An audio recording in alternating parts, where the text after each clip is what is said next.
Hello, cats and kittens. We're live, and welcome to Sunday Fun Music with James and crew. I made a mistake when I was typing the other day. I wanted to say Sunday Fun Day music, but I put Sunday Fun. It was too late, and I didn't feel like correcting it, so I just left it as it was. So yeah, um, but that's okay. You just make do with what you got. I've made typos before. Uh, let's just hope the YouTube side is going to work. Oh, why is it not going? Oh, here we go. Okay, we're good. What a relief. Okay, we're good.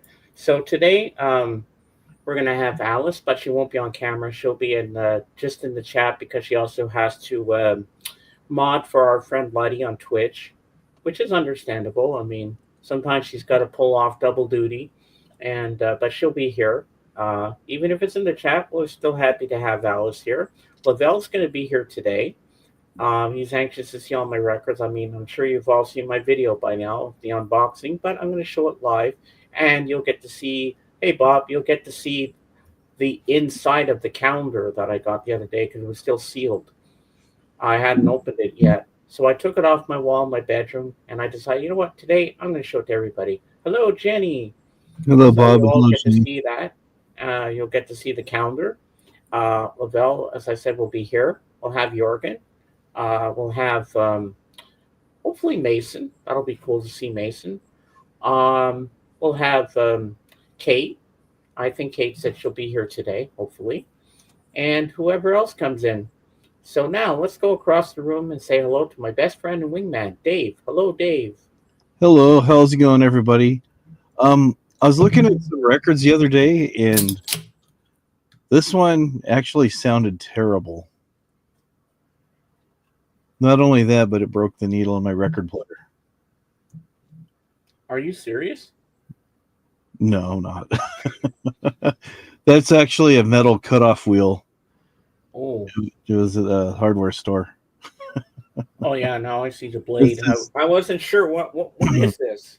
it's this band called Diablo, and it's metal. It says metal right there, and it's a Oh, 12 okay. inch. Crazy. Yeah. Yeah. Well, guys, it's a little too early to show the records yet. We're gonna wait till we get more people in here and when Lavelle's here. Even if I have to show the records twice, I'll do that. It's not like I've never done that on the stream before. Yeah. But I will show you the Christmas card. So Dave, make me big, and I'll show you my T-shirt too. All right. And Jenny, you're gonna love this. Okay, so this is a moose with the antlers and light bulbs on it, Christmas bulbs. Hello, everybody. I'm the moose from Canada. Yes.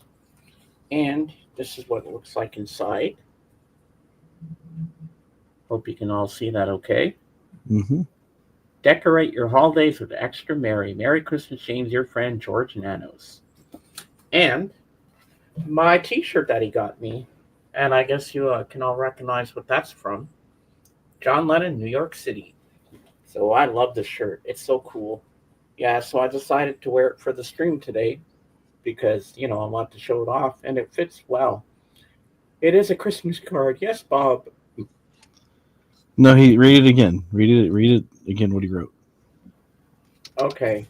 All right. It says, No. Read Bob's comment again. "Oh, it is a Christmas card." With the Chris laughing. Moose. Chris Moose card. Oh, Chris Moose card. Okay, I didn't see that. You read it too quick, and you're like, "That's why I said." Yeah, read I didn't see the moose part. I thought it said Christmas. I was like, "Oops, it. okay." Yeah, Bob was making it funny, and you almost missed it there. Yeah, It's a Chris Moose card. yeah. I think Jenny's a little bit jealous of the shirt. I love the shirt. Yeah. Standing on the corner, just me and Yoko Ono. I forget the rest. Oh, you know the song. Now you got to cut the sleeves off that like John did. No, I'm gonna leave it as is. Yeah, because I know. Yeah, I noticed it's longer. I don't Yeah, know exactly where he cut the sleeves off, but yeah I'm not. he probably cut out the seams, but just leave it intact. It's a good Yeah, shirt. it looks nice the way it is. So I Yeah. I like it just like that. Hmm. Yeah, I got it off of Amazon. He said all the albums he got, well, except for the Supertramp one, which you'll see. Yeah. He got that one from a friend. He bought that one from a friend. Oh, nice. And he said, if you want to sell off any of them to get your Bon Jovi, I said, no, I'm keeping them all. Yeah. They're all amazing albums. I mean, I'll just have doubles of Abbey Road because I have the UK version, and this is a Canadian pressing. Oh, nice. And Supertramp, I have the same album, Breakfast in America, but I don't know how good it is from my friend from years ago that gave it to me. So this one might be a better one, but I'm keeping both. You know, Yeah, it's I'm not okay going to to have sell anything. options. I mean, they're good albums. I mean, hey, I have two copies. I have two copies. Yeah. But now those outer sleeves I have, I can take the ones if I'm gonna rearrange my whole record cabinet again, take everything out, see what needs inner sleeves and outer sleeves, Hmm. and then rearrange everything because this will be the last day that I'll be showing all these records, and then I can put them on my shelf and put them where they belong in their Yeah. categories. Hmm. And then I'm going to take all the inner sleeves that need inner sleeves and all the ones that need outer sleeves and fix that all up and make it look nice. Hmm. That probably will take me a couple of hours, but it'll be worth it. If I do it early tomorrow before the lamb goes live, Yeah. I can rearrange all that, give me something to do, and it'll be fun. Mhm. Yeah, but I'm happy with everything I got, but I want to keep everything a little bit of a surprise. I mean, well, Dave knows half the stuff I have, Yeah. Yeah. but I will say I listened to two of them. I listened to Blue Hawaiian King Creole. They sound minty. It Very nice. just brought me back to my childhood when I would sit and play the album over and over and over. And I remember a couple of years back, Ed of the King's Court. Do you know him? Name sounds familiar. I can't place him at the moment. And he loves Elvis. He frequents the same record store that Joe Mail does, and he was supposed to give me a stereo copy of Blue Hawaii years ago, but that never came to fruition. So I'm glad I finally got it, and it sounded amazing. But this will be my first. I haven't listened to the other stereo one from 1961, but it's the black label, which you'll see, and it looks a little scratched up, but I don't know how good it'll sound. Probably not as good as the gold RCA label, but we'll see. And I've never heard the mono version, so I don't know what it's going to sound like through these headphones. Are these stereo headphones? They are, yes. Yeah. So I wonder what mono's going to sound like through them. It should probably sound. You'd probably have the same signal going to both ears. It depends on how it's set up on your player. Sometimes if you play something mono, it only goes in one ear, which is usually the left. That's usually the one it defaults to. Or you'll have the same signal. I don't know if you've noticed, like when you're listening to stuff in stereo, you'll hear some instruments in one ear, Yeah. some instruments in another. Yeah, but you'll be Hey, hearing the Zeb. same. You should be hearing the same thing in both sides, so you don't have the stereo separation. Yeah. It So should is that, sound good. yeah, yeah. Some people say mono sounds better than stereo. I just always grew up listening to stereo, so And I think one of the Elvis ones, which I'm not going to say, I want to keep it a surprise, but I think you know about it. hmm. One of them, another one is also mono when I Oh, look at the actual label. But that'll keep a surprise for later because I don't want to spoil too much. Hey Zeb, how you doing, buddy? Zeb, I'm John Lennon today. See, New York City. I love this shirt. It's so cool. And next Sunday you'll see another T-shirt I'll be wearing, my Christmas one with Mickey Mouse on it, and it says at the bottom "Naughty or Nice."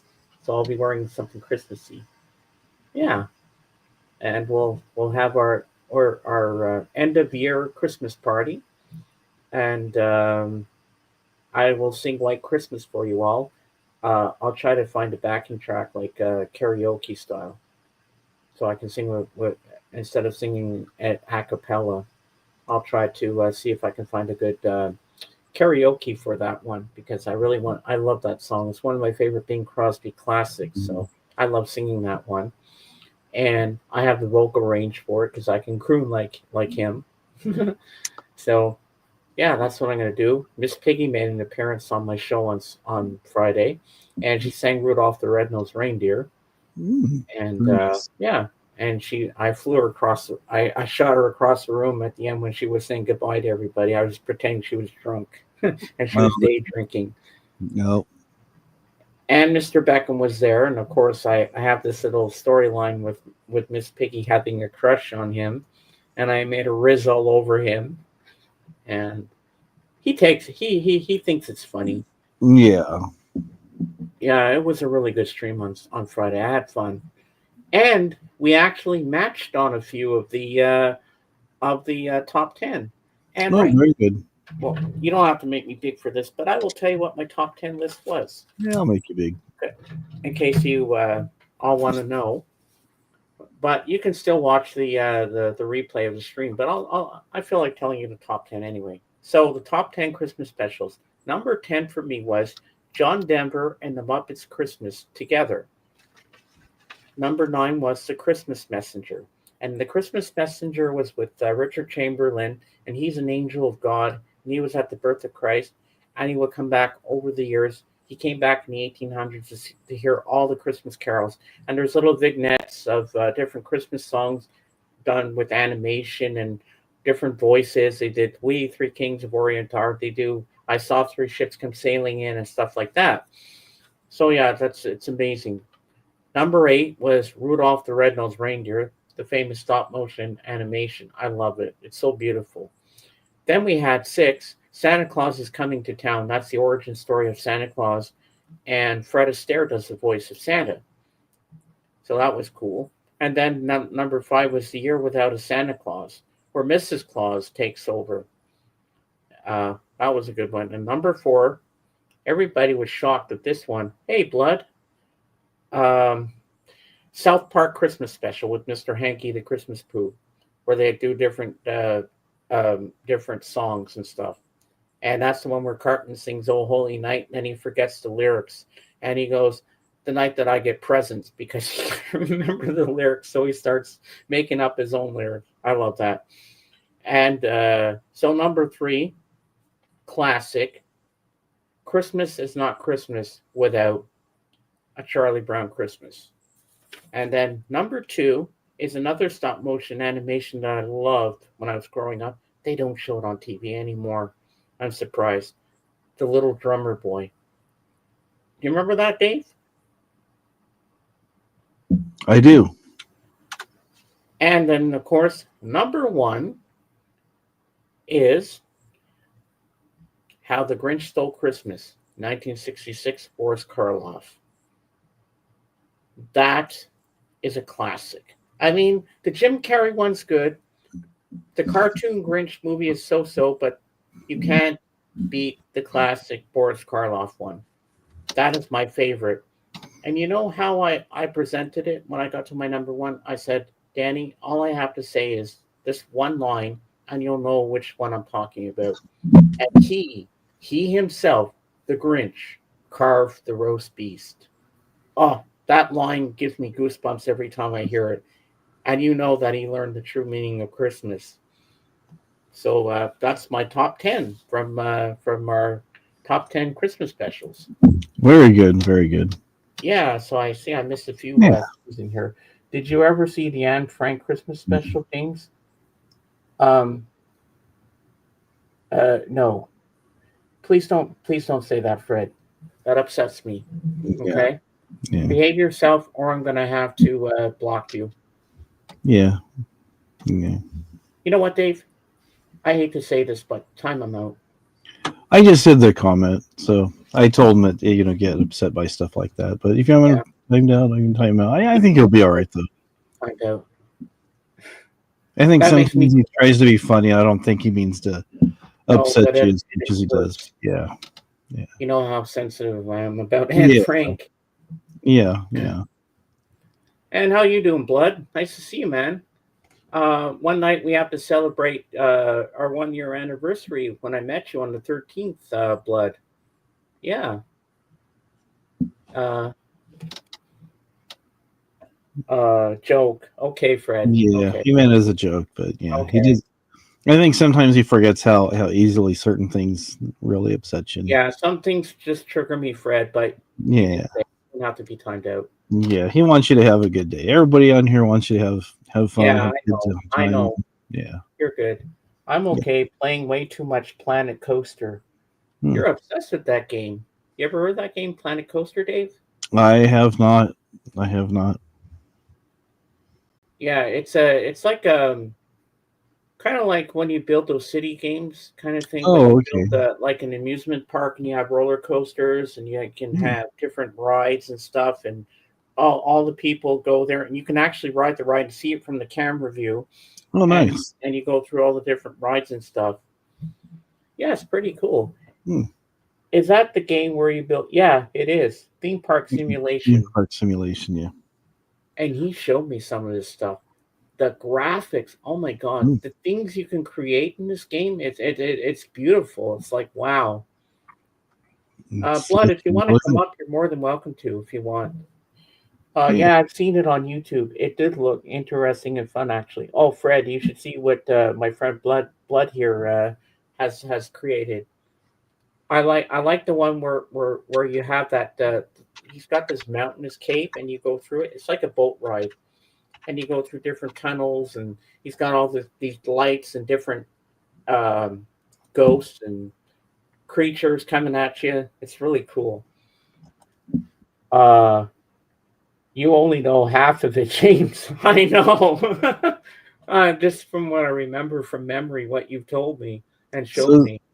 so is it anything like this? You said it's a virtual coaster.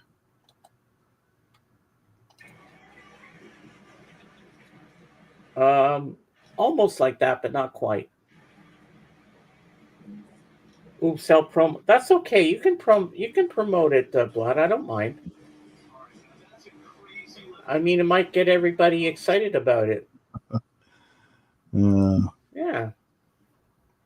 If you want to come up, Blood, and show us share the screen and show us the everybody the game, you're more than welcome to. Oh, there you go. Okay. Click that link that Blood put in, and we'll take a look at it so everybody will get a chance to see it. It's fun. I like watching Blood play it and create the things that he does. And one day you're going to make that top 10 list. Hey, Christopher, hello. And yes, your buddy Jorgen's going to be here today.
No, it's not, Christopher. It's not the toilet theme park.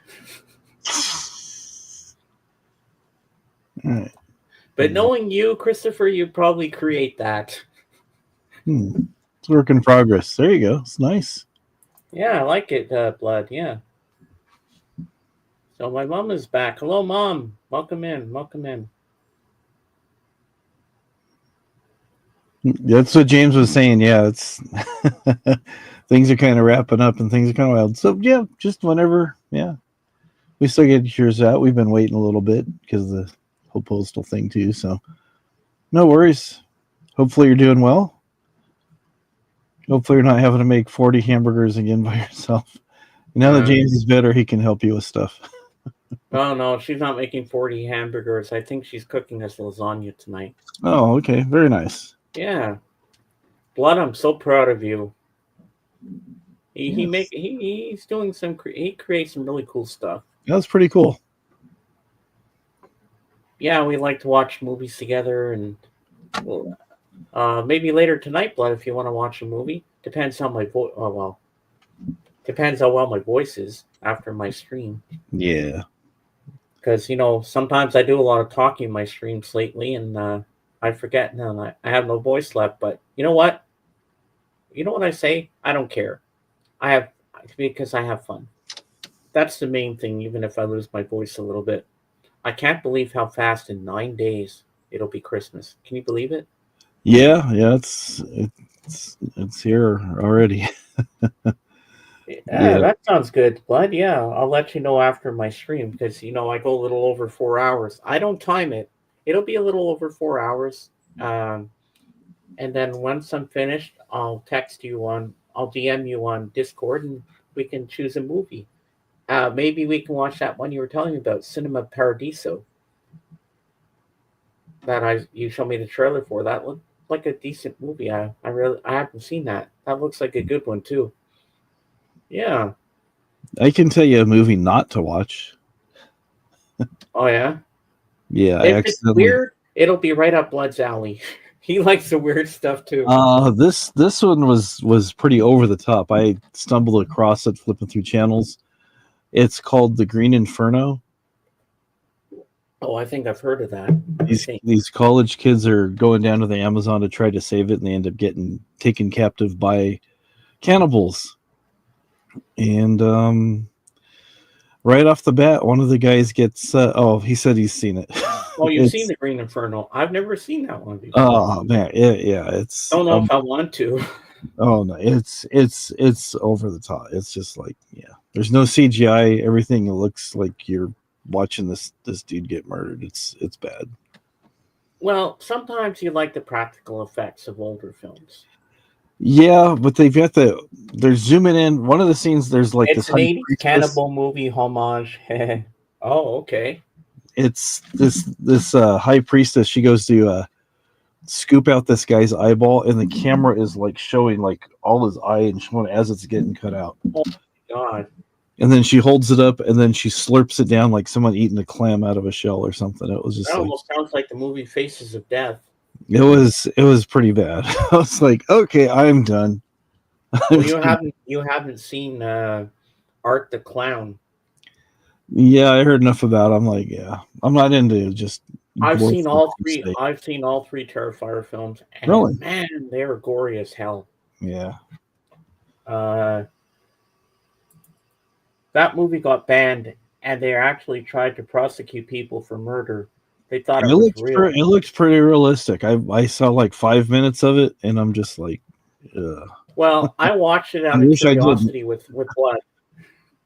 Eli Roth didn't joke with practical effects. No, he doesn't mess around. I'm sure he made it very authentic too. Yeah. It was wow. It was wild.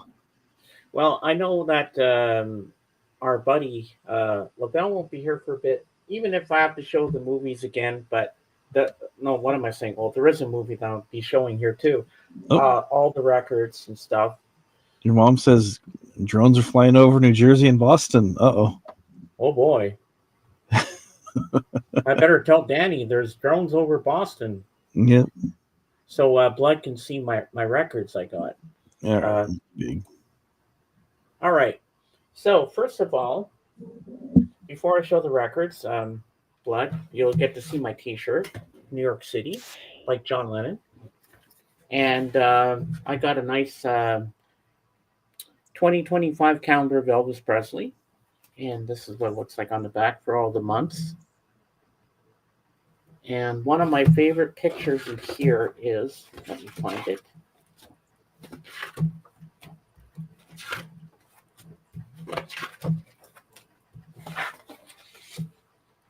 I love this shot here. Elvis with the guitar. It's pretty cool. So that's the calendar.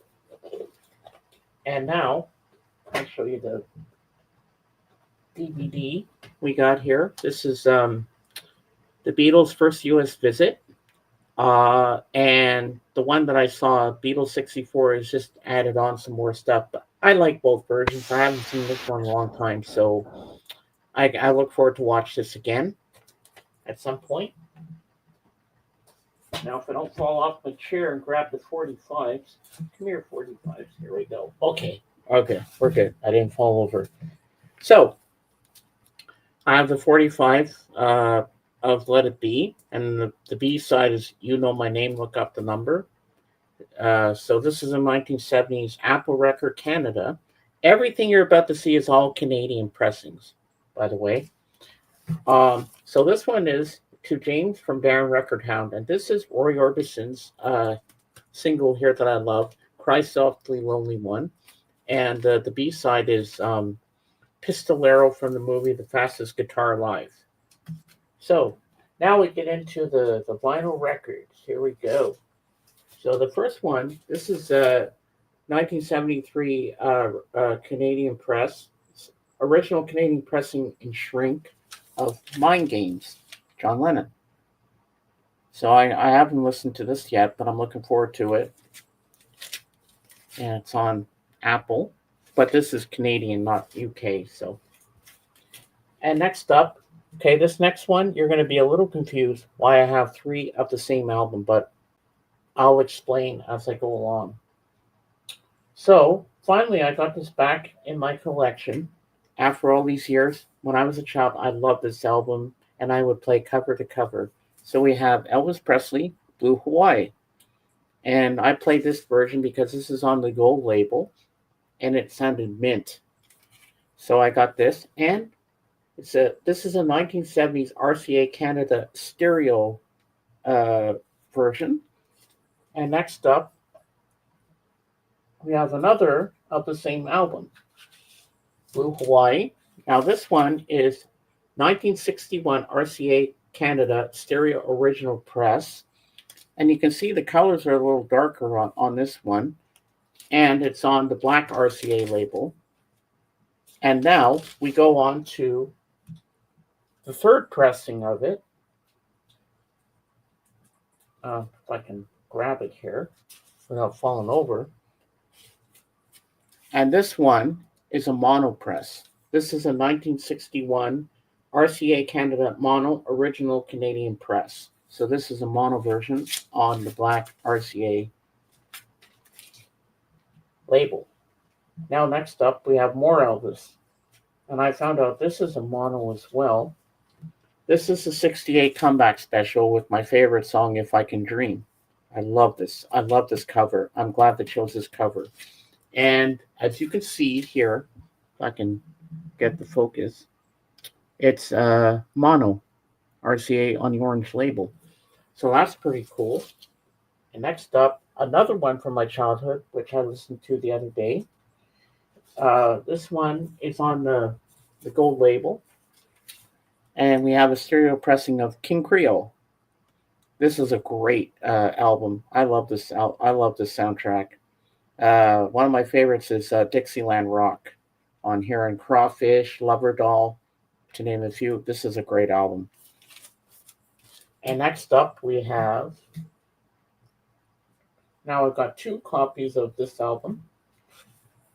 The other one I have is a UK pressing on Apple, and this is on Capitol. This is the Beatles' Abbey Road 1978 Capitol Records Canada, mastered by Capitol. So I got Abbey Road on Canadian Capitol. So now I got two pressings of that. And next up, we have another band. Now I have two copies of this, but this one's probably going to be the better one. Supertramp, Breakfast in America. Hello, Alice. And that's what the label looks like. Take a look at my girlfriend. She's the only one I got. Not much of a girlfriend. Never seemed to care a lot. And then we have two more albums here to go through. This is on the blue RCA Camden label. And we have Elvis, Separate Ways. I love this. I love this cover. Look, see how the roads separate? That's pretty cool. Yeah, I've never owned this album. Or the 68 Comeback Special. So that's nice to have in my collection. And then last but not least, another Elvis on the orange RCA Victor label. This is stereo.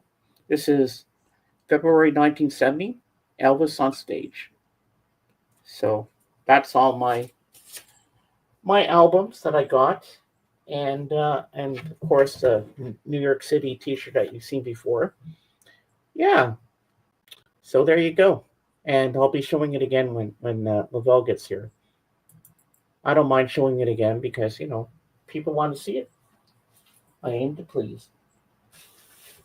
Now, so what y'all think? Pretty good stuff, huh? Okay, I've got some messages. Why is everybody messaging me? Hold on, give me a sec here. Yeah, they always message you when you're trying to I do know. your. It's a nice collection. Yeah, I like what I got. Yeah. Yeah. Yeah, everybody must have been shocked. Why does he have three Elvis albums with the same thing? We need to get you a velvet Elvis painting for your man cave. Ooh, that would be nice, Fred. Yeah, I like all the Elvis. And now I've got more Elvis in my collection. I think I've got 13 Elvis albums now because I was looking at the other ones I have.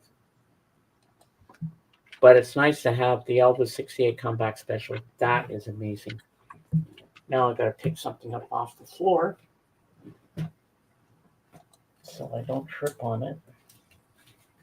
So I get easy access to it when I show this to Lavelle. So Fred, I might have to show all this stuff again, but I promised Lavelle I would show it, but I thought you guys would want to see it. Yeah, it is, isn't it, Alice? Yeah, I like what I got. Now I just got to find the time to listen to all that stuff, but overall, they're pretty good albums. And can't go wrong with Elvis. I used to have a huge Elvis collection when I was growing up, but my dad said they got warped. I don't know if it was true. Maybe they were. Maybe I'm in denial that I don't want to remember if they were or not. And I'm sticking to that story. But yeah, but I think they really were warped. But I had so many. I can't remember half the Elvis albums I had back in the day on vinyl. But I remember one I had was Elvis Double Dynamite. It was a 2-album set, and I remember I fell in love with this one song called Devil in Disguise back in the day. Do you remember that one? Mm-hmm. You look like an angel, talk like an angel, but I got ones. You're the devil in disguise. Oh, yes, you are. I love that song. Yeah, so I'm glad I got these albums. I'm sure there's other good soundtracks out there of Elvis that I still need to get, but it's weird because Viva Las Vegas was only an EP, apparently, and it's only on CD. And I think it's only you can only get it in a special box set of all the soundtracks on CD. But I'm wondering if there actually is an EP vinyl of Viva Las Vegas with the original, like things like The Lady Loves Me, but where he does the duet with Anne Margaret and stuff like that. And I think I can see by the flashing lights on Dave's screen, he's looking it up. My wingman always knows. Yeah, I'm What? only seeing the CD available on Amazon right now. Oh yeah, Yeah. yeah. Because I wanted that soundtrack for so long. Because Viva Las Vegas is one of my favorite Elvis movies. When we had Flood and Basement, everything was warped. Even your Boston Pops. Oh yeah, I remember my Boston Pops was Arthur Fiedler. Yeah, that was years ago, Mom. That was back in early 1990 or 91 ish. Yeah, but you know what, Mom? I'm happy now. George helped me get some more Elvis into my collection again. See, I just don't live on Beatles alone. I mean, I still love Elvis Presley. I still love other bands. And hey, if it weren't for Elvis, I wouldn't have gone to the Beatles. And then I went to Simon and Garfunkel. Did the Sump Pump break? Yeah, it did, Fred. Yeah. It seized, and I had my friend come over, and he had a special machine that sucked all the water out. Mom, George isn't here, at least not yet. Yeah, but yeah, I remember that. Hey, Calvin, when in doubt, check on Discogs. Oh, definitely. Yeah, because I'd love to, because I've never seen it anywhere for Viva Las Vegas. That's a hard one to find, but it's one of my favorite soundtracks because I love that song "Today, Tomorrow, and Forever." I like "The Lady Loves Me," uh, "Come on Everybody," and like even the songs that Anne Margaret sings in that movie is really good. Yeah, Dave is searching for that. Well, that's where all the stuff that you saw there, that was all from Discogs, except for the Supertramp. He bought it from a friend. But yeah, I am quite happy with all the stuff I got. And I was not expecting an Elvis calendar, so well, I know I have another calendar coming for Christmas, and I think it might be the Beatles. So the Beatles one is going to go in my man cave where my Beatles one behind me is, and the Elvis one is going to be in my bedroom on the wall. So I'll have double the calendars. Not like I've never had that happen before. Two different calendars, but it's nice to have it. So I'm happy with everything. Then I'll have to do some record reviews. I can't wait to listen to Mind Games. But what I'm going to do, I'm probably going to listen to Mind Games and Walls and Bridges back to back one afternoon and see, and then maybe do a double review. And one day I plan to do the White Album. I might have to do that in two separate ones because it might uh, it might be too long because there's like 30 tracks if you combine the both of them. Uh, I don't want to make it a 2 hour 2 hour review. You know, it's better to split it up in part one and part two, so at least you don't bore everybody and keep going on and on and on. But yeah, yes, Fred, we had water up to the yin yang. Uh, Cost a pretty penny to dig deeper new pump. Well, yeah. Yeah, we had a couple of floods, and one day I was going in the back room for some reason, and my socks were all wet and it was up to my ankles. And then I was trying to go across the street to my friend's house, but we had a bit of an icy splotch in the driveway in the on the stairs, and I slipped and I went up. I'm like, oh crap, I'm gonna fall right now. I'm gonna hurt Hmm. my back. I made sure I shifted my weight so my head would land in the snow. And I went up. I was like, here I go. Boom. That hurt. And I was in my pajama bottoms. And I was going to my neighbor's house, Emil, to get him to come over. But he wasn't. I walked all the way over there and he wasn't even home. So I had to call my friend Rick Omey, and he came over and sucked out the basement and fixed it up for us. And I had to climb through the snowbanks, climb right through the snow. My pants were all wet. I didn't care. I said it was the easiest way to get out to the street because it was icy everywhere, and I had to walk along in the snow into the snowbanks, deep in the snow, just to get to his house. And then I rang the doorbell, and nobody was there. Then I had to crawl all the way back home, and then I said, "Mom, I put my back out." I slipped Mm, on the ice in the stairs, and I went up, and I came down hard. So I had to mm, take a Robaxa set, and I had to sit around. I called my sister and told her what happened. She says, "But you got to help out, mommy." I said, "Terry, I'm in pain right now." I said, "I called Rick O'May. He's coming over to help us," which he did. mhm, Thank God for friends. I was panicking. I said, "Well, we had a little bit of a flood in the basement. Can you come over and give us a hand?" He's like, "Oh, yeah, sure, no problem." But we got it all fixed up. I mean, that wasn't the first time. The first time it happened was in the summer of 1997. The whole basement got flooded. The back room, and we used to have carpet in the other part, the finished part. All the water seeped through into the other room mm, and right up to the bar. The whole carpet was wrecked. And my parents were away, and my friend Sean slept over, and we were trying to bail out the water all night long. And I said, "Dad, don't go down. Take your shoes and socks off because it's really ankle deep down here." What mm, does he do? He comes down in the socks. I said, "I told you, take your socks off."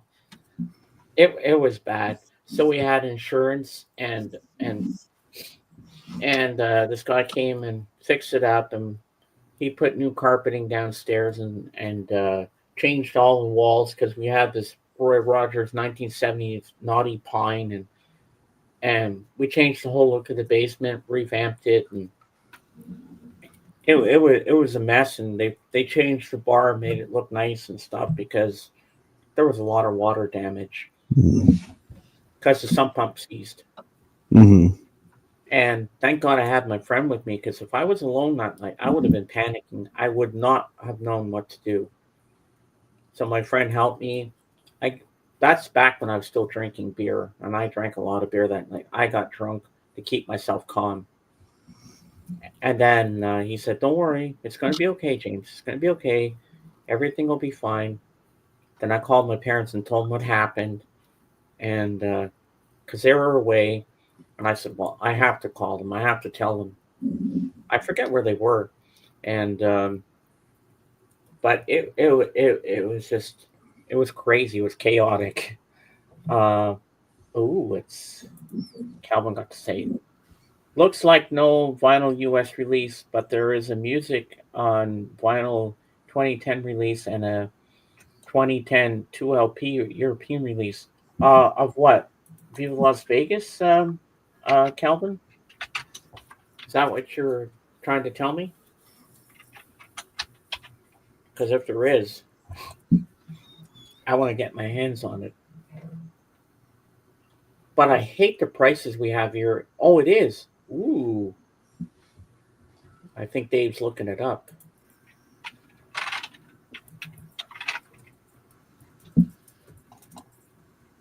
I can't spell. Yeah.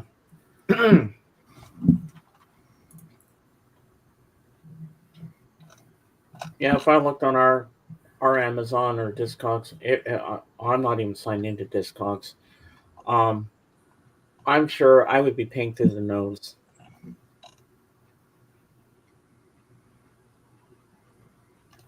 Yeah, these rare albums. Every other soundtrack of Elvis, you get a full album.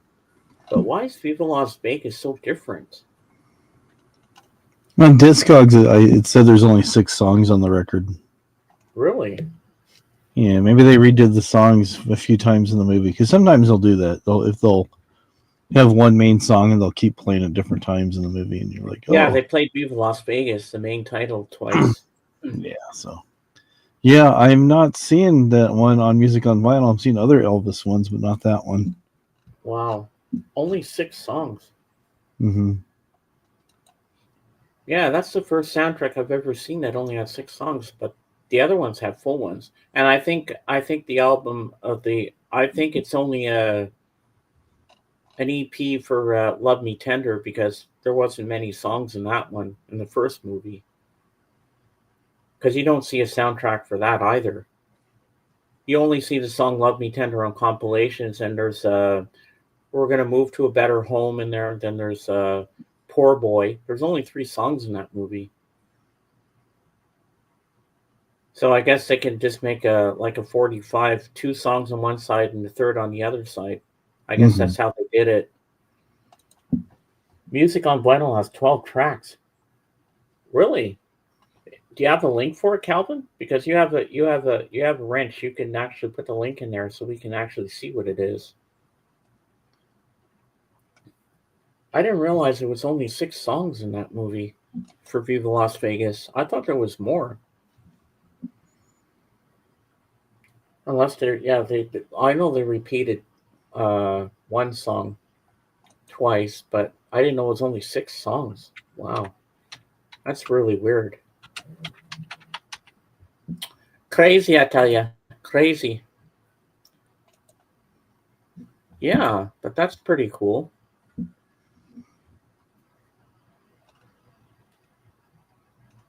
Hmm.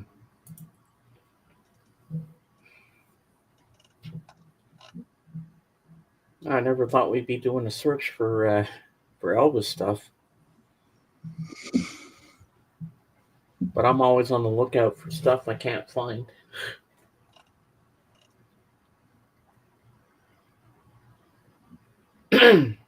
Yeah, give me try to figure out how to do it. Okay, Calvin, All right. sounds good. Oh yeah, and Thrifty Tim was here on Friday as well. I forgot. Hmm.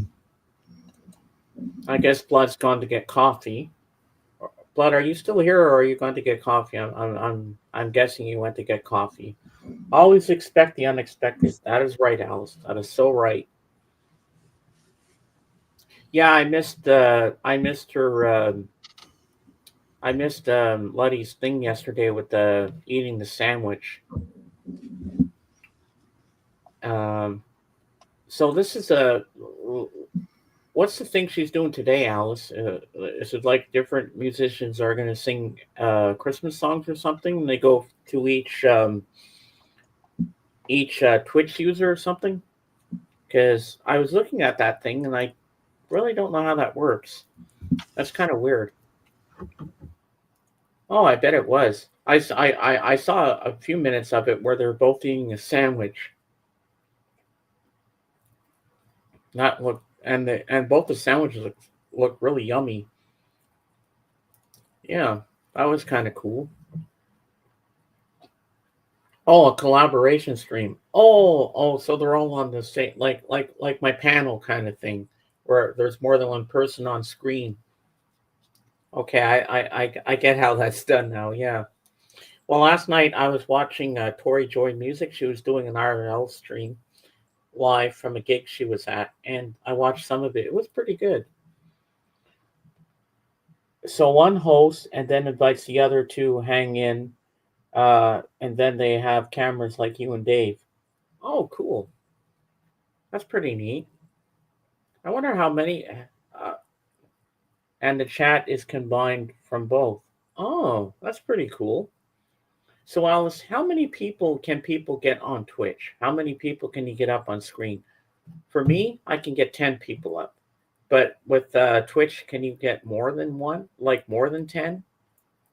Or is it about the same thing? Let me know in the comments below. I'm curious how many you can get on there. And Dave is still searching for the answers.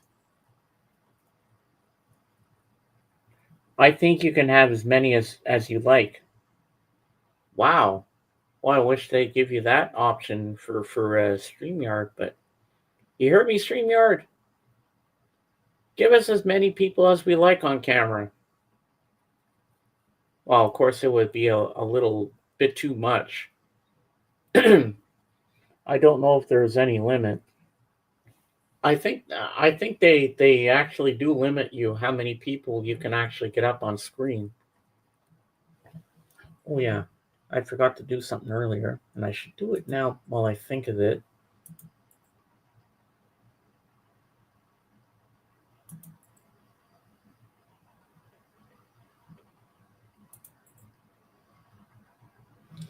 Oh.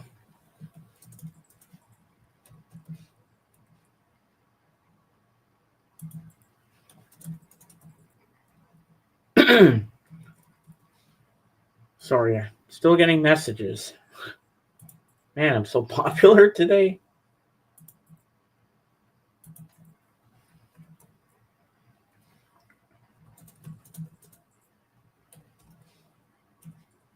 Just give me a second, guys.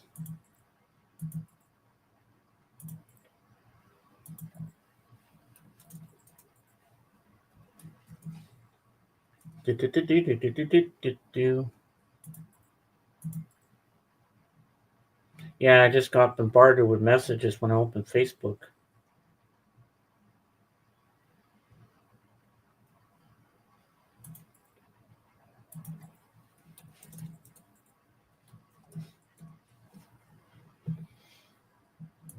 Bear with me, folks. I'll be right with you.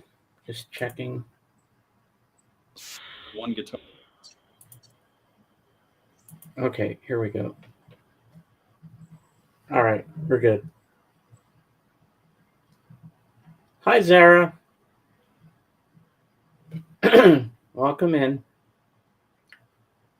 So, Zara, this is my new shirt. New York City, like John Lennon had. But apparently he cut the sleeves off, but I'm leaving my sleeves on. Leaving it intact. Yeah. Hey, everyone, don't forget to hit the like button. It does help the channel. Thank you, Bob. Thank you for that. Yeah. Thank you, Zara. I just showed all the albums, but I'll be showing them again later when Lavelle gets here. Yeah. So, what did you find? I did not. I was looking all over music on vinyl. I did not find a version of Viva Las Vegas. I found people had it on eBay. Oh, look at the link that Calvin put in the chat. Right, I'll look. Okay, let me get it back over there. Yeah, let's share the screen if it's really cool. Zara, why are you saying happy birthday? Whose birthday is it? I'm confused. I don't think it's anybody's birthday right now.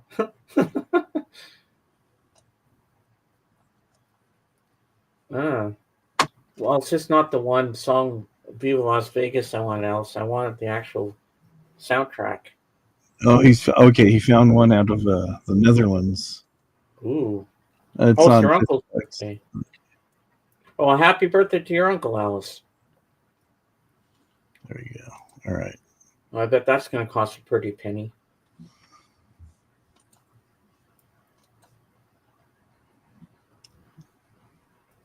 Ooh. And here's the track list. I can't really see that. It's so small. All right. Blow it up some.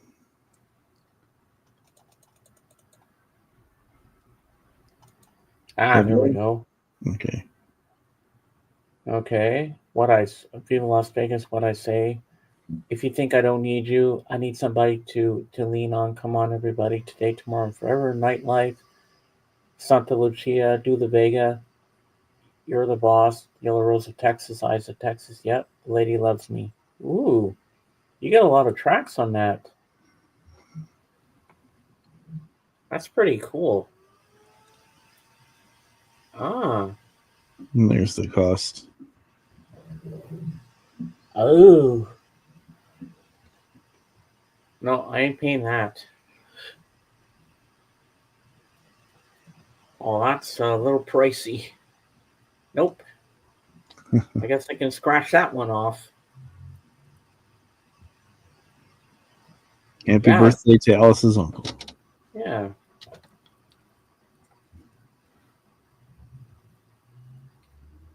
So Zara's been playing this game called Nightwing lately, and she's doing pretty good at it. Nightwing is part of the Batman series, I think, Oh, okay. and she's doing really good with that. Oh, you're welcome. Hello, hello, Hello, Doctor Rick. They're supposed to say hello, everybody, like on The Simpsons, like Doctor Nick. Hello, everybody. Hello, Doctor Nick. I always love that. How you doing, Doctor Nick? Nice to see you. I mean, Doctor Rick. How you doing, man? Nice to see you. Welcome in. Yeah. So, Dave, what's your plans for Christmas? I know I should be asking this question on our Christmas party next weekend, but I'm going to ask it anyway. I don't know yet.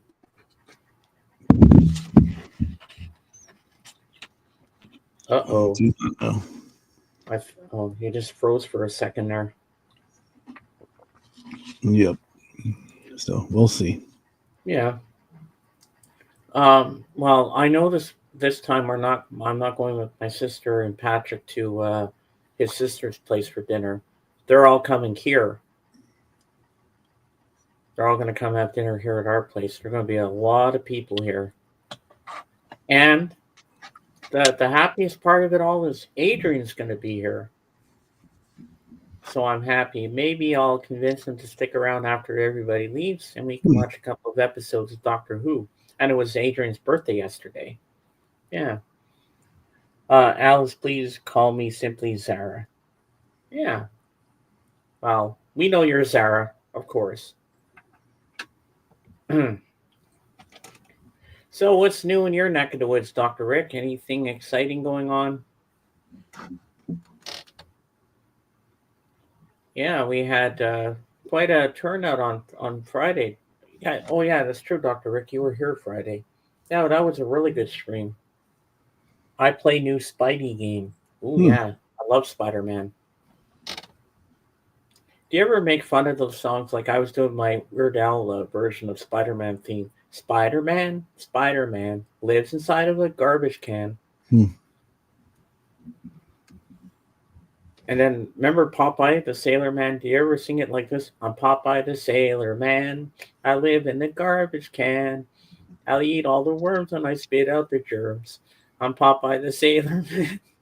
We used to sing that as kids. Mm-hmm. Boredom. You're bored. Well, let us entertain you as best we can. Let us be your entertainment for this evening, as the Joker said in The Dark Knight Rises. No, The Dark Knight. Yeah, that was the second one. Mm-hmm. Yeah, so we had some snow, but a couple of days ago it rained, and now it's all melted. There's only bits and pieces. I'm like, hey, we're gonna have a green Christmas. No complaints here. It's too cold, too much snow. It gets to you after a while. So I guess we had an early spring before winter even started. The 2LP issue is much higher priced than the Preston I gave the link to. Whoa. Yeah, but there is people out there who are going to pay that price. You never know with people these days how much they're willing to pay. We had 10 centimeter snow here.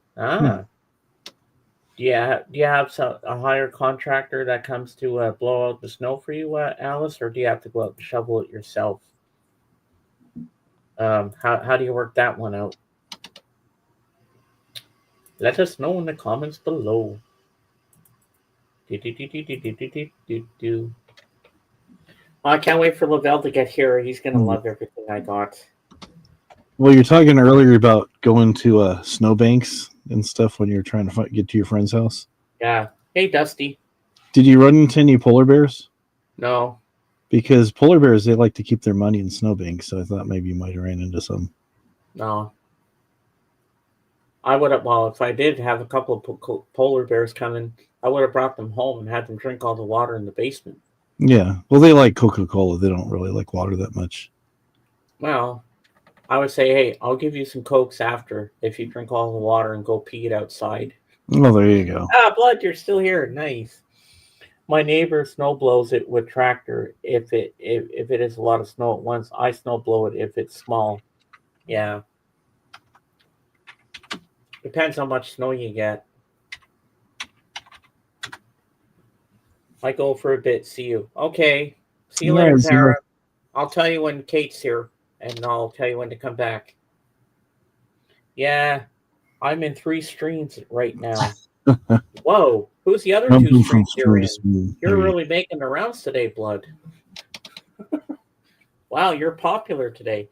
Oh, okay, let me guess. I know you're watching that German guy that plays Red Dead Redemption. That I know. Poland has no snow? Do they even get snow there, Dave, in Poland? They should, yeah. We just got a couple of centimeters here on Yeah. Thursday. Oh, Steph and Aggie. Oh, Steph. Oh, cool. Yeah, I forgot she was live today. Yeah, so you're making the rounds.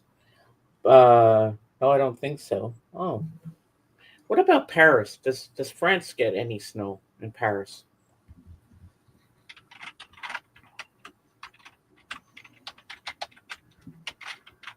Always wondered about that. Because that's where Luddy lives. And she said she got a little snow, but it didn't last. Yeah, it says there can be an average of 3 days of snow a year, and there has been years where there's been no snowfall, so it's a special thing that happens. What about England? Do they get more snow? I think England gets more snow. It depends on where you're at, and the conditions have to be right. And yeah, no snow in Florida. No, I wouldn't think so. And no snow in California. Let it snow, let it snow, let it snow. Yeah, so the first day of winter should be here soon. Mm-hmm.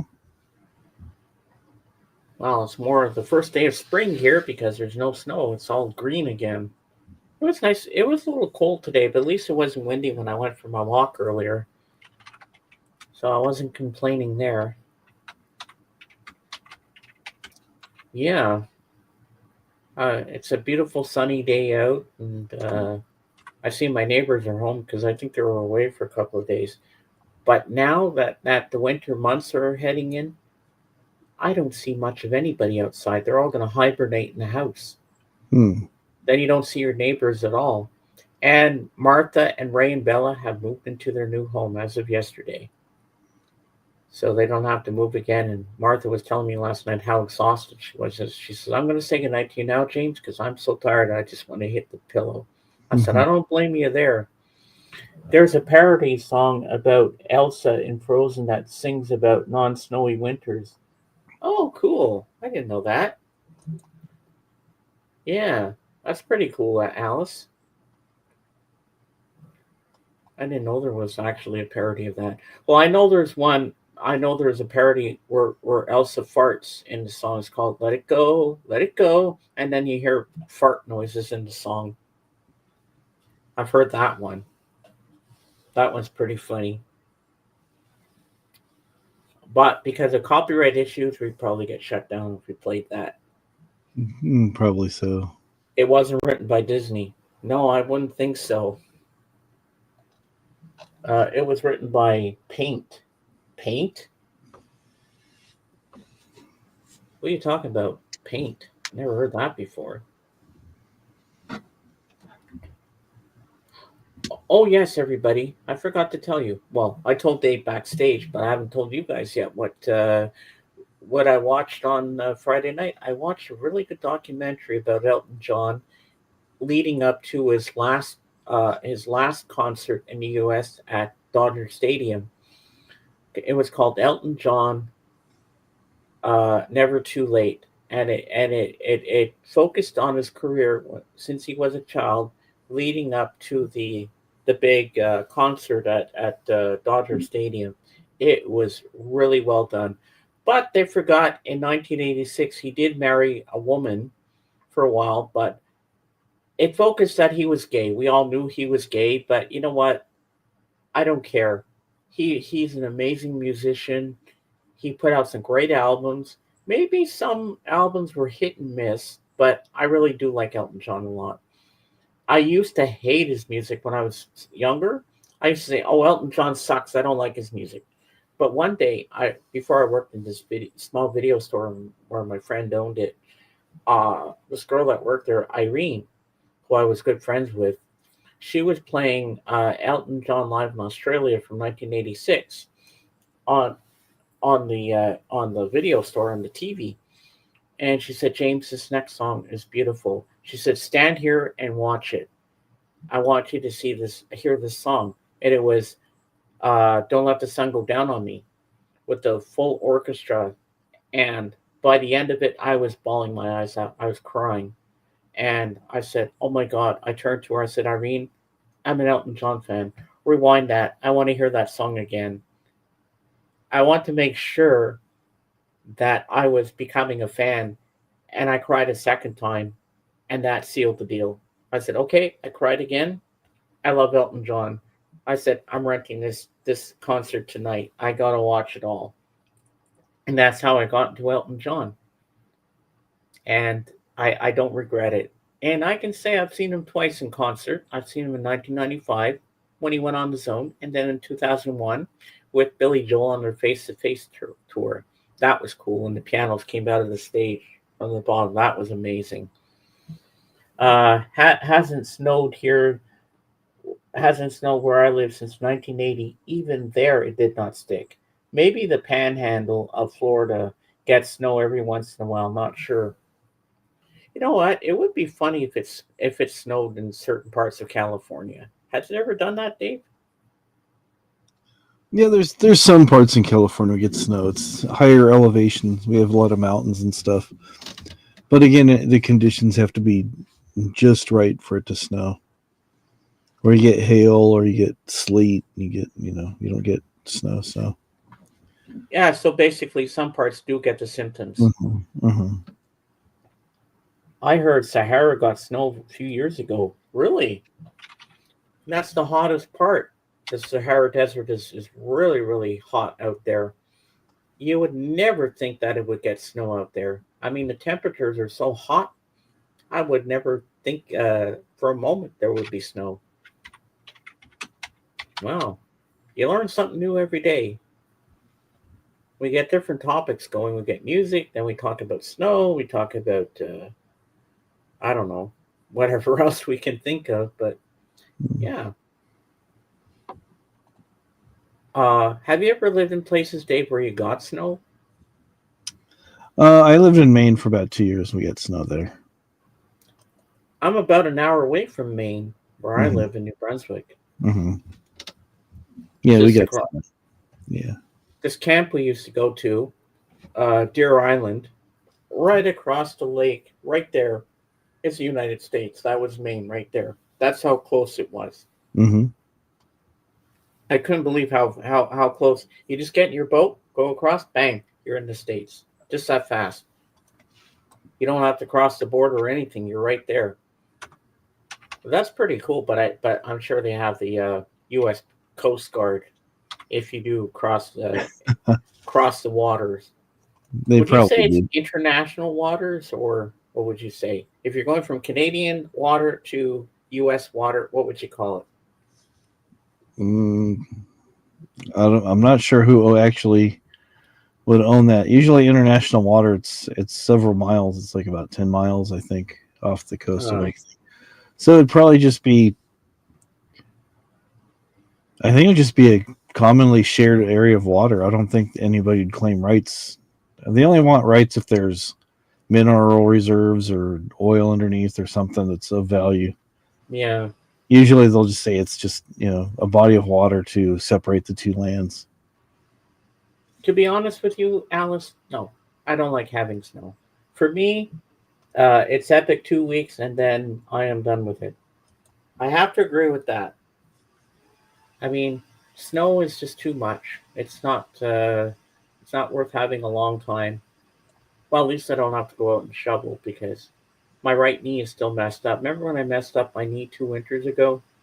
Oh, yeah. It still hurts. It still bothers me. We could even talk about the musical artist named Snow. Oh yeah, I remember. Oh yeah, Snow, the one that sings Informer. Informer. Remember that one that day? I do not. You don't remember that song? I don't think so. Well, you're not going to believe this, what I'm about to say, and I haven't said it to you guys yet, but I think I'm a bit of a Swiftie. No. I might be becoming a bit of a Swiftie because on Luddy Stream she covers a lot of on her guitar or keyboard. She plays a lot of Taylor Swift, and some of the songs I actually like. Hmm. So I'm kind of becoming a Swiftie now. I think I like Taylor Swift a little bit, and I'm not embarrassed to say it. It's nice to discover new music that you didn't think you'd like. And a lot of people hate Taylor Swift, but you know what? I think she's a genius. Now that I think of it, now the stories that Lottie has told me about Taylor Swift, I think she's brilliant, and she writes from true life. Her some of her songs, most of them are sad, but brilliantly done.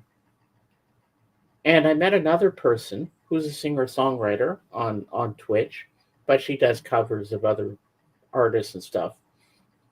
And her name is Tori Joy Music, and she's a redhead. And I saw her do a live gig last night. I didn't see the whole thing because I was getting sleepy, and I was going to go to bed anyway. She is fantastic. She plays keyboard, she plays guitar, she plays ukulele, and she writes her own songs. I haven't heard much of her original stuff, but she loves Elton John like me. And so I listened to her. I requested some of the Elton John stuff, and I heard her sing "Goodbye Yellow Brick Road." It made me cry. It was so beautifully done. And I said, "Wow, I love your cover of Goodbye Yellow Brick Road." Then I had her do Tiny Dancer, and then I had her do Benny and the Jets, and she did those so beautifully. I was like, "Wow." And she likes the Beatles. I noticed in her song list. I was looking over her song list yesterday, and she's got a whole bunch of Beatles stuff in there too that I'll have to request. And my goal one day is to have her here with us. Hmm.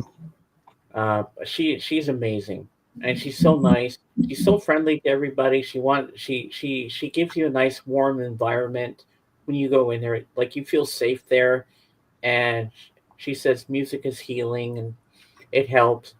Music really is healing. Don't you agree? Oh yeah. It helps you through tough times. Like if I'm feeling down, I just turn on Sirius XM. I'll put on the Beatles channel or even listening to Christmas music, which I like to do a lot of. And I just feel so relaxed. I zone out. I just do online jigsaw puzzles, listen to the music, just get locked in my own little world, and I'm happy. It just takes you to a world where you want to be and you don't want to leave it. And of course, this is my comfort zone doing what I do here, the streaming thing too. I mean, I'm happy being with you every day, doing what we do. I mean, I used to do this every single day until I passed out one night because I think I was taking on too much. And since I started only every Sunday, it's been more relaxing. But I do the odd stream here and there. I do it twice a week with Kate, and that's another thing I didn't tell you the other day. So Wednesday, what happened was, okay, Instagram was down. Did you know that, Dave? I did not know that. No. Facebook was down at the same time, and I was trying to, like, I was getting ready to go live with Kate on my stream on my channel, and what happened was Facebook was still down. I'm like, oh crap, I don't think we're gonna be able to go live. And I noticed that you saw that I was canceling it. Mm-hmm. I had no choice because I couldn't send her the link for StreamYard to join me on screen. So I was in Tori Joy Music's channel. I was telling her what happened. She was upset too about everything being down.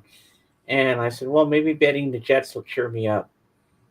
Hey, how you doing, Anthony? Welcome in. Nice to see you, man. So I was in there and I was listening to Benny and the Jets. He says, I hope this cheers you up, James. And so it did. And then all of a sudden, Bob texts me on Facebook. So I figure, oh, Facebook is back up, and he says Kate got her StreamYard working on her channel. I said, really? I said, I'm on my way.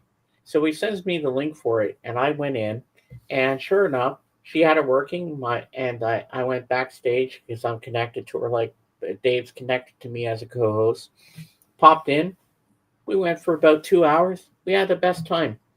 So everything worked out in the end. Uh, but I'm glad I canceled because I couldn't send her the link. I said, well, I have to cancel it. And then I explained to Kate what happened. She was worried. She thought something had happened to me, but nothing happened. I just couldn't send her anything because Facebook and Instagram was down at the moment. But it all worked out in the end. Thank God Bob texted me, or I wouldn't have known that. So thank you, Bob, once again for that, for helping me out that day and telling me that everything was working, and it did. So that's my story from Wednesday. Yeah, because I saw you said sorry, James, when I had to cancel. Well, I did the right thing too. Didn't thinking at the last minute that Facebook would start working. I didn't even say goodbye to Tori. I just popped in and got ready to go over to Kate's, and that worked. Oh, you're welcome. Thank you so much, Bob. I mean, if you hadn't told me, I wouldn't have even known. Yeah, but it's crazy when social media when we rely on it so much when it goes down. A lot of people were upset about that. But yeah, but I couldn't contact her, and so I canceled. But hey, we still got to do the stream. So we're gonna try again this Wednesday to do it on her channel and see if it works out. If not, we can just come back and do it on mine. But she was surprised that StreamYard actually decided to work for her. But we made it work out, and I was happy. Uh, it was actually all meta stuff that went down. Really? Oh, you knew about it, eh? AJK? Yeah, that was a pain in the ass when that happened. Because both Instagram and Facebook are connected somehow together. That I knew, but I that's not the first time that's all gone haywire like that. Yeah, but yeah, it's crazy. But everything worked out in the end. I got to do the stream, and I was happy and everything, and yeah. But these things happen. But sometimes you got to make sacrifices and say, do I wait or do I just cancel? So I did the opposite. I said, nah, I'm going to cancel. I don't know what's going to happen here. But I think I made the right decision. Oh, yeah, and Jen showed me the pictures of outside your house with all the Christmas decorations and the lights. Yeah. It's really cool. So you have your tree up? It's up. It's partway decorated. Just need to finish it up. Yeah. I hope Jen will send me a picture when it's all decorated. I want to see the tree, how nice it looks. My Oculus software for my VR is owned by Meta, as is Facebook, which owns Instagram. Pretty soon they're going to be saying Meta owns Disney too, or something like that. Or Disney's going to own it at some point. So I could go on VR until they sorted it out. Oh, okay. Yeah, that sucked the other day. You know, the time you need it, why can't it work? And then when you don't need it, it doesn't work. But yeah, but I'm glad it worked. Yeah, he said he couldn't do the VR stuff until it started working again. So yeah, well, yeah, I'm glad you got it going again, AJK. Yeah, it's crazy. So, any new concerts coming up for you?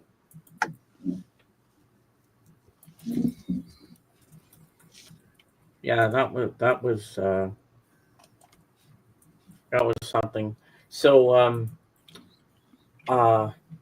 if anything, Disney would buy it if they were buying everything. Well, they got the big bucks, I guess. They like to buy everything. They bought out the Muppets. They bought out the Beatles, Apple Records. What's next? Okay, I'm going to say this. You know what they might even do, Christopher? They might even buy the bloody toilet store. You never know with Disney. How many things do they own, Dave? Disney. A lot. I bet they even own Fox. They do. Holy shit! Yeah, they own Star Wars. They own everything. It's like God. They're money hungry. They just want to own everything that piss people off. That's what I think. It's crazy. What are you gonna do? Yeah. I was gonna do something. Oh yeah. Let's see who's on. Let's see what the subject for Royce in the House is going to be. Yeah, they own Marvel, ESPN, Blue Sky Studios, 20th Century Fox, all the related Disney channels, Pixar, National Geographic, bunch of Fox related stuff, BlackRock Studios, Disney Interactive, Lucasfilms. Yeah. Wow. They own everything, man. Yep, Hulu is also owned by Disney. Netflix not yet, but probably pretty soon. You never know. Fred? No. Fred.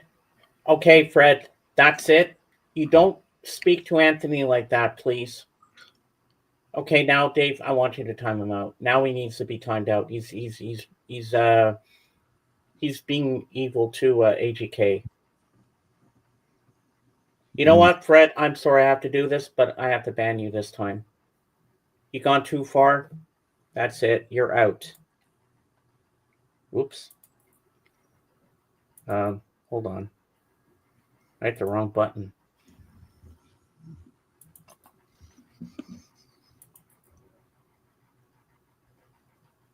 Okay. He's been banned. I'm sorry. There you go, AGK. He's gone. I banned him. You think they're going to be nice, but you know what? They never change. I knew something wrong was going to happen today with him. He went too far. I know he's going to come back on other things.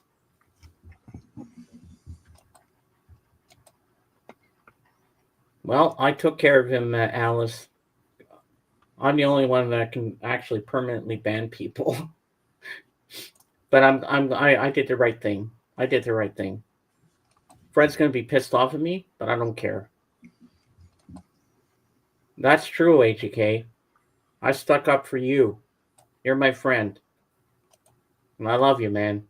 Always have, always will. And you know what? AGK, I got to do this just for you. Everybody wants something, they'll never give up. Everybody wants something, they'll take your money and never give up. That's a little Degrassi for him. Evening, James, Dave, and all. Hey, Mississippi Blues, how you doing, buddy? Yeah, Mississippi Blues. Were you there on Monday on the land stream? Because Scottish Ray finally won the duck race, and he donated his mug to me. So I emailed the lamb, and so now I guess I have another mug coming. It'll be my third mug. But this one I'm not going to drink from. This is going to be on display because I have my mug that I used to drink coffee from. Yeah, I was not expecting that to happen, or maybe I was. See, Fred says he's changed. He's married. He has his wife, and he wants to turn over a new leaf. Well, he's still a wolf in sheep's clothing. Like that was uncalled for.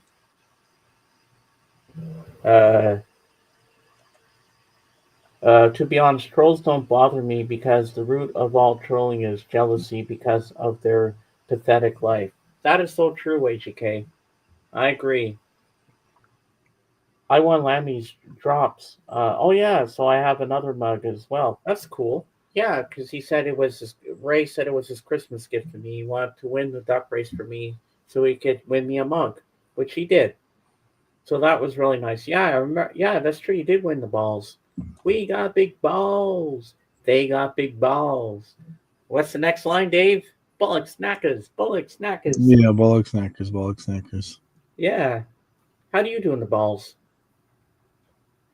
I'm usually not there because I've got stuff going on with work. So Oh, it's always hit and miss with the balls because he moves the camera around too much, and you can't see where your thing is going. yeah, I mean, I must have fallen off into the drink a couple of times this past week. I was like, oh my god, it's terrible. Yeah, well, congratulations to you. You won the balls, good and job. technically, I won the duck race in a way. I won the mug. Yeah, you've only won once, have you? Hey, Dave. Yeah, just one time. So Yeah, this will be my third mug. Yeah, it's always nice to win a mug. So betrothed is a compliment in disguise because when you're trolled, it means you're a somebody. Oh, I never looked at it that way before, it's a but good way to look at I it. like that AGK. That's pretty cool. Yeah. So if you get trolled, Alice, you're somebody. I like AGK's attitude. I like how he makes things like a negative into a positive. Yeah. I gave Fred a chance. Well, he blew it. Well, you're not getting timed out. You're getting banned. But he'll come back on his other accounts. Watch and see. He's going to be pissed at me. Do I care? No. I'm like, well, you blew it. It's your own damn fault. I usually drop straight away, but this time I waited right to the end before I dropped. I don't know if that makes a difference. Maybe it might because everybody comes down too quick and you don't see where you are, and that's how you get stuck on the stairs because too many people are dropping at once. And the one thing the land hates is whenever, like even before the game starts, people are already dropping. They already put drop before it even starts the game. Have you noticed that, Dave? I haven't seen a lot of it. I see it once in a great while if I get a second, but mostly on Monday, it's just two of us there when there's supposed to be five people there. So, Is that why you're quitting? I haven't found anything else yet, but I am actively looking. So, there's a lot of other reasons which I don't really want to get into right now. So, Yeah, I understand. it's yeah. I just want to see my best friend happy. That's more important than anything else. Thank you. But I know you're happy because you're with all of us and we love you. Mm. He hasn't changed in the 5 years I've been in this community, so I doubt it will happen anytime soon. Yeah, I gave it, you know what, HEK, I like to give people a chance to see if they can change their spots and stuff, but it looks like he doesn't do it.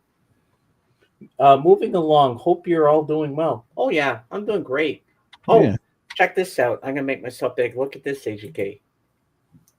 From Wasaga, George. New York City, just like John Lennon. But apparently he cut the sleeves off, but I'm not going to do that. I'm going to leave it all intact. Because if I did that, if I went out in the sun, I'd probably get a nasty sunburn. And I got a whole bunch of albums, and I got a calendar of Elvis and everything. But I'll be showing that again in a little while when Lavelle gets here. If you're not busy, HK, you want to come up and join us for a little bit? You're more than welcome to if you want. Let us know in the comments below if you want to come up. Because I love when you come up. I miss those days when you were up here. For old time's sake. At least I don't have a cold. My cold is almost over. So at least I don't have to worry about that. Oh my God. I just realized something. The whole time I've been sitting here with you guys, I haven't had to blow my nose once. I think my post nasal drip is slowing down a bit. That's good. Mm-hmm. because I hate to pull up a Kleenex every so often, blow my nose. But I may be not out of the woods yet. Almost there. But yeah, I think this Christmas is going to be good. And you know what the best present is this year? We don't have to move ever. And the other big gift is that Adrian's going to be with us for Christmas. I don't think he'll be staying here anymore, but I'm happy he's going to be here. Yeah, that'd be nice. And Adrian was here the other day, gave me a hug. I said, "Are we going to go see the new Lord of the Rings anime, War of the Rohirrim?" He says, "Oh yeah, we're going to go see that." And now it's going to be cool because we have our seats recline now. You press a button and the seats go up, and you can go back. And if you have a big head in front of you, someone's in front, you can't see. When you lean back in the chair now, you can see perfectly. Because when I went to see Wolverine, Deadpool and Wolverine, they had the reclining seat. It was so comfortable. I didn't want to get up. I'll see just customizing an avatar for my next stream on Unity, adding outfits and some special winter effects. Ooh, that's cool. Tuna pasta. I never had tuna pasta before, Alice. That sounds really good. And do you like French cuisine, Dave? I've had some. Yeah, it's okay. One thing I've always wanted to try is coq au vin. Chicken with pretty wine. good. Coq au vin. Vin means wine in French. Yeah, chicken cooked in wine. It's like marinated. Yeah. So Only drive-ins. I like going to the theater because I like the popcorn there. I only go once in a while if there's a big thing on the screen I want to watch. But I like going to the cinema a lot, AGK. But if you ever come visit me here, we're going to go to my cinema, and you'll like the reclining seats. They're so cool. Yeah, because that's where I'm going to go see War of the Rohirrim. And don't laugh, I want to see Wicked. I heard Wicked is really good. It's a musical, but apparently they're telling people not to sing during the movie. They want everything to be silent. Like if you go to AMC theaters, they say silence is golden. I wonder if anybody's got thrown out of the movie for trying to sing along. But so I think they're going to re-release the film, but in a sing-along version, so everybody could sing along. Yeah, that would be cool. Yeah, I want to see that too. But even if I just get to see the Lord of the Rings anime movie, I'll be happy because I'm a Lord of the Rings nerd and proud of it. Yeah. So, Dave, you have anything that you're hoping to get for Christmas? no, not really. I'm not going to say, but you'll know what I'm thinking. You'll know what I'm thinking. I know the one gift you do want, and you know what I'm talking about. Do you get where I'm going with this? Peace on Earth? I don't know. I'll say it in the private chat, so I keep it private with you. All right.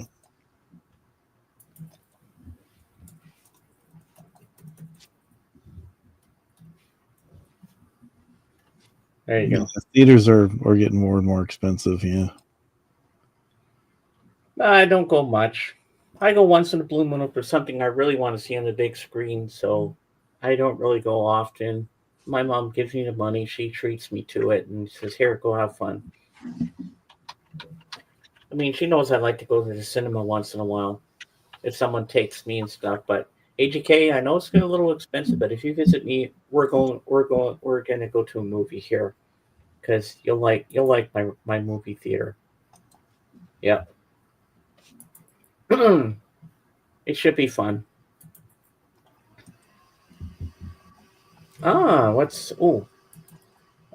I wish we had more drive-in theaters. I want to be isolated from people talking in theaters. LOL. But still want to have the big screen experience. That's what I'm talking about, AGK. I mean, that's what I'm talking about, Blood. Yes. I mean, the big screen experience with the surround sound and everything. That's iconic. Like for a Star Wars movie, you want to see that on the big screen with the sound. I go to the theater in VR, get the big screen experience, and pay zero to see anything that's in the theater. Oh wow! So you can get all the first run movies on your VR? That's Oh, there amazing. you Hmm. go. Or you can do like this guy did here. He bought himself a shed to put in his backyard. Oh, I've seen that one. Yeah, that's Oh, pretty you cool. seen this one? But play it anyway because I don't know if anybody else has seen it. Skip ahead through all the building stuff because it gets kind of tedious. But he put a whole nice. Let's see right.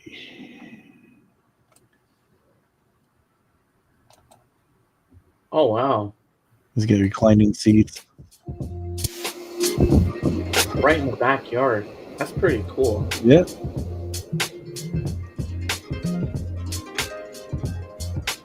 Oh yeah, you get some decent sound in these. The last movie I saw at the drive-in was Back to the Future Part 3 in 1990. Blood. That's the last time I've been to a drive-in. That looks really neat. Just imagine that's in the guy's backyard.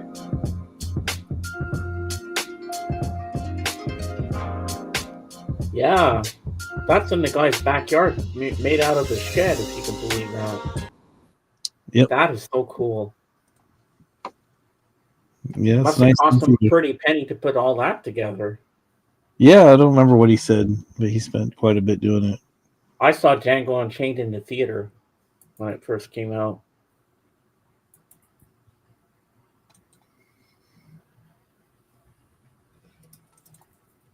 Yeah, that's pretty cool.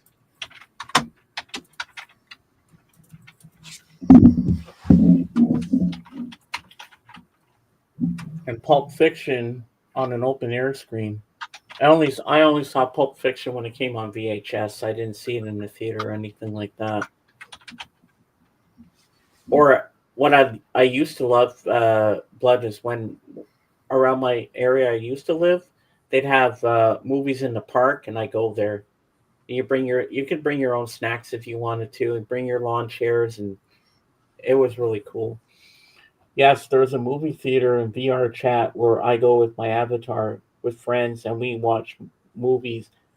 Choice of 10,000 films, everything that's currently on the theater included, and it's all free. Wow. I think you piqued my friend Blood's interest right here. Blood, I think we got to get into VR now so we can watch all this stuff. There you go. Wow, that's awesome, man. I have not Blood. I have not seen it in the proper aspect ratio. You'll have to show it to me sometime in the right aspect ratio. But tonight I want to watch with you Cinema Paradiso. Well, I'll have to text you after when I'm finished my stream and get some food and we can watch it. Wow, that'll be amazing to see that. And have you seen Pulp Fiction? Oh yeah, I've seen it. Do you remember the hamburger that she orders? A Royale with cheese. Oh yeah, I was thinking of the scene where they go to those guys and he goes, "Burgers for breakfast. I'm not allowed to eat those. May I?" He grabs the guy's burger and takes a big bite. Now that's a tasty burger. Yeah, I remember the scene where they're dancing. Oh, I have to. Yes, I do. Blood. You'll have to show it to me in that there is a proper aspect ratio. Because I've only seen it on VHS, so that was not the perfect thing. And I don't know if I've even watched it on DVD, to be honest with you. So, yeah, I'd like to. When you're in VR, the immersion is incredible. So a big screen movie looks like a big screen movie, and you don't need 3D glasses to watch 3D films, and the 3D is better. It's like you're in the film. Oh, that's cool. So is it big like IMAX screen in the VR? Because that would be cool, like an IMAX. The open air screening of Pulp Fiction also had a burger, but nearby that sold big Kahuna burgers. Haha, was so nice. I don't think I've ever heard of big Kahuna burgers before, but it sounds yummy. I'm always up for a good burger, and that's where they had my favorite song in the movie, Pulp Fiction. "Girl, You'll Be a Woman Soon" by Neil Diamond. I love that song. You know that one, "Girl, You'll Be a Woman Soon." Bow, bow, bow. Oh yeah, that's a great song. Yeah. Did you ever go to the drive-in as a kid, Dave? Yeah, quite a few times. Well, where I used to live, we were close to a drive-in and Dollard. It was like maybe 15, 20 minutes away. And we used to go to see all the Disney movies there. And I saw this one with Elliot Gould and what's his face there, Bill Cosby, called The Devil and Max Devlin. I saw Mary Poppins there. Uh, I forget what else I saw there. The Last Flight of Noah's Ark, I think. I love every soundtrack of Tarantino's movies. Just so good choice. Yeah. VR tricks your brain into thinking everything you're looking at is real, full 360 immersion. The technology has advanced massively. Wow. Does it even show you the lobby of the theater that you can actually walk into the cinema and choose your seat and everything? That must be so cool to see that. Oh man. Now I want to try this VR thing. This sounds cool. Maybe we should get into that. What do you think? Probably bloody expensive too. I wouldn't be surprised. Yeah. Do you think it's expensive, Dave, for all that technology? Well, when he was showing his stuff, he was saying the headset and everything was quite a bit. Oh, I can imagine. Yeah. Oh my God. I wish he could show the VR through the camera so we could actually see what it looks like inside. That would be cool. I was into that and sworn it off. It's my doom. Oh, I think I know why it would be your doom, because you would get way too addicted to it. It's too immersive. But hey, 10,000 movies in there, all for free? Blood, think of the opportunities we could have. We could watch movies till the cows come home. And of course, I bet you'd never go to bed. I mean, I know your sleep pattern's already off the Richter scale some nights, but wow, can you imagine? Okay, ladies and gentlemen, the band that needs no introduction. Lavelle! Hello. Hey, Hey. how you doing? Oh, I guess he's having issues again. He'll be Uh-oh. back. Oh my God, can you imagine all the movies we could be watching in there? All the ones that are in the cinema, man. Yeah, he's back. He's back, people. All right. Hello. Which one is the one I get ready? I think I deleted the wrong one. The one I got to delete is this one. Is that right? That's good. That one good. I always keep you deleting the wrong one. Ah. So, Lavelle, are you excited to see what I've got to show you? Yeah, I want to see what you got, man. I All watched right. a little bit of it, but I didn't see everything because I was at work. Okay, well, first of all, this T-shirt, New York City, just like John Lennon. But according to Dave, that John Lennon actually cut the sleeves off. But I'm going to leave it all intact, of course. Oh, that's right. He had the sleeve. Yeah, because it was sleeve. The sleeves were cut. Yeah, but I'm going to leave it as it is. That's still a because it cool looks shirt, like, though. That's yeah, I cool love shirt. this shirt. That was the first thing I actually opened. So next up, I got this 2025 calendar of Oh, Elvis, that's nice. and here's all the different months. That's the early Elvis. That's 50s. Am I right? I think so, yes, because it has Jailhouse Rock in here. And one of my favorite pictures in here is this one. Let me find it. Well, it has one 1970s one too. I love this shot right here. Yeah, that's cool. That's like 57. That was like 57 right there. All right. Now, next up, we have DVD of the Beatles' first U.S. visit. Yeah, nice. 1964, right? Yep. And it's got a booklet in here, but I'm not going to go through the booklet because it'll take too long. So we got that. And now we have 245s, and then we get into the big albums. And if I don't fall over here. Okay, first one is, this is, and by the way, all these records are Canadian pressings from with Sega George. So we have Apple Records, The Beatles, Let It Be, single. I like and the B side is You Know My Name, Look Up the Number. Number. Yep, good one. And this one is from Darren Record Hound, to James from Darren Record Hound. This is Cry Softly Lonely One by Roy Orbison. Whoa, and man, the B side is Pistolero from the movie The Fastest Guitar Alive by Roy Orbison. Now we get into the big albums. And I know you're going to love this one. And this one is a 1973 Apple Records original Canadian pressing in shrink. So we have Mind Games. Nice. And the shrink, I like the shrink when they have, especially, the shrinks are good. I keep my eyes This open. looks amazing. I haven't heard it. I haven't played this one yet, but I'm excited to spin this one. This is going to be good. Man, I thought you would spin that already, man. I know you couldn't wait to get a spin that.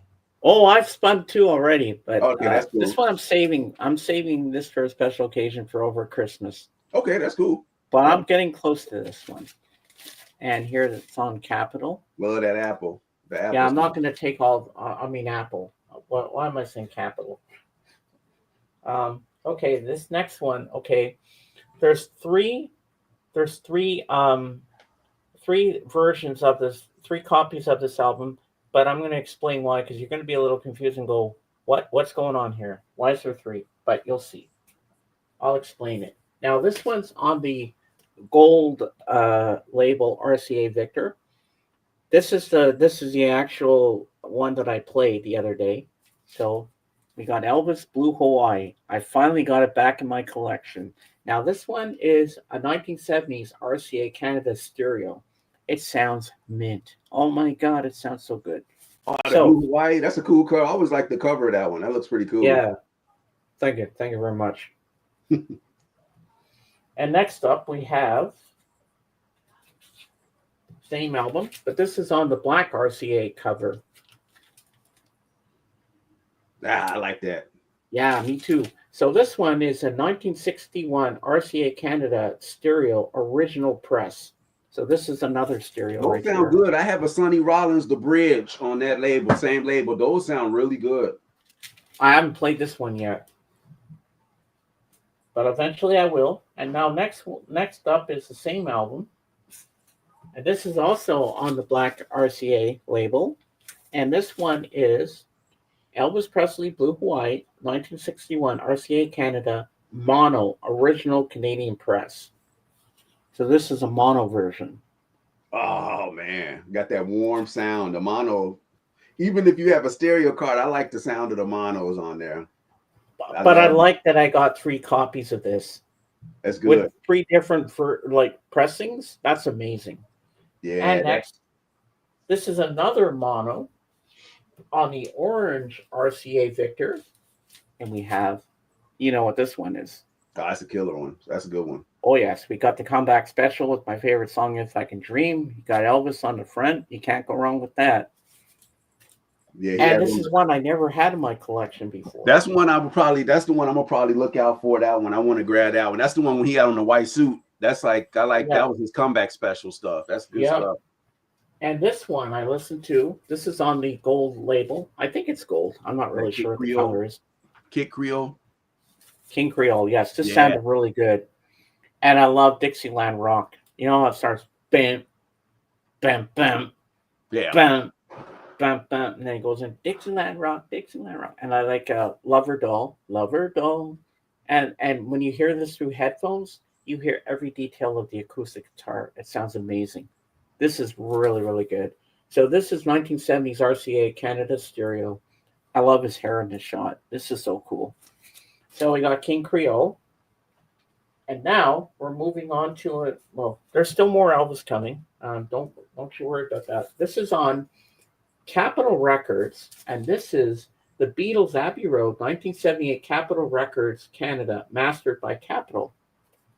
So I've got a UK pressing of this, a 180 gram vinyl, and now I've got a Canadian pressing of it. So that's Nice. pretty cool on Capitol. Sorry about the glare. Oh, the Purple Capitol, those sound pretty good. Those are good. Oh, yes. And next up, we have another band. Now, I have 2 copies of it, and this is a great album. Supertramp, Breakfast in America. Oh yeah, that one got that's the one that has Logical song on it, right? Yep. Yep. We got Goodbye Stranger on here. Yeah, Gone Goodbye Stranger Hollywood. killer too. I like that. It's got Old Darling, not to be confused with which I just showed. And what else have we got on here? We got Gone Hollywood, The Logical Song, Goodbye Stranger, Breakfast in America, Old Darling, Take the Long Way Home, Lord, Is It Mine, Just Another Nervous Wreck, Casual Conversations, Child of Vision. That's all the songs on that one. And now we move on to 2 more records. We have, this was on the Blue RCA Camden label, and this is a Dynaflex record. This is Elvis Separate Ways. I love this cover. Look at how the roads separate with the grass in between. Isn't that cool? Yeah, that's pretty cool. I've never seen that cover before. That one I've never I've seen. seen this. I've seen people show this in videos before online. I think it's really cool on YouTube. Yeah. And then last but not least, this is the last one. This is also a flexi disc, 1970 RCA Canada. And this is February 1970 on Stage. Oh, that's a good one. I've seen that one. That's a good one. I had a buddy. So the comeback special, this one, and Separate Ways are ones I never owned.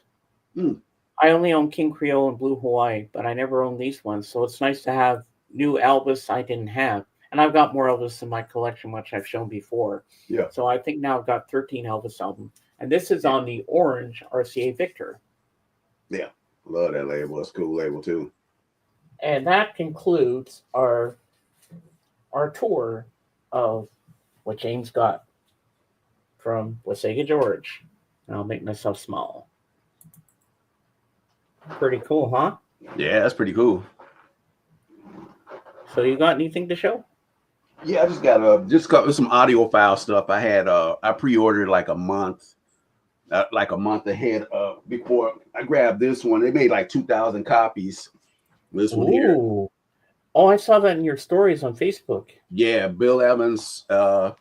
This is cut by Bernie Grundman. This is like the fancy packaging, but yeah. Oh wow. Nice cover. I've never ran across an original. You know, it's funny. I have a lot of Bill Evans originals. I never ran across this one. So this is on. This is like see-through. This is like the one-step type stuff. Sounds great. Nice. I played it yesterday. Oh, I bet it sounded great. But it's not Riverside. It'll be Kraft because Riverside will sue them. If you see it, it says CR. If it was Riverside, it would say like they only let you put the Riverside at the top, but down at the bottom it says CR. That's Kraft. Cut by Bernie Grundman. Sounds really good. I have a OJC copy of it, and it's in the jacket is beautiful, man.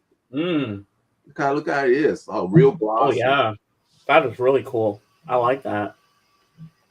Yeah, I got a couple more of these. I have a Yusef Lateef, and what's the other one I have? Oh yeah, Thelonious Monk, Brilliant Corners. Now Thelonious Monk, I do have a early 50s pressing. Oh, I think you have a little something from Zeb. He says, "Bring the krautrock, Lavelle." That's the stuff that's up here. That's krautrock up there. Finger up there. And my friend Blood is saying, Lavelle, singular, alone, only one, referring to audio channels. Oh, thanks. Lavelle, he knows his stuff. Ooh. I grabbed this one from one of the shops. The old boy had this one. This came out earlier in the year, and I kind of held off on it, and I got it for a really cheap price. Oh, Jorgen's gonna love that. This is the Giant Steps analog production, fancy 45 RPM. I like the gatefold. Gatefold is cool. You know what? In that picture right here, he looks like Denzel. Yeah, you do, don't he? I was thinking about the same thing. Yeah, I do have an original of this, though. I do have an OG I bought some years ago. It's in good condition. It plays good. Has some marks on it, but it's hard to track down an original. That's amazing, man. That's pretty much that was the only thing I got this week. All right, let's see here. The difference of a mono versus a stereo vinyl lies in the groove. The mono groove. Much, yeah, that's right. Because somebody asked about that. Yeah, see, the stereo is 2-channel. Really, mono is like 1 channel. It's like single. It's kind of singular. It's kind of like a mono type. Yeah. I don't have I play my monos through stereo. I don't have a mono card, but I know I'm gonna invest in one because I just tripped out over the years. I've been collecting. I've been finding a lot of the monos.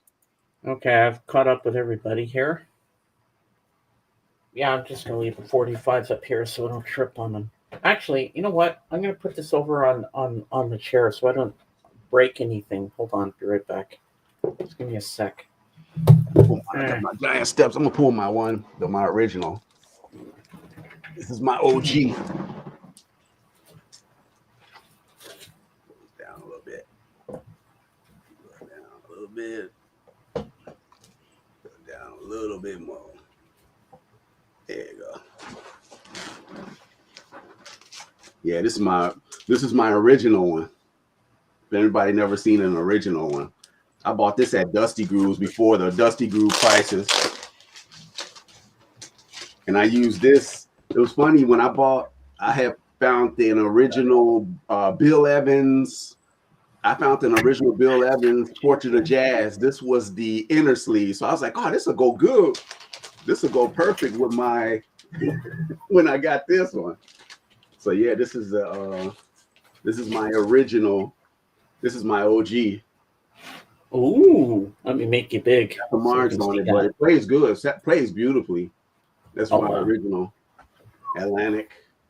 Nice. Yeah, that's the OG Giant Steps. But the thing that I learned about a lot of the Atlantic stuff is, so I think it's what's his name, Tom Dowd or whatever his name is. I always forget his name, but he a lot of people don't like his press. Tom Dowd, that sounds familiar, that name. I think it's Tom. I always forget the guy's name. Where have I heard that name before? God, I forgot his name. I'm going blank, but yeah. Wow. That's the cover of it too. Yeah. Pretty cool. Oh, Jorgen's gonna flip when he sees that. Yeah, and it's funny because a lot of people love that record. Giant Steps is probably a lot of people's favorite on Atlantic. I would say it's right up there for me. I like that one, but then I like My Favorite Things. I love the sound of My Favorite Things. So I've heard of that one. Yeah, that's like a standard, and I think that's why people like Giant Steps, because that's more John Coltrane's composition. You know, My Favorite Things is more of a standard. So. Is it the one I'm thinking of from Sound of Music? Correct. But his version is the most popular one from the Sound. You know, his version is the one a lot of people go to. Yeah. Yeah. I've some experimental stereoscopic sound vinyls for demos and stuff. The stereo image on those is awesome. Wow. All right, Bob. It was nice having you there. Say hi to your mom for us. Have a great day, Bob. Yep. See you soon. See you tomorrow on the Lamb. Yeah. Yeah, you learn something new every day. See, Alice, when you come here, you get an education. I get an education. I learn things on my channel that I never knew about music or stereo equipment or anything. Yeah. And Lavelle's a good teacher. He teaches us all something we need to know. And you know what? Blood, you're going to notice with Lavelle, he's a bottomless pit of records. He just pulls it out of thin air. You want to see this? Oh, I got that. Pulls it out of thin air. It's like he's magic. He's the Not magic everything man. though. It's still stuff. It's still stuff that I'm after. But majority of the stuff I built over the years, just building the collection, is man, it took a while, but been happy with the stuff. But then you got those vices. Like I love the originals, but then the audiophile stuff is really tempting too. A lot of that stuff sounds really good too. I give the respect to how they go in and do they do their little kick things to it. So Yeah. Because my friend Blood is from Luxembourg, Germany. it's from Luxembourg, Germany. Okay. Do you have any German albums, like any German bands? Well, that was the ones up here. These Ajwa Temple, Cluster. A lot of them are German bands. Do you know any of those, Blood? Yeah, he His knows. Blood's real name is Sam, but we always call him Blood. Well, he goes by the name Blood Second Freak, but we call him Blood. He's really cool. Yeah, he knows that stuff.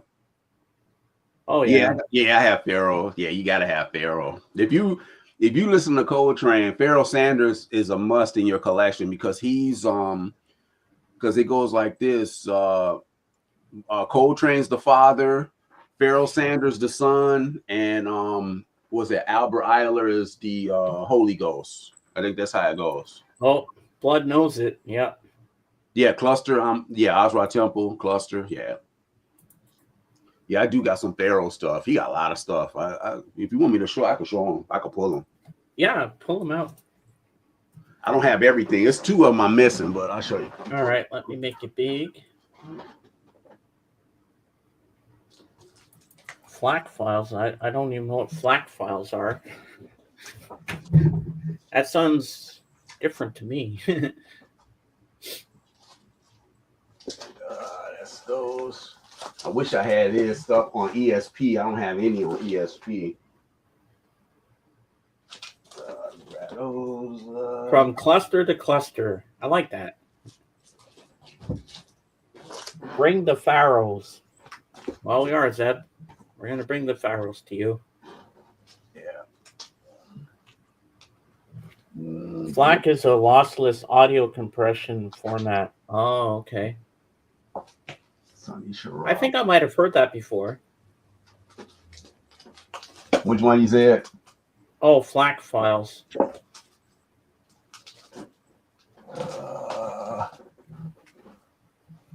I'm almost there. Give me a second. No problem. That's fine. Let's all admire Lavelle's cool chair. It's a healthy stack. Let me grab one more. I got one more I got to grab. Okay. A healthy stack. All right. Well, I'm sure he does too, Alice. I wouldn't be surprised. He's got everything but the kitchen sink. Oh, maybe he's got that too. Here we go, Bled. I showed this one. I never ran. I ran across an original one time, but the money was too expensive. It was this one? Ooh, box set. Everybody know about this one. This is the one. I ain't gonna open this. A whole bunch of stuff. Everybody knows about this one. Pharoah came out in the 70s. This is actually the better sounding one between the original. I finally got to hear an original, and this one sounds really good. Oh, I like that cover. That's pretty. Yeah, cool. It was picked up. I'll do a quick fly through. Came with a lot of goodies. That's kind of like All Things Must Pass, the way it came originally. Harvest Time. Wow. A lot of cool stuff in here. Ooh. International Jazz. All this stuff came in here. It's a book, 1977. Wow. The year of Star Wars. This one. That's how the record looks. It looks kind of wow. Like that. And then it came with this live. This Luca Bop did it. For the amount of money you pay for this, I paid like $50 for it, and this is pretty good for $50. Has this in there too. The original didn't have this. You really get your money's worth. Yeah, it was pretty good. Pretty good. I recommend anybody that sees this, pick it up. It shouldn't be that much though, but it's worth it. This is my friend Blood is jealous. From 2023, this was one of the best reissues of that year. Wow, that is so cool. And then he put out this album right here. This is before he passed. This one here, Floating Points. Well, that's Yeah. an interesting cover. Yeah, this is really good. This Ooh, is like still in the shrink. kind of like no, that's got the seal. This is him. Oh, okay. Same label too, Luca Bop. That's a label that David Byrne had promoted. See how it opens up? It looks pretty cool. Oh, that's so neat. See that? That's dope. Oh, I love that. Yeah, it's like Pharaoh meets classical, so it's pretty cool. Ah, And I got a couple of the music on vinyl. He has some music on vinyl stuff. Music on vinyl. I think Blood is impressed. Got this too. Ooh, Yeah, that's a cool cover. yeah. This was originally came out in 1990. I think this wasn't on vinyl. I think it was only on CD if I'm not mistaken. But I grabbed this in 2021, right after it's called Moonchild. Pretty good. And this is one of my original ones here, Rejoice. This was on the Teresa label. This is dope. He does a killer version of, he actually had his lineup on here as Joe Bonner, R. Davis, John Hicks, Billy Higgins, Bobby Hutcherson, which is great, and Elvin Jones. He does a killer version of Central Park West, which is off of Coltrane's Coltrane. So That looks like a rug. yeah. Yeah, Pharaoh got a lot of stuff. Yeah, It's the inside of it. This came out early 80s. nice. Came out in the early 80s, so that one's dope. Well, I guess you want to get out your credit card and go online and buy all these albums now. This is stuff I bought over the years. Like, just digging. A lot of this stuff I found digging, actually. I didn't buy none of these. I didn't buy none of these online. One of them I did buy online, but all the rest were this was more like a kind of like an R&B-ish type of album. I think Phyllis Hyman's on here. Yeah, Phyllis Hyman's on this record. But this is a pretty good record too. Came out in the 70s. Nice. 78. Cool. Now I'm gonna go to a lot of the I keep going back. Let me go to that one first. Before that one was this one. This one's dope. Elevation. Killer. I found this at Oak Park. I remember when I bought this one. Had a little mark there, but the record is pristine. Must have. Any Pharaoh fan, Elevation is dope. You don't play the cover, that's for sure. Wisdom of Music. This is actually a white label promo. This one's killer too. 70s. You know what? He looks like Cheech from Cheech and Chong on the front. Hey, man! Essential. Black Unity. This is my original copy. That's Essential. Oh my God, he looks like Tuco by Eli killer. Wallach in Good, Bad, and the Ugly on the cover here. And the on side 1 and side 2 is Black Unity on both. So Oh wow, Unity, it's like a long version. This one's underrated. They did a Bind Me Please on this one. Deaf, Dumb, and Blind. This is dope too. I love the lineup on here. Woody Shaw, Gary Bartz, Lonnie Liston, Smith, Cecil McBee, Clifford Jarvis, and Anthony Miles and Nathaniel Bettis. This is killer. The record is in better condition than I hate it because it still got ring. I want to find one with a cleaner. without the ring wear. Yeah. This is another one killer. Jewel of Thought. Ooh, This one's dope too. 2 tracks. that's a nice cover. I like this because it reminds you of the Karate. That look dope right there. See how his face is faded? That looks dope. Because it kind of reminds you of the Karate. Those are the lineup on there Bruce too. Lee. Yeah. This guy just passed away this year. He's one of the great drummers, Roy Haynes. Oh yeah? He just passed away. He was 90-something years old. He played on a lot of people's stuff. You've heard the name before. He's been around a long time. This is another essential one, Themby. Ah. Yeah, these are original ones I had bought over the years. Themby. This one's an essential. And of course, this one is too. This one's killer too. Everybody knows this one. This is like Karma. Wow. Nice cover. And his first one on Impulse. I don't have any of the ESP. Those are the ones I got to get too. I forgot about the ESP. Pharaoh's first, the ESP. He had two of them he did on ESP. But yeah, this one right here, this is one of my earliest ones. This one's on, I think I showed it in a couple of my videos. This is on white vinyl. I mean, white label promo. I mean, see, it's white. Yeah. It's a white label promo. Tahid. Oh, I bet nowadays these albums are worth something. Yeah, they work now. And then this one here, this is essential too. Sifo Zam. Yeah. With Sonny Sharrock. I think you're showing the back. Where's No, that's the front. That's how it is. Front. Yeah, the back is like. Yeah, that's how it look, man. That's stripped down. And I thought the same thing. This I was is like, back. what? That's your back. Oh, okay. Yeah.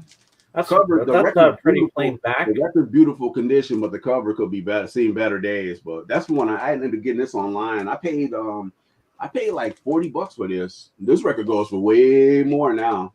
I can imagine. Hey, at least you got the. I mean, you're right about the cover, but at least you got the album. So 1 out of 2 ain't bad. Yeah, those are all my Pharaohs. Pharaoh's dope. He's killer. Yeah, Pharaoh. Wow, that's amazing, man. You got everything, including the kitchen sink. Yeah, Pharaoh. That's I'm still missing a couple of them, but I got the essential one. I got to get the East. I think it's like the East Village of East. It's like a white background cover. There's 2 of them in that 70s I need to get. I'm still looking for a couple of those. You know what, Christopher?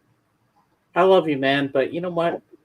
You seem to like Lavelle's collection more than what Jorgen has, because you always say Jorgen goes to the toilet store. I haven't heard you say one bad thing about Lavelle, because look what he's saying. I want Lavelle's records. Thanks, Christopher. Well, you've been around for that when they bicker at each other. But yeah, Lavelle's got quite the collection, doesn't he?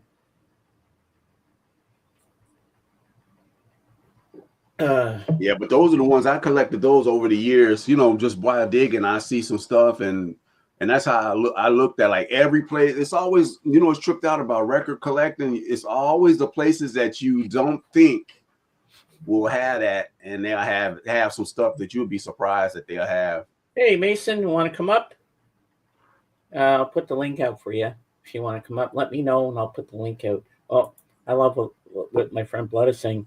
I would need an automated player for drunk operation if I had such nice vinyls.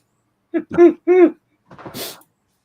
that was the thing. I wanted to build a library. That was my whole thing. Growing up, all I could afford was cassettes. So, and then I got the vinyl bug. I went over to one guy's house, and his house was this guy named Michael Eflin. He ran a place called Video Beat in the Lincoln Park area. He's like, "Hey, why don't you come over to my house?"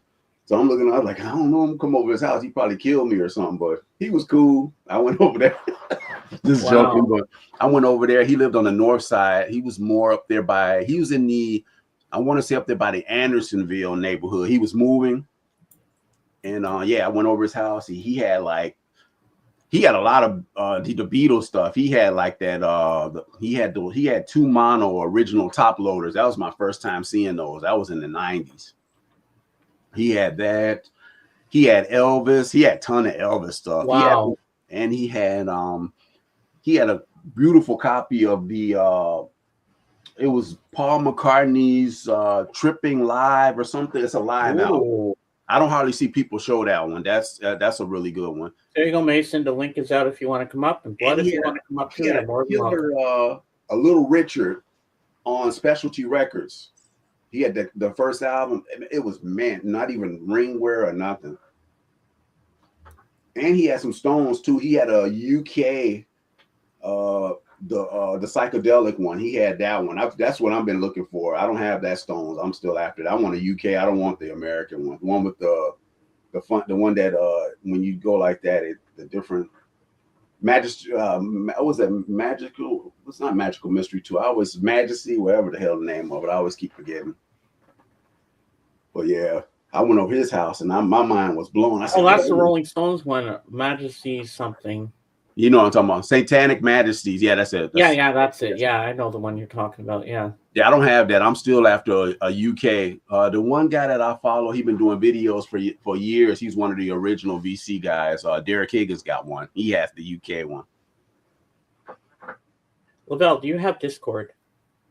Yeah, I have it. I go on there sometimes. It's just too many. It's too many platforms, man. It's too much. I'm just like, I don't have the time to go through.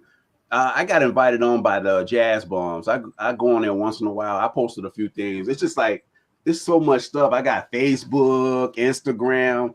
Now you got Threads. I post a little bit on there. It's just too much.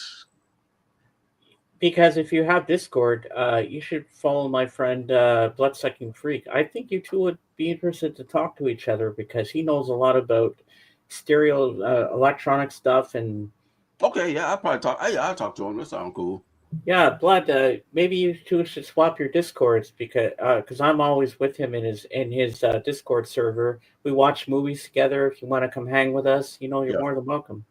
Yeah, because it's so many platforms, man. It's like crazy. I only use Instagram, Facebook, and Discord. Yeah, I told you got the Threads too. And people been trying to get me to get on Threads too. Like a lot of people follow me on Threads. I posted a few things. Yeah. So Blood, how you two gonna swap your Discords while you're here? You might as well try it here. Let me see if I can get on. My nephew too had he always messaged me on there. He likes using. Yeah, because I think Blood, I think you made a friend here because you like what he's got in his collection. I think you two would talk about tech and stuff like that because you seem to be interested in that, and I want to bring you two together as friends. I can give an invite link in private, but not public anymore. Yeah, mine is the same. It's my name, Lavelle Andrew. That's my that's my Discord.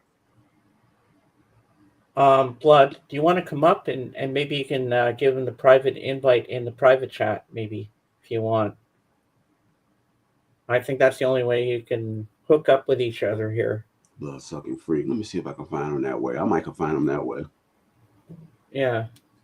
Okay. If you want to come up on camera, maybe you can do it in the private chat somehow. Bloodsucking Freak. Let me look that up real quick. The link is up there, Blood, if you want. I can bring you up and you guys can do it through the private chat if you need to. I will allow it. Freak, okay. Because I could see the three of us all hanging out together. It would be cool. Because I have more than one best friend. I love hanging with Lavelle. Lavelle is so cool. I've learned so much from you, Lavelle, and music. You've taught you give me an education every Sunday. I look forward to it, and I think Alice has gotten education from you, and she loves your collection. You got some amazing. Dude, I learned from you all too. So it's a lot of stuff the Elvis stuff. A lot of that. I guess we learn a lot from each other. Yeah, you're right. The Elvis, the Beatles. It's still like stuff I'm still learning about the Beatles. I never thought I would actually get a Canadian pressing on Capitol Records of Abbey Road. Yeah, it's still nice to have. Now I got 2 copies. I got 3 copies of Blue Hawaii, 2 stereos and a mono. That's cool. When you got those different pressings, I got a few records like that. I dig that stuff, having those different pressings. I mean, I've just got a little briefcase record player, but that's good enough for me. Oh, here, Lavelle. Check this out. Okay, 420. Okay, I just sent okay, got it. There you go. Freak.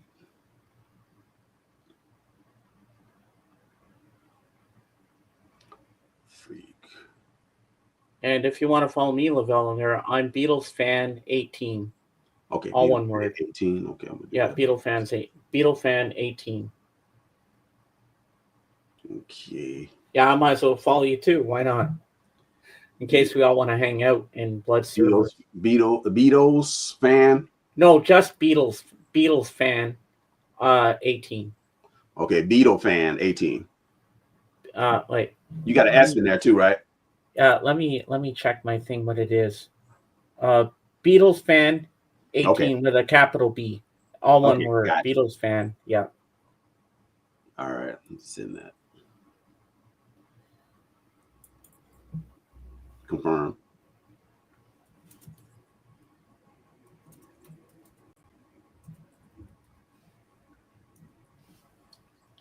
This one didn't work.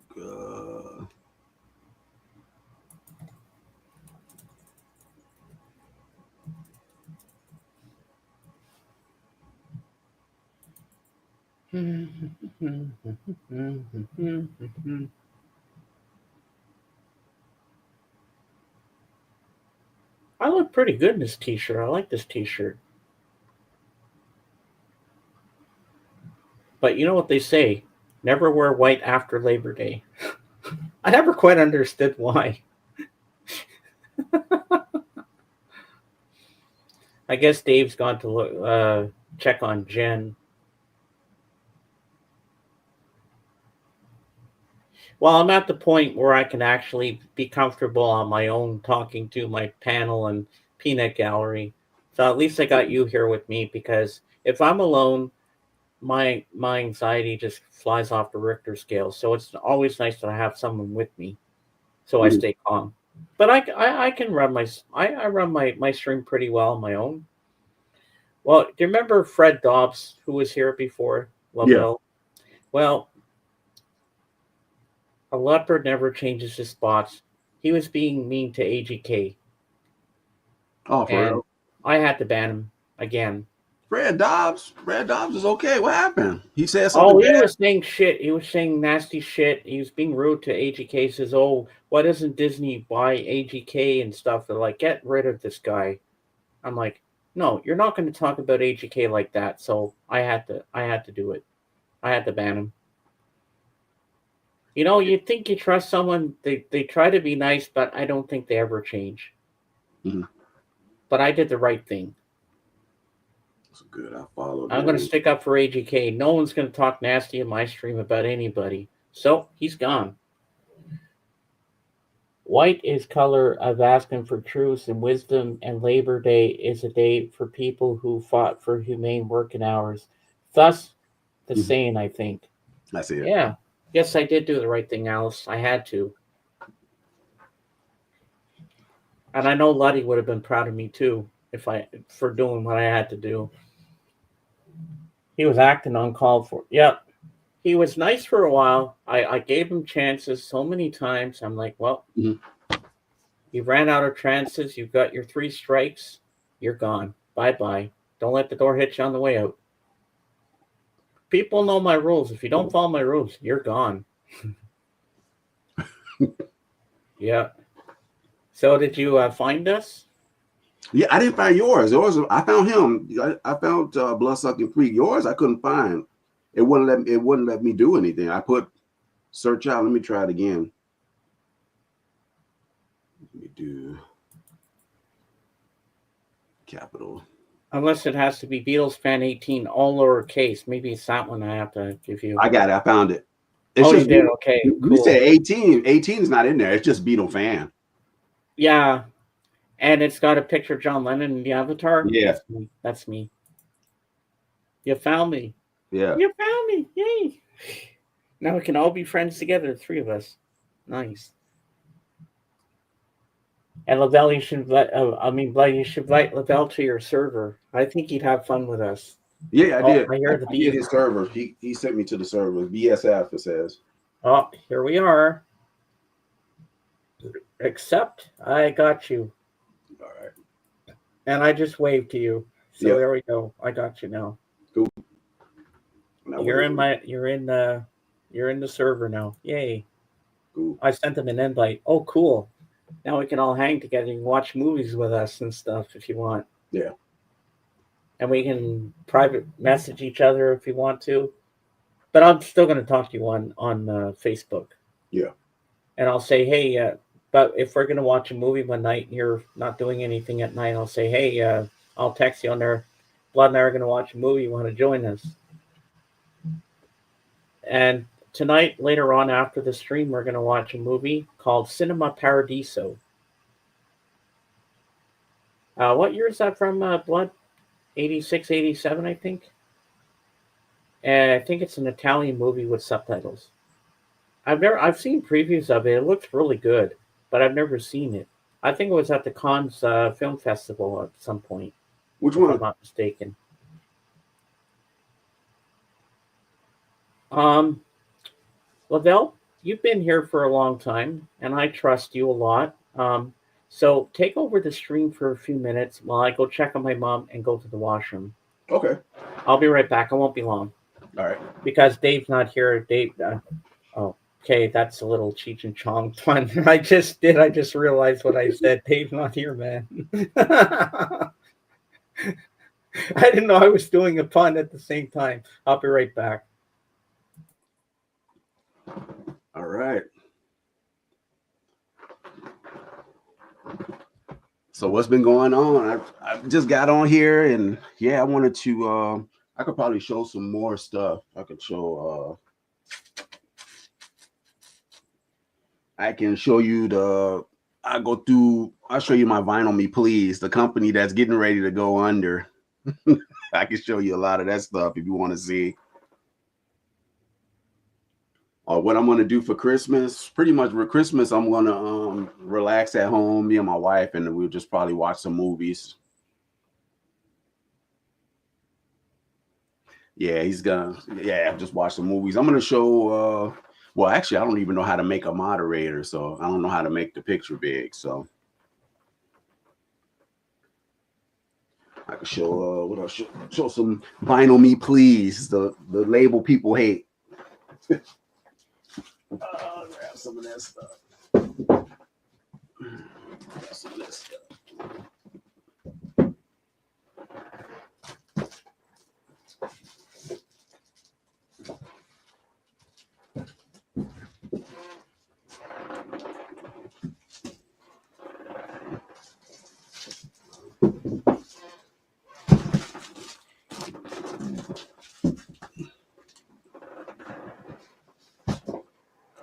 All right.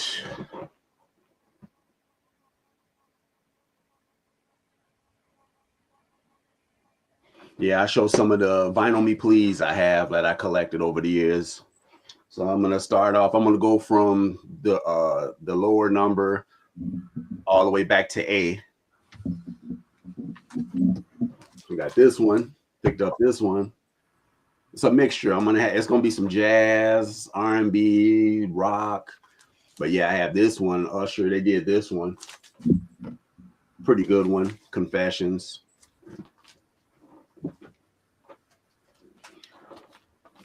The best pressing of this one. Low End Theory, Tribe Called Quest. And it comes with the little card, which is cool.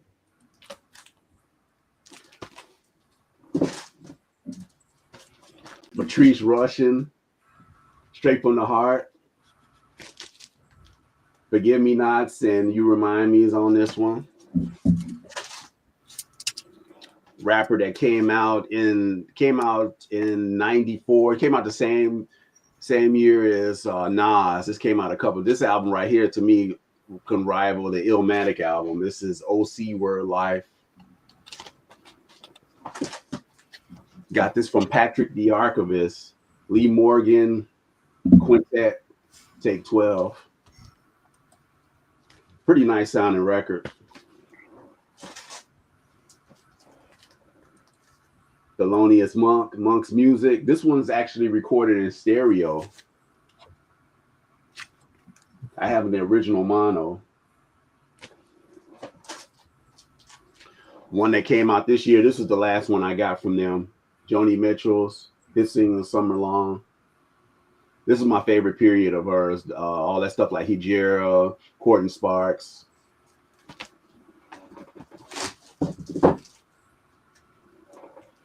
This one, I have an original of this one. Hector Lavoe, Comedia. This is Salsa from the 70s. To me, this is like the album by him.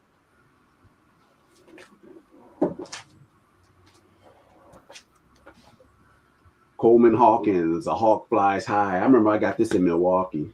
I have an original of this one on the white label. Yeah. This is one of my favorites by him, Coleman Hawkins, The Hawk. Al Green, Call Me. This one sounds really good. think this was cut by Ryan K. Smith, if I'm not mistaken. This is a really good sounding record. What's this one? Yeah. Aretha Franklin. I never loved a man the way I love you. Look at that. Look at that. Oh, that's a great song. Yeah, look at that. Look at the color of the album. This is one of the coolest color records I have. It's nice. Wow. Welcome back, Dave. Thank you. Gang Starr. This is their first album. I've never heard that band before. Yeah, that's a hip hop group from the. They came out in the late '80s. I've heard Ringo Starr. Yeah, Gang Starr. Hey, Blood, I'm back. Dylan, Blonde on Blonde. I do have an original of this. I have 3 different presses of this album. One of the first Dylan albums I ever bought. I have the original. I have the original mono. That was one I bought at the store that was closing. And I have this one, and then I have the MoFi too, cut at 45. Ooh. This is the De La Soul you want. The reissue is terrible. I would never. I was so glad I didn't jump on the one they released last year. This is the one that has all the samples. If you could find an original other than the original, this one sounds just as good because they spaced them out on 2 records. The original, everything is crammed on 1 record. This one's on 2. That's not good. Look at the color of this record, though. Oh my God, that's so cool. This one is just as cool as the. I had to buy this one secondhand, but it's in great shape. You know what? That reminds me of Cake. I think of like Cake. That look cold. The splatter sounds great too. Oh, I like that splatter. That's really neat, man. Then I grabbed this one, Sunship. I didn't have an original of this one. Well, I had an original. I sold it because it was in really bad shape. You're gonna love that. This is a vinyl Me Please. And then his wife. This one, I never had this record. I got this one. I like it because it has the gold. Look at the gold lettering. I like that. That's really cool. This one sounds really good. Ryan K. Smith did this mastering. Wow. I have this one. This one's dope. This one's Ornette Coleman. It's a really good sounding record too.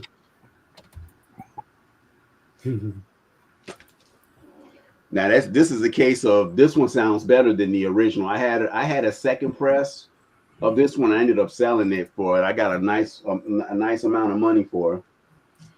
Oh yeah, and I got this one. Oh, this one sounds really good. Mm-hmm.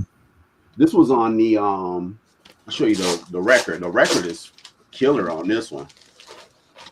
I think they sold out of these. I don't know what happened, but I think they sold out of them. But yeah, look at the color of this one.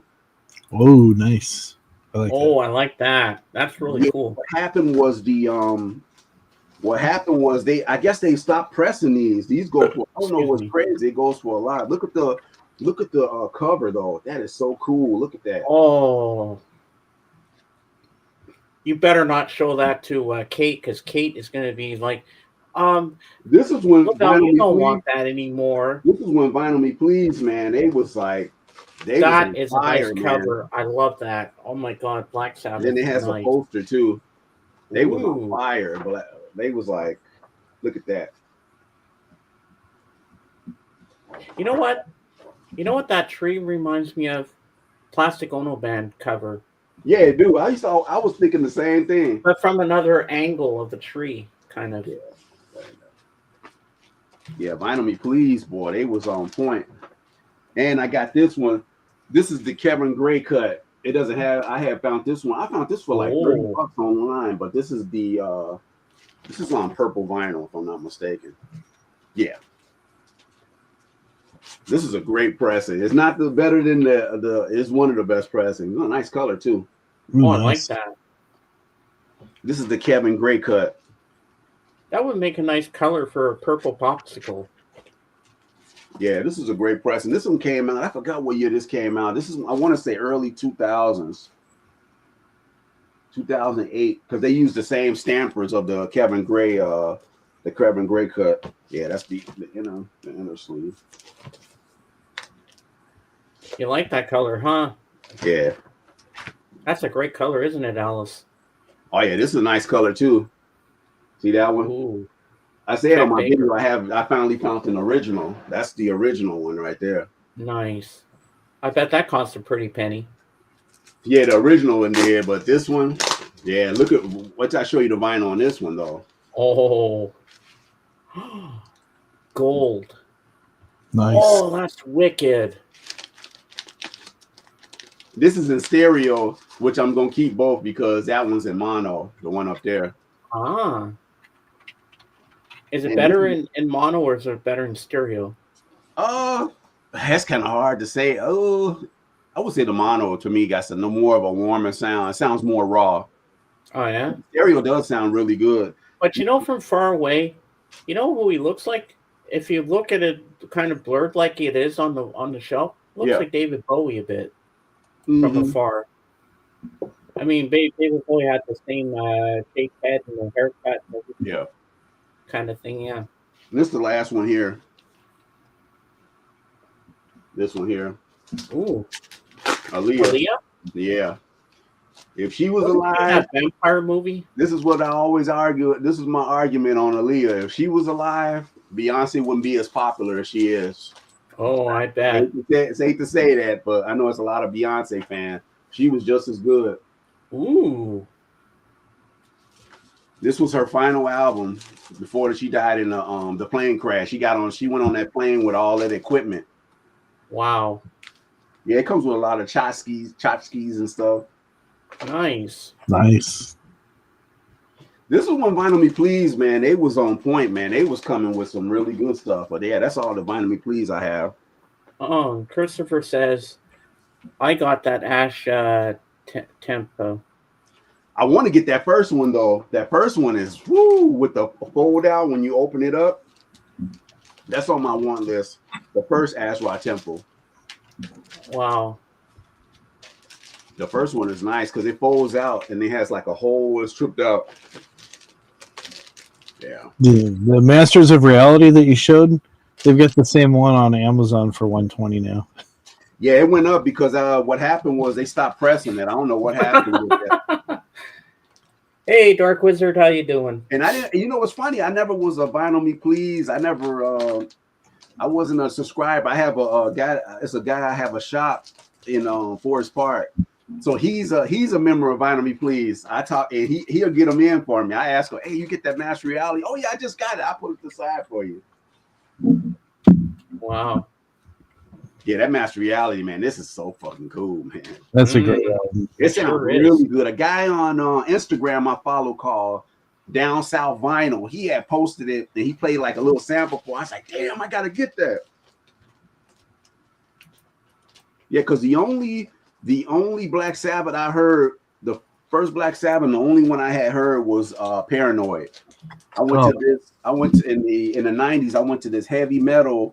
It was a heavy metal party with one of my co-workers, and they was playing. I said, man, this shit sounds good. Who was this? He said, that's Black Sabbath. And that's how hey Jorgen, that's how I got into Sabbath. I was like, man, I'm gonna have to get some of their records.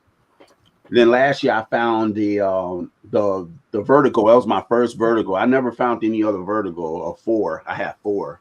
Mhm. Nice pristine copy. I found it in this basement shop in Milwaukee. There was one of the shops up there. I always find like I used to find a lot of stuff there. I found that the YouTube Pop there, and I found REM Monster. I found that there. It was like $12-$14, something like that. Well, that's pretty good. Pretty good price in there. And I found the Susie and the Banshees there too. Is it Hyena? I think it's Hyena. Yeah, original. I think it was original. Yeah, it was original Hyena. Strawberry pressing of that one. It was like a British. So yeah, some of those shops. It's like a lot of shops. That's how when I was going to Milwaukee, I was finding so much stuff. But now it's starting. Now when I go there, now I could tell they're getting more known. But that was like the honey. That was like the honey hole for me, because guys I knew from Chicago, they was like, man, you. I said, where the hell you finding all this stuff? You ain't finding it here in Chicago. Yeah, because Chicago's oversaturated. I go somewhere. I go other places. Yep. Because you're gonna love what I'm about to tell you. Earlier, Lavelle was showing us so many cool Coltrane albums he has. Oh, you talking about this one? Yeah. Oh yeah, I had this one, original Giant Steps. That was the one I bought it from years ago at Dusty Grooves before the Dusty Grooves prices went they went belly up. They like expensive. I think I paid like $60 for this one. And back then, $60 was like, oh, that's too much. But yeah, this is my original. I had this one for some years. Wow. Have you heard of that one, Jorgen? Oh, Jorgen know about this one. My knowledge about John Coltrane is a little bit slim because I don't have any albums by him. You don't have any? You're more of a Sonny, right? You're a Sonny Rollins, right? Yeah, because normally before I joined Vinyl Community, my interest for hard bop was pretty much slim to none. It has come later years to enjoy more hard bop style. But I haven't gathered that much of that style. Yes, Coltrane was probably Coltrane. That's why these are my two favorite pictures. These are one of my first pictures I ever bought. Coltrane. My wife found these over in the Marshalls, over in the Portage Park area. She found these two pictures for me some years ago, and those were like that was like my ground zero of jazz. Those two guys there, and then it just opens up. That's the whole trick with a lot of those guys. They played. Of course, he played with Red Garland.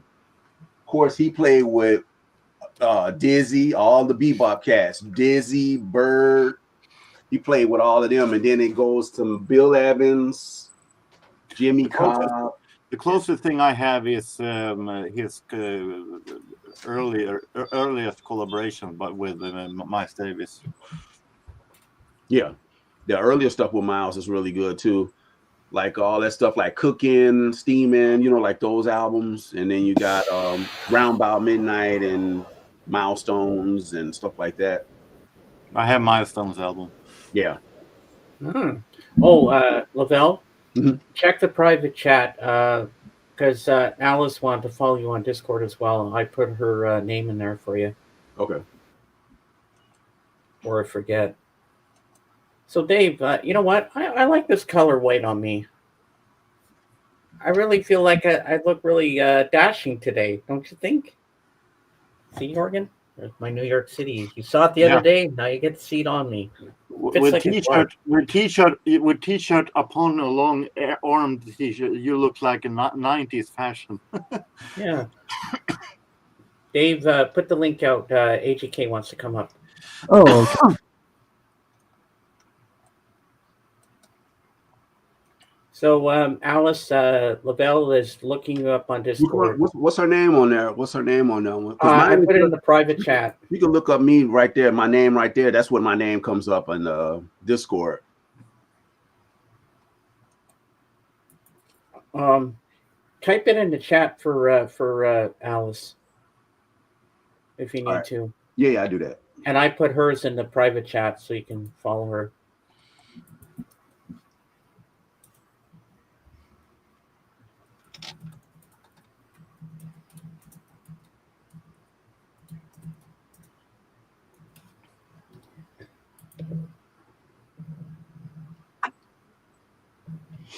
There you go, AGK.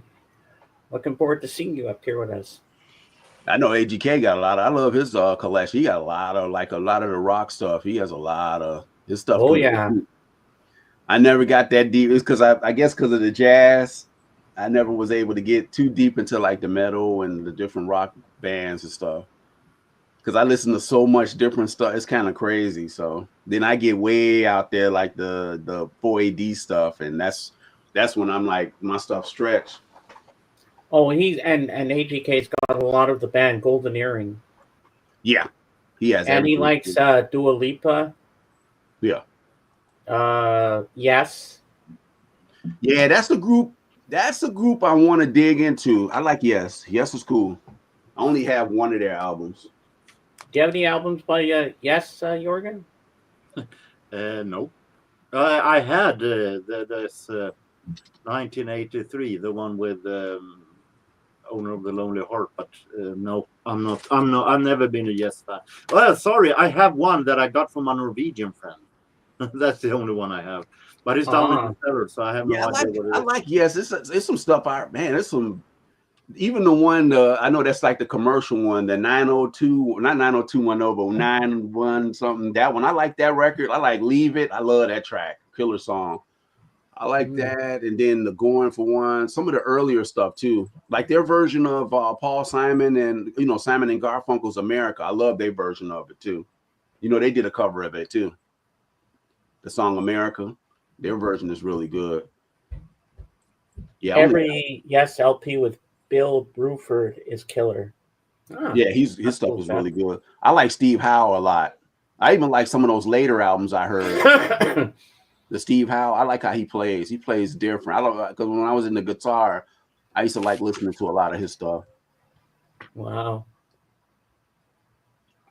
Well, there's one Simon and Garfunkel album I want to get on vinyl, and that is Wednesday Morning, 3 a.m. Yeah, I don't hardly see that one around. I love that song, Wednesday Morning, 3 That's the one. That's the one. Like on the cover, it looked like they're walking, right? They're walking somewhere. Yeah. Yeah, I know which one you're talking about. Oh, that's a great album. Yeah. Yeah, I want to get all this stuff. My favorite is Bookends. I like Bridge Over Troubled Water, that one. I like that album, but I have that on CD, but I want to get that on vinyl because I love the one song I love on there is The Only Living Boy in New York. Yeah, Bookends is that's my go-to. I have a original stereo. I want to get the MoFi. They said the MoFi is really good. I wanted to get the MoFi.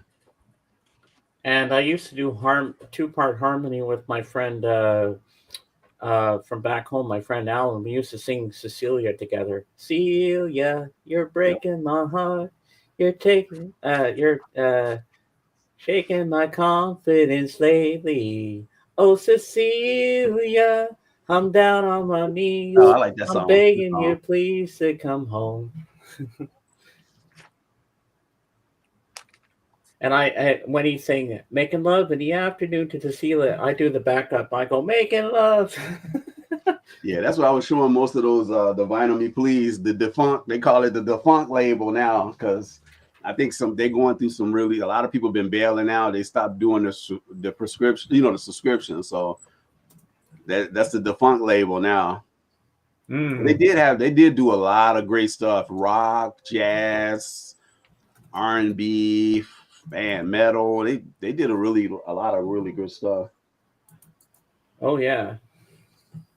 Well, we're still waiting on AGK. Yeah, next year I'm trying to see what hands kind of hard. What I'm gonna. It's still some of those originals. I'm still want to go after, but the prices are so bad. But I might have to sell some stuff I have just to get them though, because I still love for that Hank Mobley Soul Station. I want an OG of that one. That's one I'm still after. And then Kenny Drew Undercurrent. That's another one I want to go. Those are like the heavy hitters. Those two, and then there's one more. Open Sesame, Freddie. Hello, AGK. Freddie Hubbard's debut on Blue Note. Those are the ones. If I can't get the first press, and if I get the 66 transitional label, it's the same metalwork.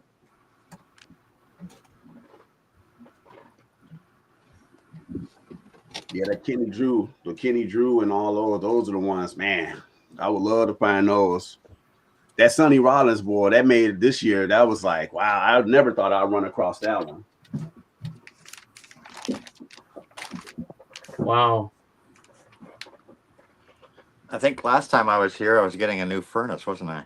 Yep, you was. Yeah, you were. I bet you good. Then the week after, I had a bad cold, and I'm glad today I can actually sit up here and enjoy myself.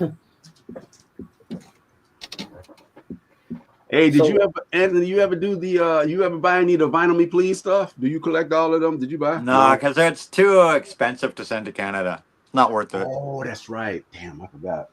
Their shipping rates for Canada suck. So. Yeah. Are they still on strike in Canada too? With that? Yeah. Post office is still on strike now. Mike Mason was telling me a few nights ago, HK, that starting tomorrow they're forcing them back to work. Yeah, but it'll take probably a week to clear the backlog alone. Yeah. Like I wouldn't, like. I know I've got a couple records sitting in packages, probably sitting somewhere here in Mine Toronto. too. I got the I didn't know that they did a Stone Temple Pilot purple, the demos. I found one for the regular price. Mhm. And it's sitting on Leeway because of the Canada thing. I was just like, Yeah, I've got a couple pre-orders. I got a And I Pet got Shop it- Boys pre-order. That's and I got it sitting for regular price somewhere. too, because everywhere else they selling it for too much. It was just like, I ain't paying that price. But it was interesting because I ordered some stuff from Universal and Warner's, Mhm. and that ships out normally by Canada Post because both Universal and Warner's have shipping offices right here in Toronto. Mhm. So I'd ordered the Wicked soundtrack on like an exclusive limited edition, and that came to me about a week ago via Purelator, because Purelator here in Toronto has been picking up a lot of the commercial packages that were mailed by Canada Post. You press that Wicked one though. That must be that one It was a Sacred Bones or somebody. I know some of them be doing those pressings. That's really cool.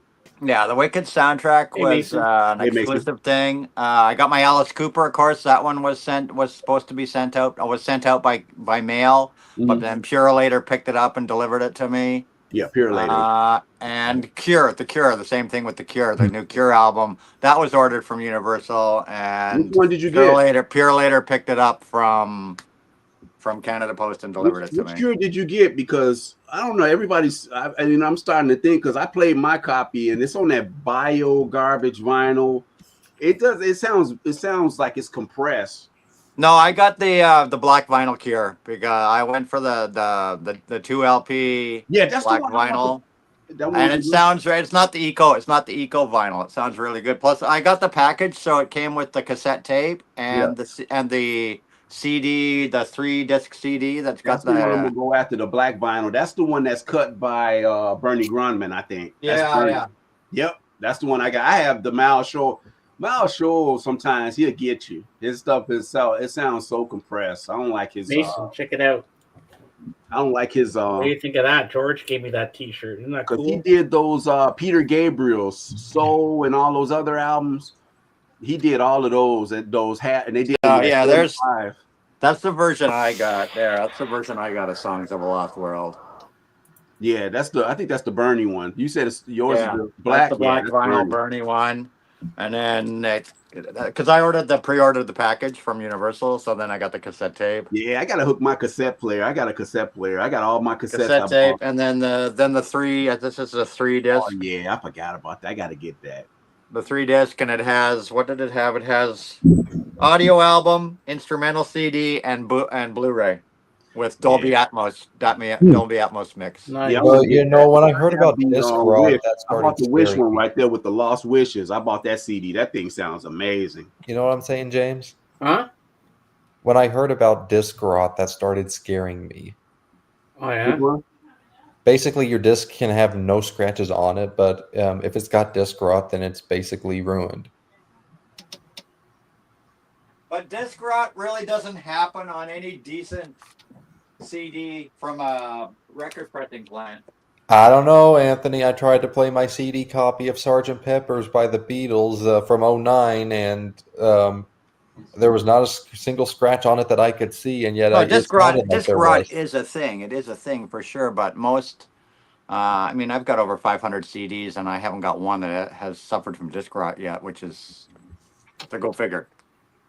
But I mean, if you burn CDs, the CDs you burn in your burner, they have a life of maybe 1 or 2 years, and they're gone. Yeah, you got the 2009, those CD ones. Those sound pretty good. I think I have a couple. They of do, but Lavelle, I tried to play the Sgt. Pepper one on my Yamaha CD player. Yeah.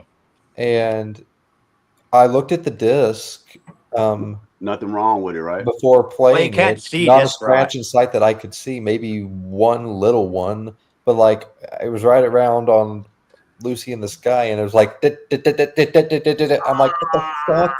That's like the best one. Hey, AJK. I mean, Blood. How you doing, man? But don't forget, the disc rot isn't. Let's see if this works. What's going Nope. on, man? Still have an echo. You're good. I hear you. Disc rot isn't a physical thing, though. It's a term used for the rotting of the bits, Or of the bits, actual right? bits recorded to the disc. It's nothing you will ever see. So Lavelle, this is Blood. What's Yes, up, Blood?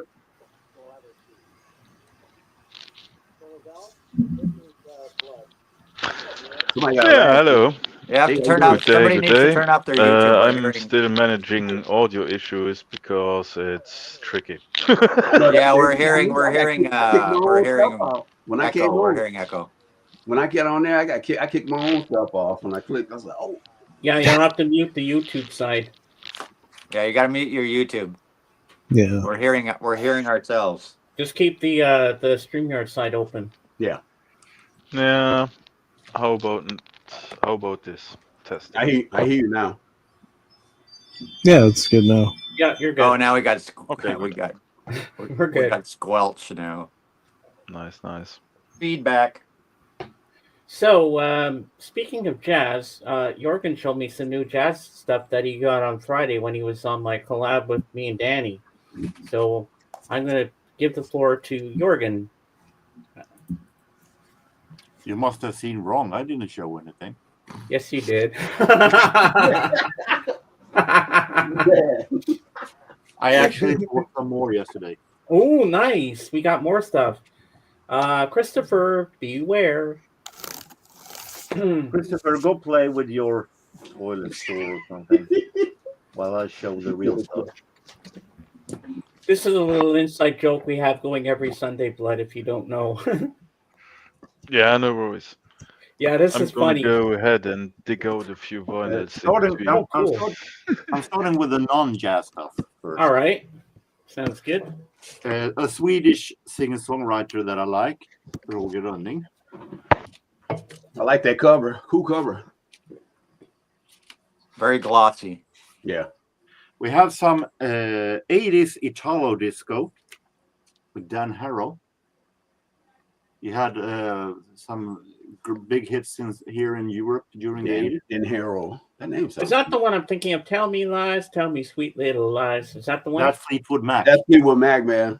Oh, Yeah. Unless there's an Ateli disco version of it. Oh, that's a good I, record. I wouldn't bank on it. That's a good record. That's the one that is on. Otis is the only original member, but that was a lot of sampler. A lot of the hip hop guys sampled that stuff. That's a great record, though. 1976, and it is Motown. So the Temptations are covering themselves. No, that's No, not it. that's just the title of the album. I used to always think that too when I was a kid. When I used to see that record, I said, "Man, they doing the cover." So by that title, it just sounds like they're making updated re-recordings of their classic hits. No, this is only the title. Yeah, it's Now- just the title. Now it's jazz. And first, I found this. A Benny Goodman Orchestra, Oh yeah, that good shit right there. ABC collection, and I like that. envelope. Almost looks like my my Can album. It has like the fold in. I love it. Like it's like an envelope almost. Yeah. That's pretty cool. This is not the orchestra. This is a smaller band. It's a smaller band, right? Septet from the 60s. You know, he's definitely someone I would call a legendary swing genius. Yes. Indeed. He was one of the most, from what I understand, one of the most biggest dictators and hardest to work with, but among the best when it came to music. Now we're going way back in 20s. I showed a couple of weeks ago a lot of 20s jazz records that I found for $1. And there were more to come, so I went there. I went back and bought some more. First, we have Clarence Williams' Jazz Kings, New York Columbia recordings. Man, that's early right there. Clarence Williams that's Wow. real early. Yep. I've been Hey, listening. JJ. I've been listening to 20s jazz a whole lot for the past years. And we have more Clarence Williams, jug bands. I'm playing washboard. I really like the quality of this one. So back in those days, those would have probably been only pressed on like 78 RPM or something like that. Yeah, probably. Yeah. Yeah, Yeah. they'd be 78s for sure. Most jazz collections that contains songs from earlier before 50s are transferred from 78s, of course, because vinyl wasn't a thing before that. Yeah, it's more from the shellac times. Yeah. Here we have 20s. Which when wax was really made of wax. There you Yeah. go. wax. Famous California Ramblers. I had never heard of it, but it is, from my understanding, this is a kind of those 20s dancing Slappers. orchestras. So Nice. this recording from the 20s. Wow. I showed Jazz Tribune a couple of weeks ago. Here comes another one. It looks the cover has similarities that remind me of the Sometime in New York City cover, but I think that's just because they're both taken from a newspaper article. Yeah, this is a kind of style that French RCA's French label Black and White uses for their double album set. And McKinney's Cotton Pickers was one of the earliest bands I listened to, actually. I remember when I was a young jazz lover in the 80s, listened a lot to My Blackbirds Are Bluebirds Now, and here I got it in two versions.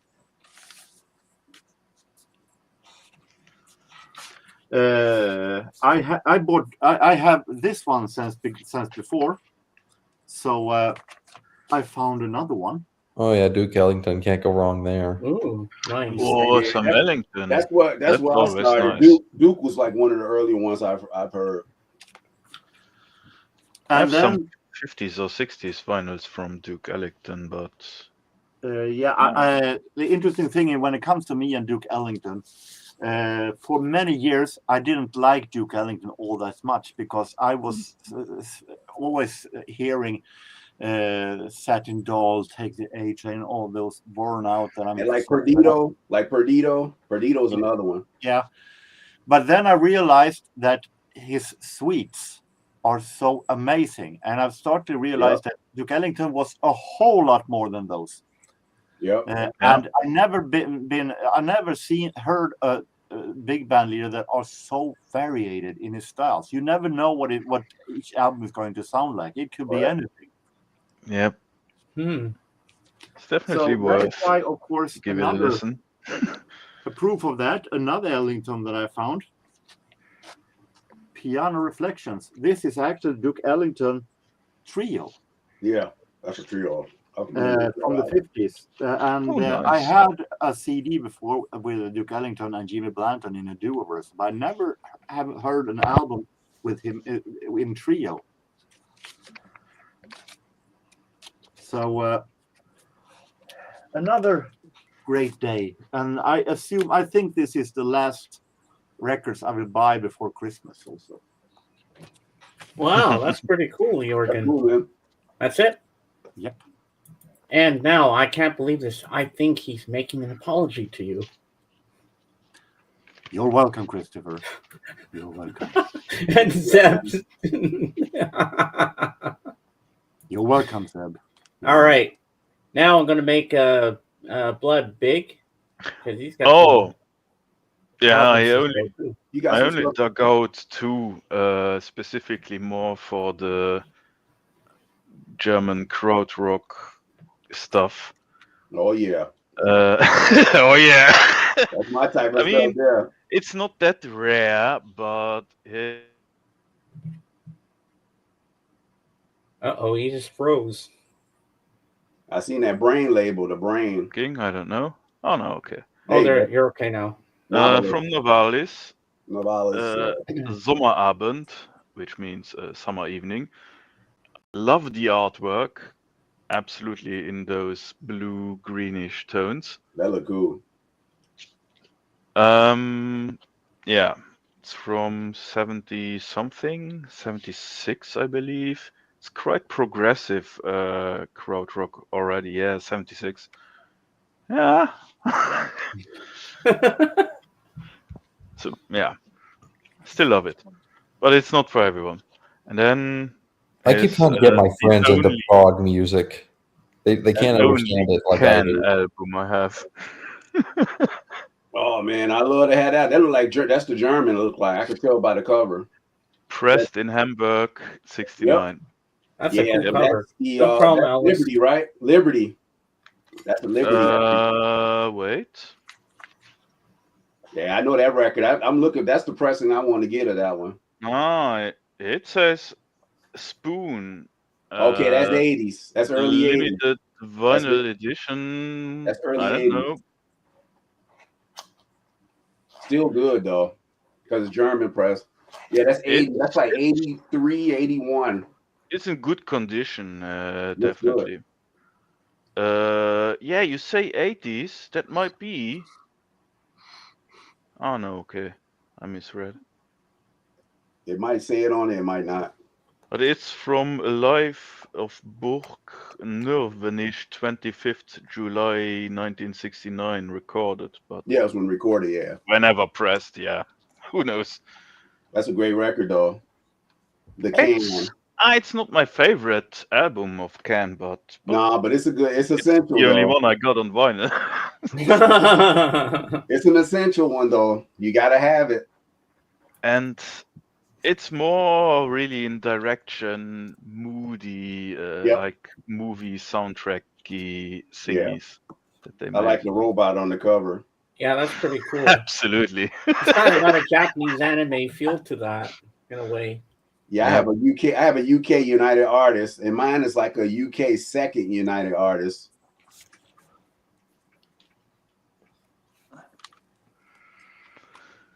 Wow, that's pretty cool.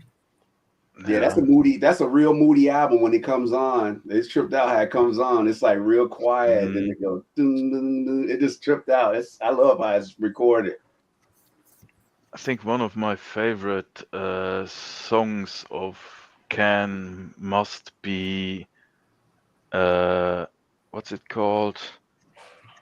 Oh shit. Moon something. Moonstruck? No. I don't even remember anymore. I'm so bad with names. That's a huge problem. Yeah, they got a lot of great. That's why I take eternities to find a vinyl. I have it all in alphabetical order in the shelves, but I can't remember the name of the band. Oh my god. Jorgen, how are you going to respond to this? But you got Moonshake, exactly. Thank you. I actually have, I think, my Norwegian friend sent me, I think, a CD with CIN. I recognize that name. So I think I have an album by him. Moonshake, yeah, that's it. That's it. Love that beat. Where did you find that album, Blood? That one I found it on eBay, to be honest, a few, like 10 years ago or something. Yeah, a lot of mine I found. The Novalis one also. Those are ones that I bought online. I have the one from Novalis. I have in double even, because I freaking forgot that I already bought it online. Found it somewhere at some point and had to have it. Hey, James. Yeah.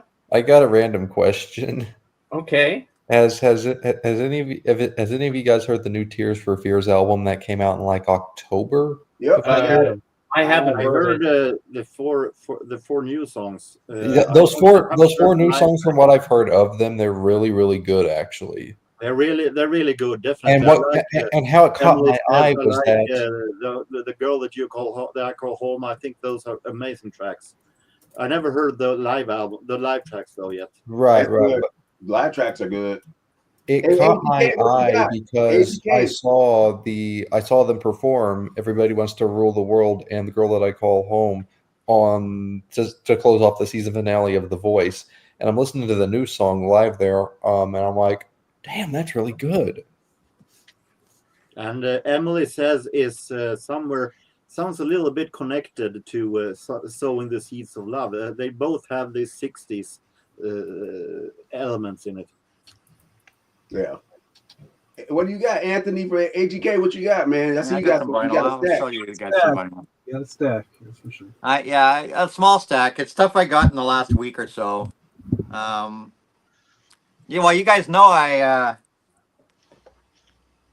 should know a lot about music, right? I'm like, I've been, and it always shocks me when a band that is so well known in some part of the world and has such a huge library that I've never heard of them. I always find that really bizarre.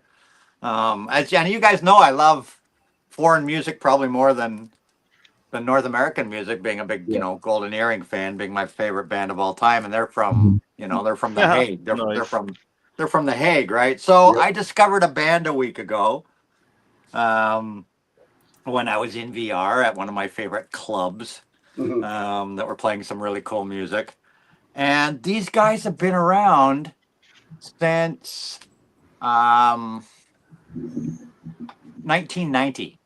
Okay. 1990. They're from Helsinki, Finland. And I'll see if you guys know. We'll see if Jorgen knows or has heard of them. Or what's the other fellow's name? Blood. We'll see if he knows of them. I just discovered these guys and I fell in love with them instantly, like bonkers in love. I saw heard one song, had to look them up. They've got like a zillion YouTube videos. They started in 1990. They just celebrated like a 30-year anniversary. They're still making new albums. In fact, I've got one of their brand new album that came out in 2024. I got it here. They've got 13 studio albums, a live album, and 2 comp albums. And it's like, how did I not know this band existed? They're very much like Sisters of Mercy. I'm getting to it. We get the build up here. We got the build up. I see. We got the build up because you guys are gonna be like, who the fuck are these guys? Just like I was. But the guy's voice will draw you in. It's goth glam rock. So it's like, if you guys know who Sisters of Mercy are, I'm sure Dave knows Sisters of Mercy probably. Very much like that. They're called the 69 Eyes. Never heard of. I've heard them, yeah. Exactly. Nope. Exactly. The 69 Eyes. These guys are freaking incredible. I like that cover. Look crazy. This is a comp that came out a couple of years ago, and what this one has on it is all their 7-inch singles that they released before their first album from like 1990 to 1993 or 4, whenever their first album came out. So it's just a comp. This is the band here. These guys from Helsinki, Finland. Look them up on YouTube. These guys are freaking amazing. Absolutely, they got like twin lead guitarists. They're like glam rock, but they got like a very deep voice. The guy's voice just draws you in. It's very goth rock kind of voice singing, but they're rockers. And this is a collection of their 7 inches. I bought 8 albums in the last week from these guys. 8. Nice. All the ones I could find. Most of their libraries on CD, because of course they started with albums in the mid-90s. So a lot of their catalog is still on CD, but they've been starting to in fact, one of their albums comes out in a week from now on vinyl for the first time. I've got it pre-ordered. I've got 2 more CDs that are being shipped from somewhere in the US and 1 album that's being shipped from somewhere in the US. So I've got 4 more coming. 4 have arrived. This one called Motor City Resurrection. That's cool. Which is, like I said, a double LP of their singles, and the write up on here by Classic Rock Magazine, which we all know is a big magazine. Yeah. What would Appetite for Destruction's follow up sound like? So there you go. That's some big. If that gives you kind of an idea, right? Yeah, they're pretty good. So there's that. Then I've got their live album called the 69.9 Hollywood Kills Live at the Whiskey A Go Go. Ooh. Recorded in 2023, I think it was. Damn, I really Something like like the font they use for the band name. Yeah, me So too. These guys are freaking amazing, guys. These guys are freaking amazing. I just fell in love with them instantly. This is an album called X from 2012, which is only on CD right now. I only could get it on CD. This is the band there. And I've got four more coming. I'll show you when they arrive. Then this one here is their brand new album. called Death and of Darkness. Came out this year, 2024. Well, I like that cover. I like that. And get this, it's got a single on it. Limited tour edition, including brand new single Fade to Gray. Fade to Gray, written by Diane Warren. Ooh. What? Wow. So they're working on like some of these other albums, they're working with major producers that we've all heard of. Like, how did I not know this band, right? Diane Warren did their single for this album. They're on Nuclear Blast, right? Nuclear Blast. That part of their catalog is on Nuclear Blast. Only a small part of their catalog is on Nuclear Blast. Like 3 albums out of the 13 or something are on Nuclear Blast. They've kind of jumped around from label to label. This is on Vanilla House Music. It's their new album. So they've kind of jumped around. They're from Helsinki, Finland. They're nicknamed the Helsinki Vampires. So check these guys out. They're freaking amazing. They really are. In other words, it's not a cover of Visage Fade to Gray. No. It's we all know who Diane Warren is. Come on. Yes, definitely. Right? Go-Go's, Belinda Carlisle, Yeah, Fade to Gray. That's written cool. by Diane Warren. So they're working with some major talents here, and they have a lot of they have guest starring singers like some of the big metal queens and symphonic metal queens from Europe do duets with them, and they've worked with a lot of famous freaking people.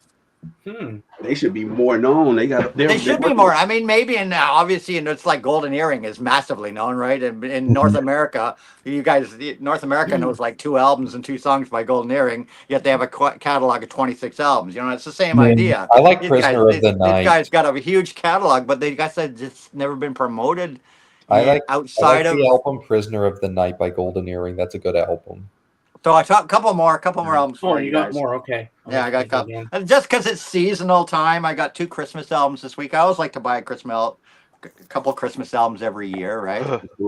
These 2 just came out for the first time. This came out for the first time. This originally was on CD in 2003. It's never been pressed to vinyl until now. It's considered Jethro Tull's last great album. And that's the Jethro Tull Christmas album for the first time ever on vinyl. I didn't know they did a Christmas album. That sounds pretty good. Yeah, it's fantastic. It's all original compositions.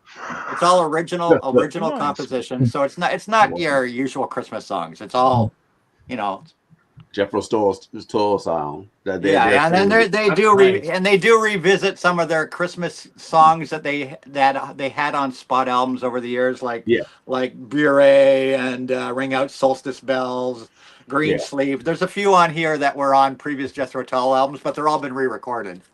But it's all original compositions, 2 LP. And a lot of people call this the last truly, really great Christmas, really great Jethro Tull album. Released only on CD until now, so check it out. I've got the original CD version. I've wanted this on vinyl for a long time. It is a really great spin. Oh, I bet it's going to sound good. Then last but not least, this came out yesterday. By my boyhood crush, Olivia Newton-John, Angels in the Snow. Ooh. A brand new Christmas album from her. Wow. She passed away, yes, but these are all songs that were recorded over her career that have all been reimagined and reproduced and remixed reimagined by producer Sam Hollander. So they've taken some songs that she's recorded for various people, and they've all remixed them and remastered them and everything and put them into this collection, and it's called Angels in the Snow by Olivia Newton-John. Featuring John Travolta with her on White Christmas. Michael McDonald, I saw. Michael McDonald with her on All Through the Night. So, and you guys know that she was my boyhood crush. She was the first female vocalist I ever got into. I've got everything she ever recorded. So this is really nice. This just came out for the first time ever yesterday on Snow White vinyl. Oh man, that's cool. That's cool. Oh, and you missed it before, Alice. He was showing us a band from Helsinki, Finland, called 69 Eyes. 69 Eyes. Around because my friend Alice in the chat here she's from Finland. Yeah, you're from Finland. She's from Finland. So do you know these guys? 69 Eyes. Do you know this band, Alice? Like, it just blows my mind that somebody that has got such a big library is virtually unknown obviously in North America. I don't know. You know the band, yeah? Really? Yeah, she should. Yeah, she knows. She better. Because they're a big deal. You know, they're apparently a big deal out there. Wow. So. I can say that a lot of Swedish bands that I don't know of. It happens to a lot of bands. If they don't get Yeah. promotion, they just kind of slip under the radar. Yeah. Even though they got a huge catalog and stuff. But it's funny when you discover a band that's like not really very popular. There's certain bands you just hear them for the first time, they just grab you, and you have to have everything that they do. That's what happened with these guys. I know when I was young, of course, Golden Earring did that to me, and they've become my favorite band my entire lifetime. You know, virtually unknown other than a couple albums and songs in North America, and I just fell in love with them. I didn't know that they kept making songs up until 2021. As recent as that. Also, it's like that Finnish music haven't. It's only until. And it's all and this is that Finnish music has been selling outside of Finland, most likely. Mm-hmm. Yeah, and this is all sung in English. It's not like sung in some. Yeah, but that doesn't matter because whatever. they are so. That's why I said they should be bigger than what they should be more. They're such a great band. I mean, look at these guys. These are just like rock and rollers all the way, man. Yeah, they are. They look like a hair metal band, but as you mentioned, they're glam. They're glam. They're goth. Like if I know Dave probably knows who Sisters of Mercy were. Sisters of Mercy. Oh yeah. So you know the voice in Sisters of Mercy? Yeah. It's the same type of voice. In fact, these guys do a cover of Sisters of Mercy's Temple of Love. Oh, nice. Very nice. So obviously they were hugely inspired by Sisters of Mercy, who of course kind of stopped making music around the mid 90s when these guys were starting up. So clearly the inspiration probably for these guys was Andrew Eldridge. Yes. But check these guys out. They're freaking amazing. They have a zillion YouTube videos. Like They kind of have a similar look to Hanoi Rocks. Another great band. Yeah, that's what I was trying to remember. Hanoi Rocks, they have that vibe. Yeah. No, Bosun, not one of us. Five piece band. They're a 5-piece band. You got the vocalist, 2 guitarists, a bass, and drums. 5-piece band. Wow. 2 lead guitarists. So they're one of these bands with dueling lead guitars. You know. Yeah. Give you that real good guitar crunch. So yeah, I just got those 4 this week. I got 4 more albums coming away. I'm trying to find the other studio albums. I want their whole catalog. I'm determined to find I can imagine. But I'm gonna have to go out on the internet to find it, probably on Discogs and stuff to get these other ones that are only on CD. I'm gonna have to really search for And them. that's how it is. That some of that stuff you got to look online. You know, people Like say one of their CDs, I found one of their studio albums from like the mid 2000s on CD, but I can't find it on CD for under about $200 and some odd. Damn. Whoa. On CD. That's how Shit, they're rare not it giving is. that away. That's how rare it is. Damn. And those be the ones the records be. If they don't reissue the records go for a lot because they didn't make that many. Yeah, so they're just starting to reissue their catalog on vinyl. One of their other studio albums comes out next Friday. I've got it pre-ordered on Amazon. It comes out next Friday. A reissue, first time on vinyl thing next Friday. Savage Garden comes out next Friday on vinyl. So they are starting to issue their stuff that was on CD. I guess trying to push it to the North American market. I guess. Finally. Yeah. So I guess you're gonna go out on a hunt for those, aren't you? Yeah. I just fell in love with this band like big time, and I got to have them all. I've got 8. Well, how many studio albums I got? I got 2 studio albums. I've got 4 more studio albums on the way, so I'll have 6 of the 13 studio albums. There's 7 to go. Now 7 that are all on CD that I'm gonna have to hunt down. Hey James. Yeah. You ever hear that Golden Earring story that the Prisoner of the Night album was basically a make or break for the band because apparently they weren't making very popular. No, it wasn't music at the time. Prisoner of the Night. It was Cut that was their make and break. Oh, was it Prisoner of the Night that actually was a bad charting album for him? And then Cut was going to be the one that was Prisoner going of the Night. Prisoner of the Night, unfortunately, they never got released in North America, or at least never got released in Canada. It got limited release in the United States. Well, in America, it was Long Blonde Animal. Yeah, in America, they called it Long Blonde Animal. The album that kind of pushed them off was their second live album, Tanked, their second live album, Tanked, in North America. So, and in fact, you can only find copies of it that are pressed in Holland now. So, it didn't even get a North American pressing; it was shipped as an import. So it tanked, and then people kind of fell off. Prisoner of the Night never got released in Canada. Got limited release in the United States under Long Blonde Animal. It's a fantastic album.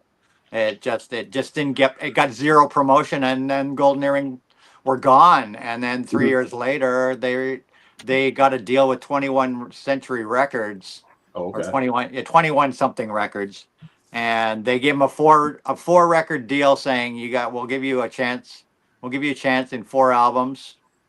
And they released Cut, and boom, the Twilight Zone hit MTV. The video for Twilight Zone hit MTV, and they blew up again. They blew up. I feel like the majority of the reason. But it was a make or break album for them. Was because of Twilight Zone. And then 21 said, "Okay, we'll do 4 albums with you." So they released Cut. They released News. Then they released Something Heavy Going Down, which was a live album. And then 21 Century Records killed the deal. Killed the deal before they could release their 4th album. And they moved to Virgin Records for their next album, which only got released in Holland. Mm-hmm. So yeah, they came, and they've never been able to properly break the North American market other than a couple albums, right? Yeah. Well, I mean, the first time they came here, they opened for the Who. When the Who came here in around 1970, they were the opening band for the Who on the Who's World Tour. Nice. Yeah, it's a lot of artists like that. They never broke here, like Roxy Music. They never broke here in the States. That one song they had, The Jealous Guy, that's probably their biggest charting song. And that was a cover. But Golden Earring are a legend, and they're a legend in Europe. They're a legend in Europe. Yeah. You go to The Hague, and everybody knows who they are. They still they were filling arenas right up to 2021 or whatever stadiums. Yeah, fun little thing about Golden Earring. Most people here only know them for 2 songs: Twilight Zone and Radar Love. That's it, Radar Love, Twilight Zone. That's all I know for. Those are the only 2 songs I know of them, too. Because that's how they were they were poorly promoted. The promotion is the key. I fell in love with the band with Radar Love for sure, and I just had to have everything they owned, and I followed them all my life. Have all 26 albums, 26 studio albums, 9 live albums. 26 albums. That means and over 50 singles that were only released on singles.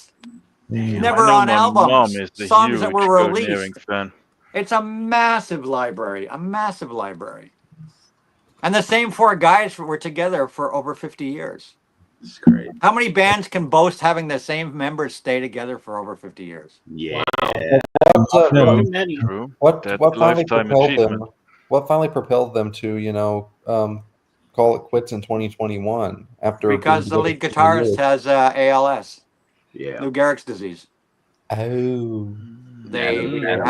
They decided to retire because he's got the lead guitarist and, of course, founder of the band. It sure does, Alice. Has ALS, Lou Gehrig's disease. So he can't play guitar anymore. Wow. Sad to hear that. Yeah, it is. And they were they had the last album they released, which I should have right here. I mean, you talk about a band so humble that they don't even want to replace a single member of the band. You can't. It's not about continuing the commercial side. No, it's not about that. Yeah. That point after respect is given where it's due here, and this is their final album, released last year. This just came out last year. This is a 3 LP concert It's their final concert they ever did, which was actually the first concert of a world tour, their 50th anniversary world tour, because they were supposed to do a world tour in 2019. Yeah. And they did one show, the opening show. They did it in The Hague. I think it was in The Hague. Was it recorded in The Hague? I think it was The Hague. They did their first show of the tour in 2019 November. And this was going to be a 50th anniversary world tour. So it would have come to Canada, it would have come to the United States. They would have toured the world. And then we got the pandemic. Right after they did their first concert, 2020, we got a pandemic and they had to shut down. And then in the middle of the pandemic, the guitarist and lead vocalist and so on was diagnosed with Lou Gehrig's disease.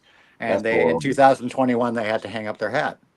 Yeah. So the world tour never happened. There was only one. And I was like, no, please, no. So they just did this one concert. It's absolutely spectacular. 3 LPs. It's a 2.5 hour concert. It is spectacular show.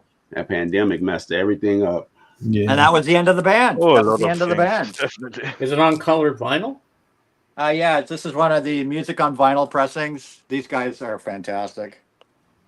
Music on vinyl is pretty good. I have to give them credit. It's amazing. Nice. And they have pictures from all through the years on the center, on the gatefold, which is kind of cool. I have to get something out about Golden Earring.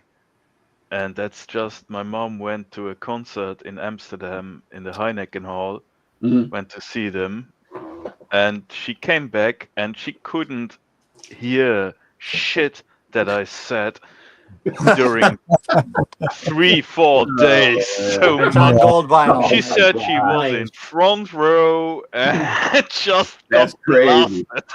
On gold She vinyl. loved it. Oh my god. That's really cool. Yeah.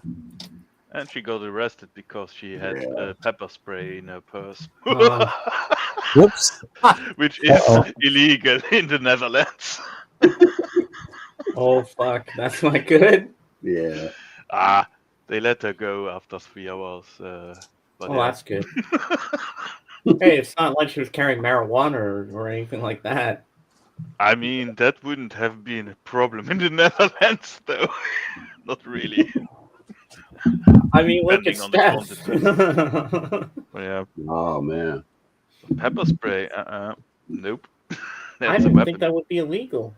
Yeah, probably the loudest show I've been to that was real loud. I saw the Pumpkins. God damn, that thing was loud. Oh, they were loud. Oh, it's between the Pumpkins and the Stooges. Not the Stooges, but it was Iggy Pop later. It was later, early 2000s. Loudest concert I ever saw in my life was 1975, The Who with Keith Moon on drums. And it was the Who by Numbers tour. It was their last tour before. Man, you saw him before he died. Last tour before he died, and they came here to Toronto. They played Maple Leaf Gardens, and I was in high school at the time. It was so fucking loud. When we walked out, I couldn't hear shit. All I had was that ringing in your ears, that Oh yeah. for 24 hours. I went That to school. muffling and ringing. Yeah, I went to school the next day, and I'd gone with some friends from school. We went to school the next day. We couldn't hear each other speak. We couldn't hear the teachers. My parents were worried that I was permanently damaged hearing, because all I heard was ringing. Yes, All I heard was ringing for about 24 hours. I couldn't hear shit. And then the Who got fined. The Who got fined $100,000, which back in '75 is big bucks. That's big They bucks. got fined for having the volume past the legal decibel limit level at that concert. Yeah. They got a I fine. was on techno festivals for 4 days non-stop, and I got home. I couldn't hear shit for 2 days, and that was in my early 20s. Yeah, it was in the newspapers. Now, going to my 40s, that my hearing is a little damaged. Yep, definitely. Yeah. It was in the newspaper the next day that who got fined by Toronto's Wow. Toronto police for exceeding the legal decibel limit of. Sorry to interrupt you, James, but Also, the unfortunately, I got to guests get going. have to No think. All right, problem, about Mason, it. man. Have a I good rest saw of the day, people man. leaning Mason. Take care, against everybody. the See you later. walls of speakers just to feel the bass. Yeah. Yeah. So I'm sure if Yeah. my ears were ringing, I'm sure if my ears ringing, and I was sitting like in not really great seats. I was in the cheap seats. Yeah. I'm sure that people that were like right up by those speakers probably I didn't hear it ever again after Yeah, that when show. I saw the Pumpkins, I was right by. That was the Machina tour. I was right by the speaker at the United Center. That thing was loud. Me and my buddy went. My buddy was he only liked the Pumpkins from the first album, Gish, but I liked it all of their stuff. I was more like Melancholy and stuff. And he was like, damn, look at Chamberlain on those drums. Chamberlain was like, man, this just like, Yeah, he's solid. Yeah. ooh, man, he like very underrated drummer. He was like, man, you could feel it. It's like they hitting you in your chest when he was hitting the drum. Yeah, that was a good show. Iggy Pop was really good too. When I saw him at the Vic, dude was crazy. He spit on the crowd. He was just he dove in the crowd. The guitar player dove in the crowd. I saw him at the Vic for the Beat 'Em Up tour. I forgot his name. I think his name is Whitey Chris. I think that was his name. The guitar player. I think that was his name. Dude was cold. I mean, he did all that Seek and Destroy. He did all that. But that, Iggy looks crazy now. But back then, he still in the early 2000s, he still had that fluid. Wow. Yeah. Yeah. And you know what you're gonna love about Blood LaBelle is he does his own music too. He makes up his beats and samples and stuff. Sometimes, yeah. Do you I'm use that on lacking in Udio? last years, but Is that yeah. on Udio that you use? The one that Cindy got us into? Yeah, I mean, I also made some stuff in AI-based audio, yeah, but that's not. I don't really consider that as my music. I mean, even if I direct an AI slightly to produce something, it's not me. But yeah, I used the song you watched for the video with the roller coaster earlier was completely audio done. Mm-hmm. It's a more like ambient track for the entrance of the park that I've done, and I chose it just to use for the video too. Yeah, I like that ambient stuff. It's good too. Yeah, that's pretty cool, man. It depends on the use for it. Yeah. Whoa. Dark Wizard says loudest concert for me was Van Halen 1984. That's the rock. They got to be the rock of there, right Marshall there. amps on stage, and their set. That sounded raw. The air pressure on the floor could feel it. Oh my god. Oh, That's the rock. Yeah, 84. That's raw. That's right before he left. Yeah. Well, that's pretty loud. I mean, I've been to concerts before, but I've never seen anything that loud. Yeah, it's on no concerts. Yeah, I've been to a few loud concerts. Yeah, quite a few. Yeah, How loud is HEK when you went to see Baby Metal? How loud were they? They were pretty freaking loud, but honestly, the audience was louder. Yeah. The audience was louder. They were screaming their heads off. I mean, loudness is really difficult to define in that regard too. Distance from the speaker, okay, you can measure something, but the open air is one thing. I've been in cellar discotheques and like old subway tubes that were closed off as a discotheque.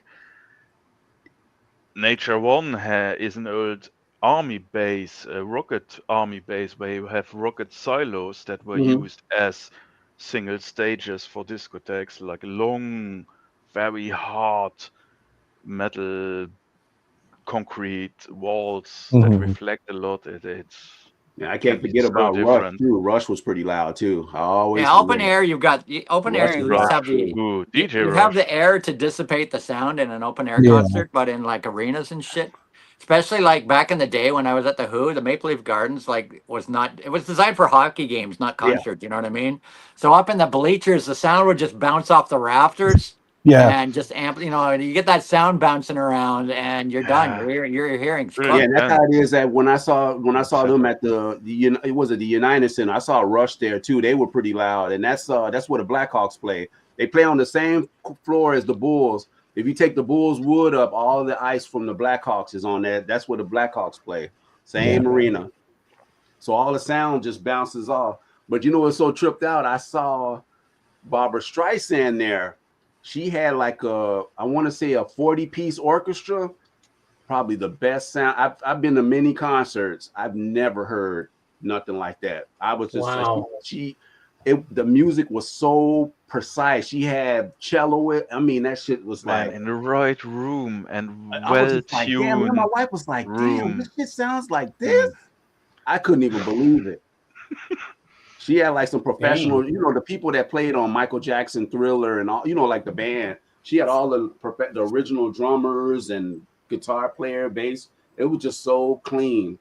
I mean, nowadays when I go to concerts, sound is great at most concerts, even with the crappy stadiums and whatnot, because you know the quality of the equipment now has changed so much over the years. But back in the 70s and 80s, everything was so freaking raw. You know, They Can Dance. They measure and correct it, and They Can Dance too was another one. They stuff. I actually have the show that I went to. I found it on vinyl a couple years back. And that sound was killer too. Brendan Perry and all, man. They sounded at the Auditorium Theater. You never get that sound like that either. And they got like, usually they used to use the natural. They Can Dance used to use the natural instruments. Now his stuff is like professional electronics and stuff. I was just like, man, look at this stuff. I've heard an orchestra and electronic music like fusion stuff in a proper built orchestra hall not far from me. It's another experience to really enjoy the sound in the room. Eno is another one I always want to see live too. Eno, I heard, is really good. I don't think he tours as much, but his stuff I heard is really good. He's one I always want to see, Eno. So I got a lot of his recordings. Well, the last concert I saw was In This Moment last week. They were really good. Yeah, they use like they're a mixture of like classical. It's like a different. They sound pretty good. I heard some of their stuff. Yeah, it's symphonic rock. Some of it's pretty hardcore, like metal. But Maria Brink is so good. Such a vocalist. She's got a great voice. Yeah, she does. The next concerts I have are Delane, who I absolutely love, symphonic metal band. 2 symphonic metal bands are my next 2 concerts. Delane and Visions of Atlantis. They're in March. I'm seeing them. I've got tickets for Dua Lipa in like next September. Yeah, I saw what you called it last year. I wanted to go to Metallica, but the price for nosebleed tickets for Metallica was like $600 to $800 for nosebleed seats. Yeah, they're on my bucket list, but I don't think I'm ever gonna see them. They tickets too much. They're on my bucket list. Metallica. But I did buy a ticket. I'm going with my daughter. I'm going with Sam to see WWE Elimination Chamber here in Toronto on March 1st. We're going to see the Elimination Chamber pay-per-view. So, and that is the most I've ever paid for tickets in my entire life. Yeah, tickets are expensive now, man. And the only reason I just refuse to pay, like $300, $400, $500, $600, $1,000 for whatever. It pissed me off because I just sort of said, this is Elimination Chamber. It's never going to come to Toronto again, probably ever in my lifetime, kind of thing. It's a one-off kind of event, WrestleMania wrestling event thing. Yeah. And both my daughter and I love WWE. WrestleMania have been in Toronto before. WrestleMania, I know, but Elimination Chamber's never been to Toronto. It probably will never come again to Toronto. Let's be real. They came here, earlier this year at the Allstate Arena. That's where I was staying when they was working at my house. And I saw people was going and people paid a lot of money at the Allstate to go see the wrestling when they came. I got good seats, and and all things considered, comparing it to groups like Coldplay that I didn't get the ticket because they were ridiculously expensive, and Metallica, comparing it to those concerts, seeing a one-off pay-per-view event like Elimination Chamber, Yeah. we're not ringside, but we're the next section behind ringside, so that's a If you're a good big seat. fan. And I've that's seen a good Coldplay. seat, and we're going to be facing the cameras, so we could be like the people holding up the signs, you know. I seen Coldplay. I had got free tickets for the. Yeah, I saw the last Coldplay tour, and it was fantastic. But this tour is overpriced. The what was it? MYTO. It's like a cartoon cover. Myto, yeah, Myto. Yeah, I saw them on that tour. Yeah, I saw their last tour, the Head Full of Dreams tour. It was fantastic, but the price back then was like maybe I think I paid around $200 for each ticket, but now $600 to $800 for nosebleed tickets. Are you crazy? I no. Then I saw Radiohead like a couple of years later. Radiohead was they was amazing. So for the wrestling thing that we're going to, I paid $500 per seat for the wrestling. I've never paid that much. That's the most I've ever paid in my life, but I figured, you know what? It's a once in a lifetime thing. What the hell? I we're gonna have a lot of fun. I actually know what you're coming from, because when SmackDown Live was in Stockholm 2017, it was also the most thing I paid for a ticket, but it was also one in a lifetime to see it.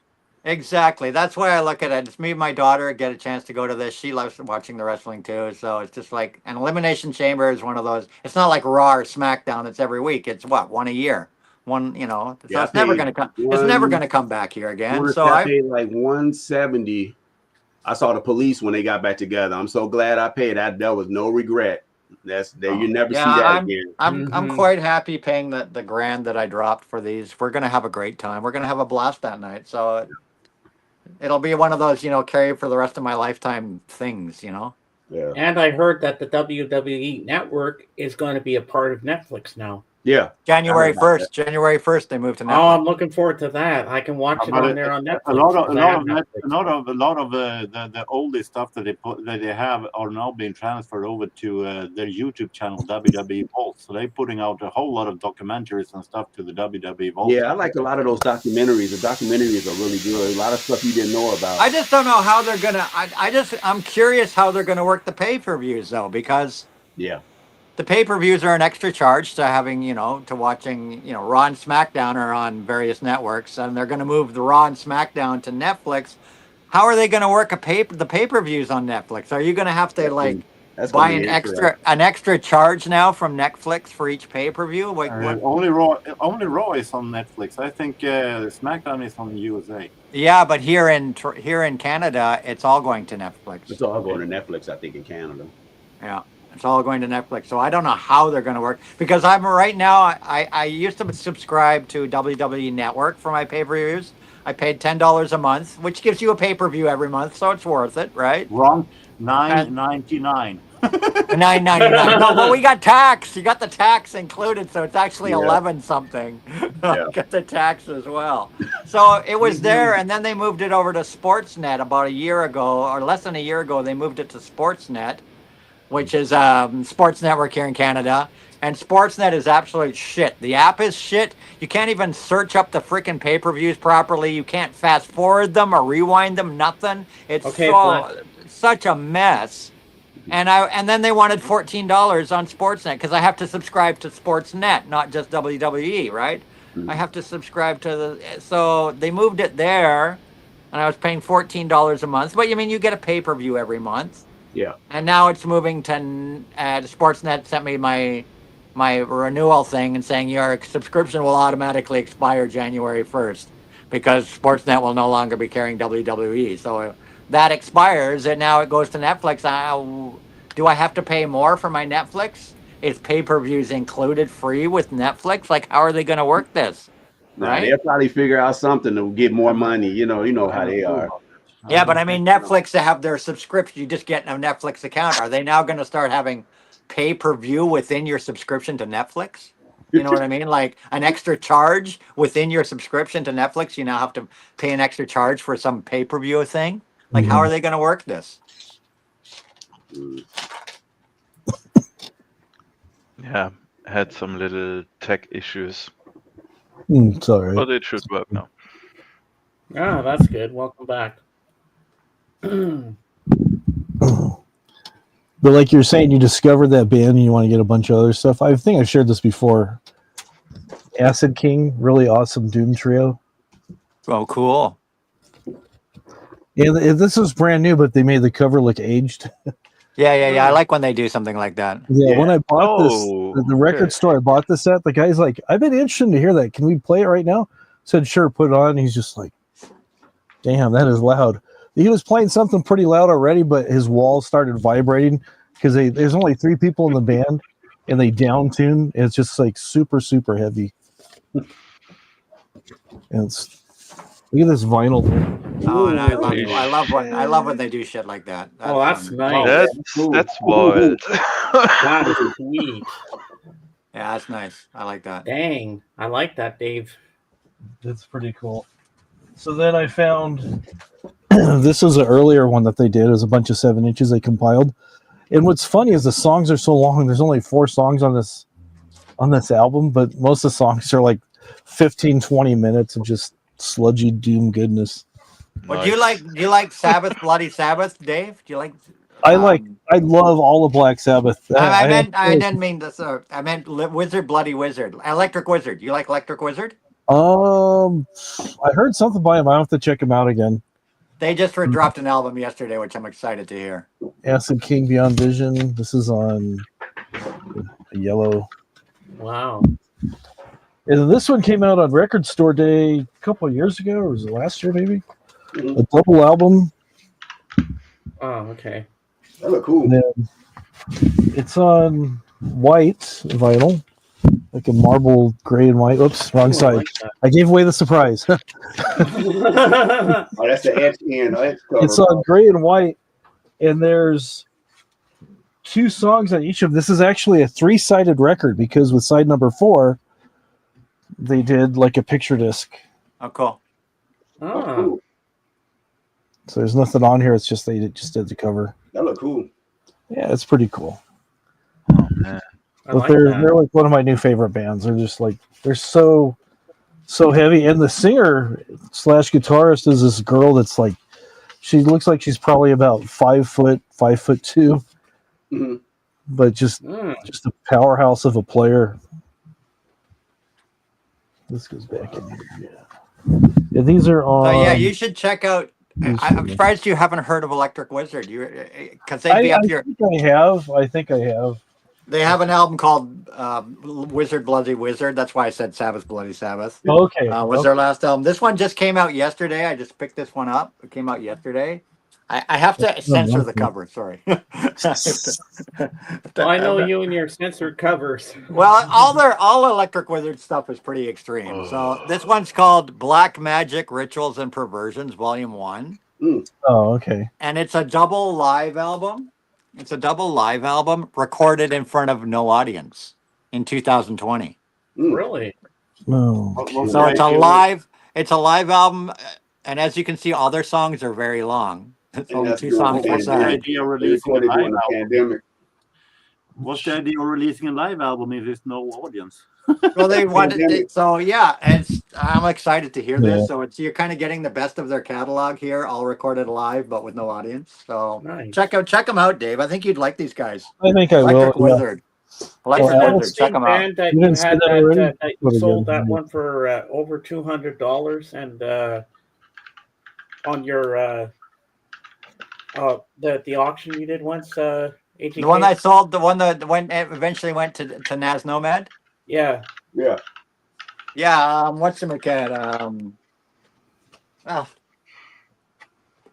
The name of the band's on the tip of my tongue. I still have their other album. It'll come to me. Yeah, you another know the one I'm talking another about. band I got an album from. Where are they? What did I do? That's with probably that why album? you froze before Blood. Maybe the Yeah, I did. My mic even on. Yeah, I think so. But yeah, I froze. Windows update, whatever. Yeah, my Is it- Windows is it- update is it- did it 2 days in a row this week. That was Actually, it. Did it it's for a It's long a time. little bit worrying when the blood is freezing. Right here. I discovered this band this year. They're really cool. They're like heavy doom heavy metal, Black Sabbathy kind of stuff. Oh yes, Castle Rat. Yes. Castle Rat. Yeah, you know that you've heard of them. Oh yes, yeah. I don't have anything fine, but I have heard of them. This one just came out not too long ago, a few weeks ago. I discovered this one. It's a limited edition. There's only like 300 pressed or something, or maybe even less than that. Yeah. But this is really cool. Female fronted band. Very Black Sabbathy and stuff. On black wax. Comes with this here you go, little lyric sheet thingy. Oh, cool. Yeah, check them out, Dave. They are pretty Yeah, cool. they're good. I think they've toured with Acid and it comes with this little poster thing as well. Oh, nice. Nice. That reminds me so much of heavy metal, that 80s animated movie. Oh, that movie. Yeah, it's really good. It's really, really good. Really good. Just the art style. Yeah. And then I got that too. Well, that's what it's kind of stylized after, right? It's That's heavy what the to band... define because that movie was made from at least 3 different. So yeah, Dave, see if you can find this album. You should be able to pick it up. It's really Oh yeah, it's on Bandcamp. I remember that movie. Yeah, Castle Rat. Grab it. Good spin. Good spin.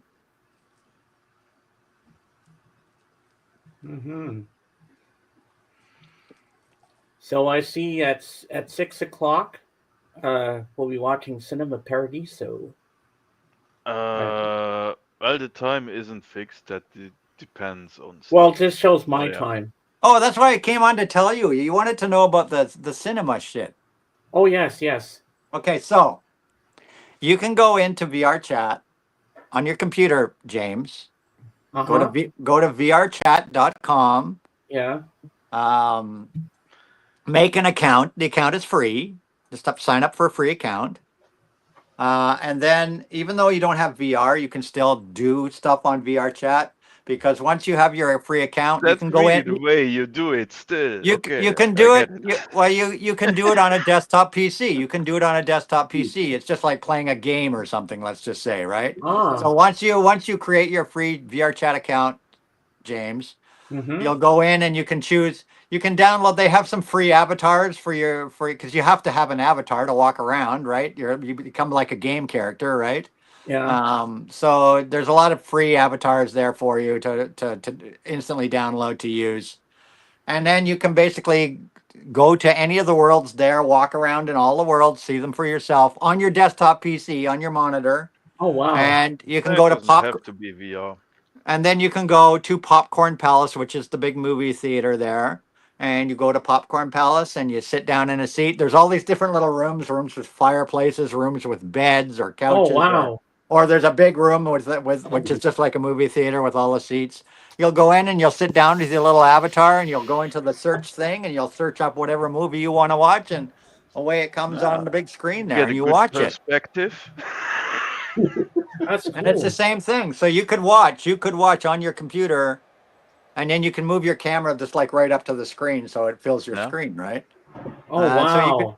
So you could watch any movie you want there for free, James. You just need to just sign up for the account. VR chat is 100% free. Nice.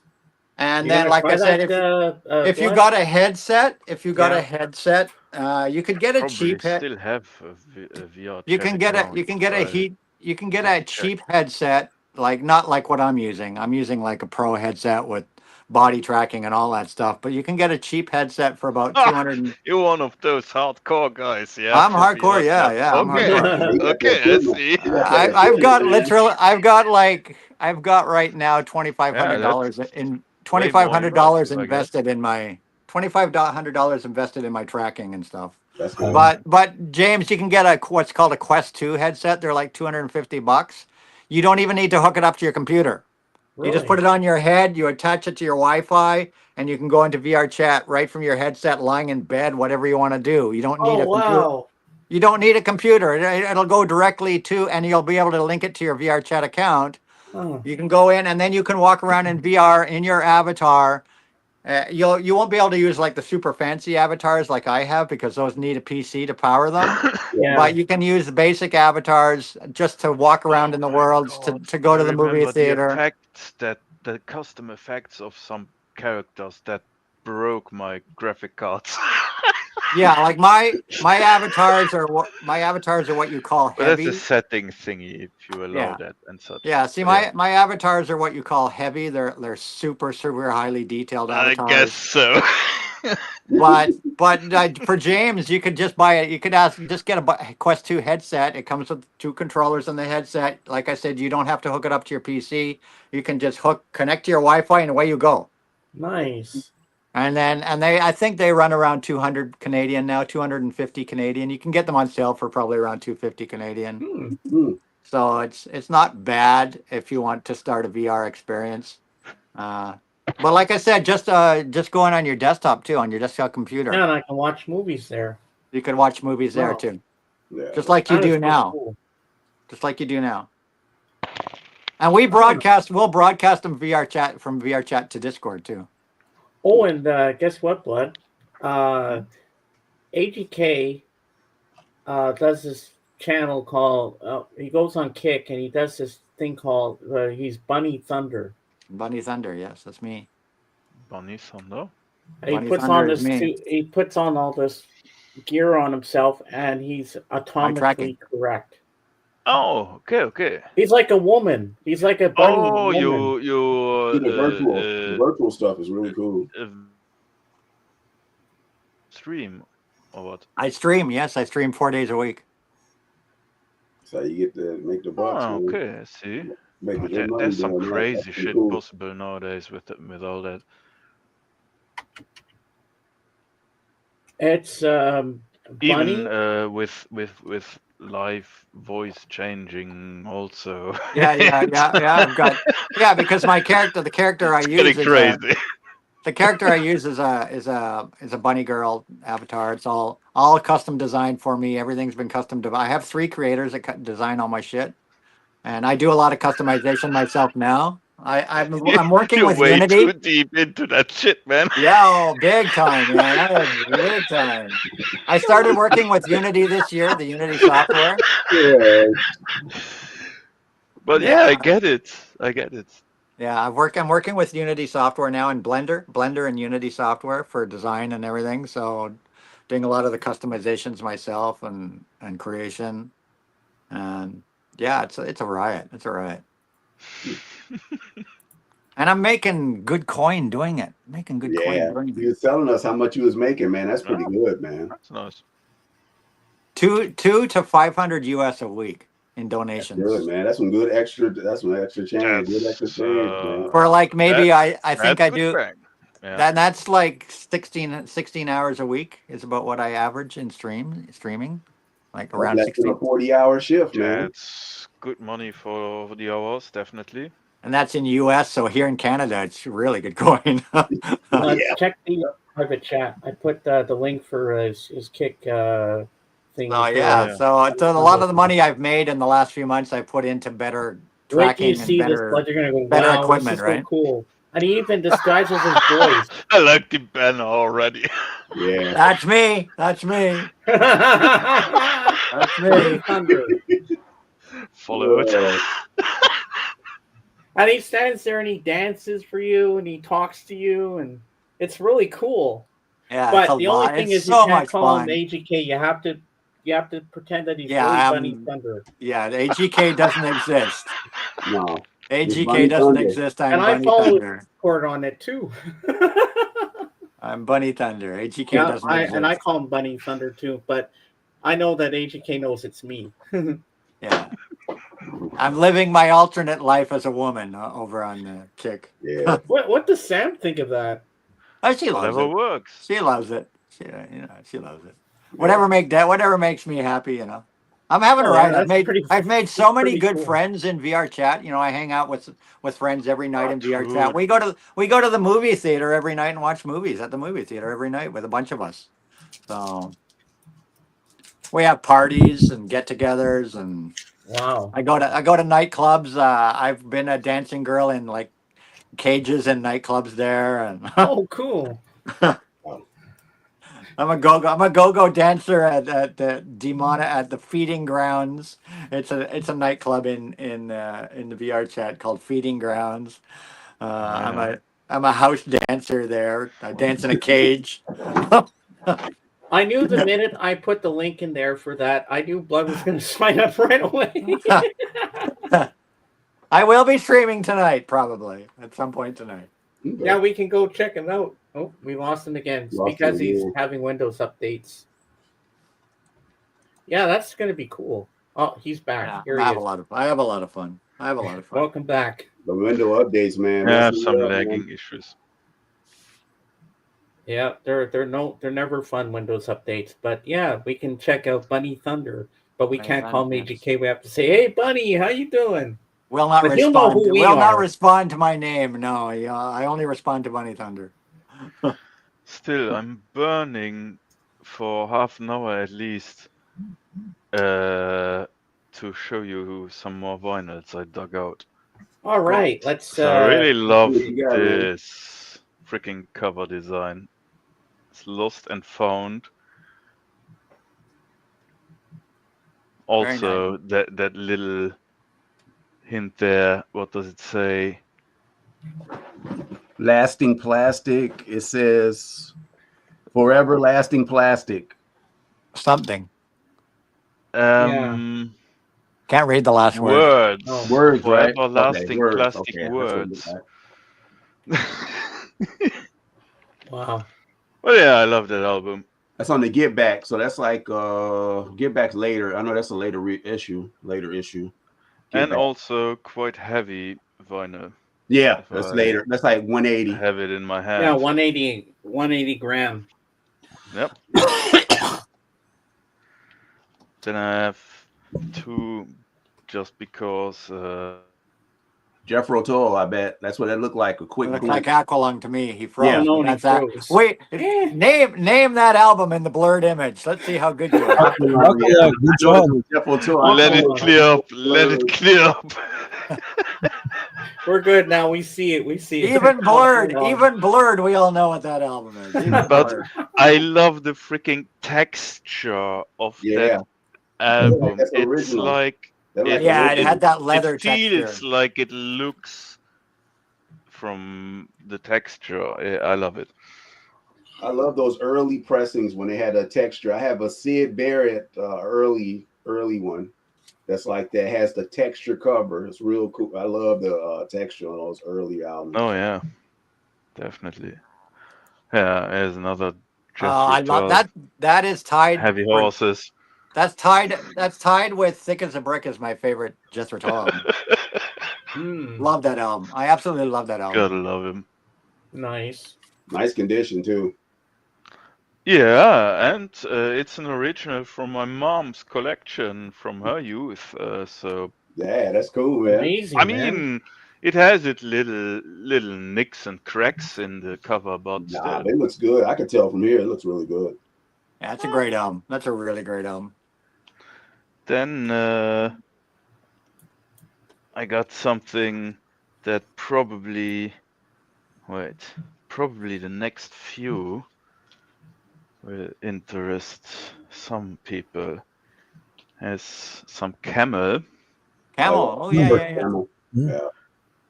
I don't Moon recognize Madness. that Camel album though. Yeah. Moon Madness. Yeah. I'm not so familiar with that album. I've seen That's a lot nice of their album albums. cover. No. Yeah, I know. You I might know a lot definitely of Camel, but I've never seen that album. Seen their most That one, popular yeah. take, Mirage. Mirage. Mirage. Everybody knows that one. Yeah, Yeah. that's a classic. Right That's there. in quite fine condition, definitely. Yeah, I don't have any Camel. I need to get their stuff. It can be interesting. My favorite album of Camel, I don't have it on vinyl, but it has to be Snow Goose. Oh yeah, Get that's a good Snow one. Goose. If you can get Snow Goose on vinyl, get it. But yeah. Wow. I have some Eloy, and Eloy it's dope, too. some kind of a limited edition. Apparently, it wasn't that expensive, but it was in good condition, I definitely. need some Eroy too. The Tides Return Forever. And just some, forever floating shit. And here's some. And he froze again. Never runs again. And here's some. And here's some He'll be back. frozen thing. The suspense is killing Oh, us. there it goes. Grumpy. With lead singer Inge Rumpf in the band Frumpy. And yes, their second album. Ooh, nice. But I really love songs like Indian Rope Man, and it just has insane, awesome organ in it, and her voice, and everything. And he froze again. Oh, and last but not least, a weird Luxembourgish band Spackomat. called Spackomat. Oh. They are really kind of, it's like folk. It's more the text that matters, and of course for foreigners that won't work in Luxembourgish language. But nice story to this vinyl, because I ordered it online after I saw a live concert from him, and I got an email from the guy himself from the band that just was a photo of my front door with the vinyl leaned against the door. He delivered it himself. Oh, nice. And sent me an email with a photo as proof for delivery.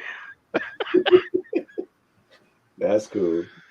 And of course, because the album is called Dicke Nougat, you could translate that to Thick Nougat.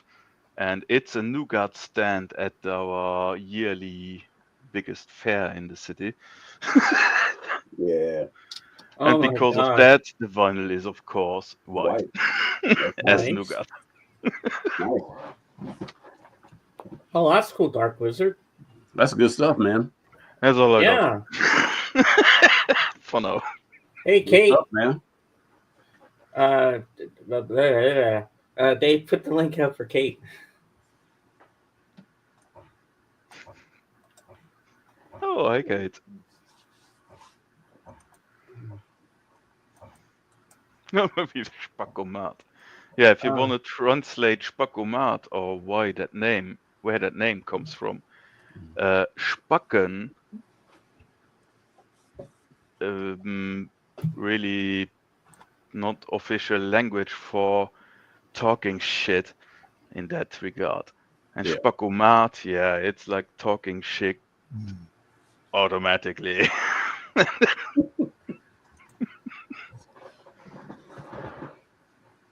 Where did AGK disappear to, I wonder? Just went to put my records away. And I know. Did you know, Blood? One of Dave's favorite albums that AGK has. The album actually folds out into a plane. Remember that, Dave? Yeah, we're not gonna go there. Have you seen that, Lavelle? The Santana album that folds out into a plane? It's pretty cool. If you ask AGK, No matter how long I stay away, you just can't forget about it, can you? I don't know that one. Which album? What's the name of the album? Oh God, no. Not going there. Don't pull it out. Just the name of it. I know it probably. It's Lotus, Santana Lotus. Oh yeah, that's right. That's right. It is. I've seen it. I've seen it before. Yeah, Dave. You're supposed to say you've never seen it before. I don't have that. Can I? That's the live album. Lotus is a live album. Yeah, it's a live album filmed in Budokan. Yeah, they coming out with a more recorded in Budokan. It was never when it originally dropped. It never was released in North America until recently.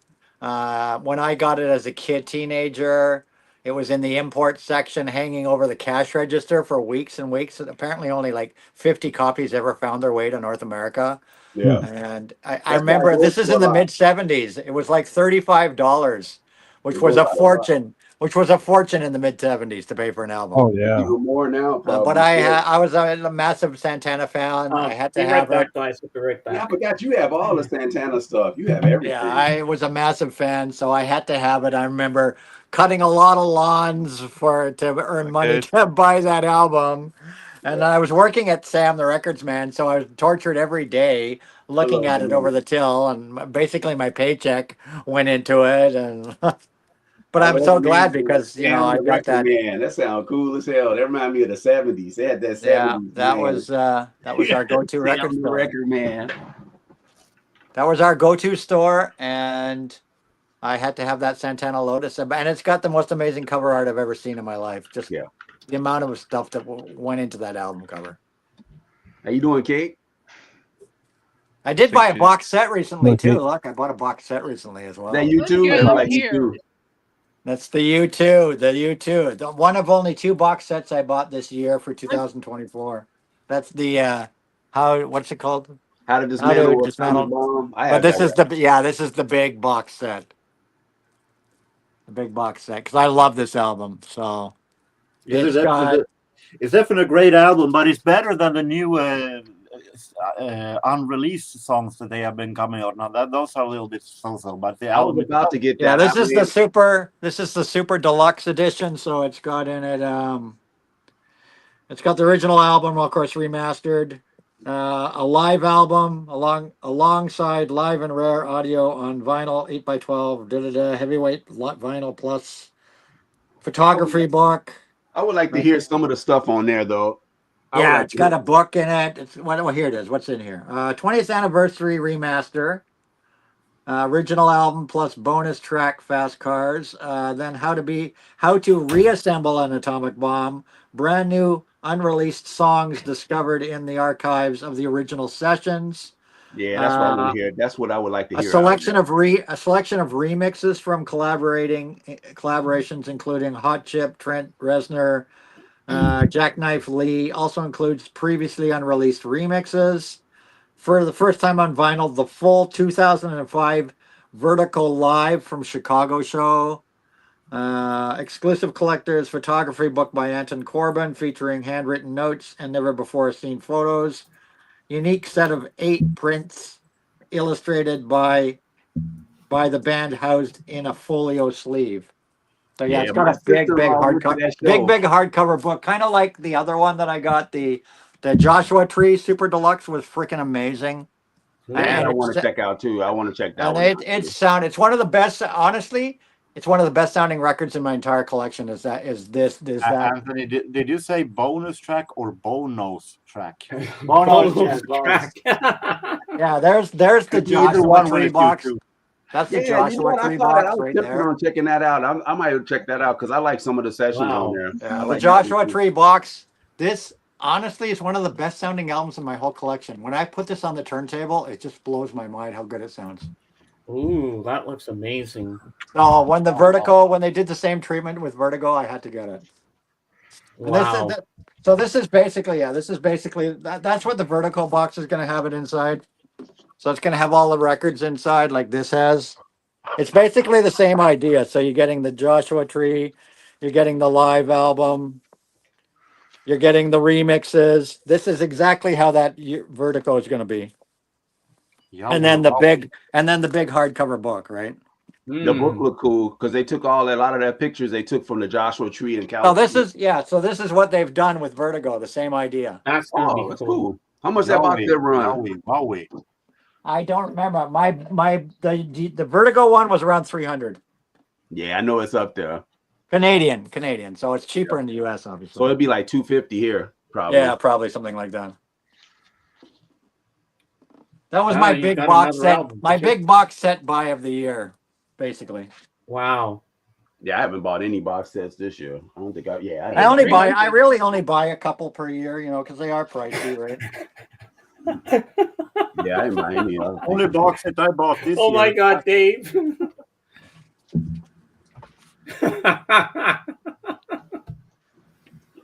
Probably is probably the only box set. The Billie Holiday is probably the only one I bought. Boy, Dave, you're stirring the pot, aren't you? You don't really want to see that album again, don't you? I am not going there. Nah, that thing was big. In the meanwhile, I have 3 very weird albums here. With Oh that wow! super All right, let me make the dig. panoramic stereo sound thingy. It's really kind of generic, different styles of music, more to showcase just the sound quality instead of the music itself. But the stereo imaging on those vinyls still astonishes me to this day. It's Which awesome. one? Looked almost like Moog synthesizer. From some studio in London. Nice. Yeah, and that Santana Lotus is a quadraphonic record. Yep. Quadraphonic release as well. Looked like it could be Moog synthesizers almost. That's pretty cool, Blood. I really don't know. It's from a collection from my uncle that I got, and he couldn't even tell me anymore. He got it from some guy in some club in his youth. So, yeah, he couldn't tell me more about it. It was some guy who gave him records. It wasn't his style of music, but he all. Uh-oh, he froze again. Anyhow, guys, I'm gonna get going. I got some All work I right. need to get Mind, done. I didn't. Take care, Anthony. Thanks for being here, AGK. You're welcome. Nice to see you guys. Take care, Yeah. man. I got some avatar work to get done to get ready for stream tonight. All right, see you later, Ooh. Bunny. That's cool, man. Yeah, bye. Bunny Thunder checking out. Bunny Thunder Yeah. checking out. See you later, Bunny. Bye all. Bye all.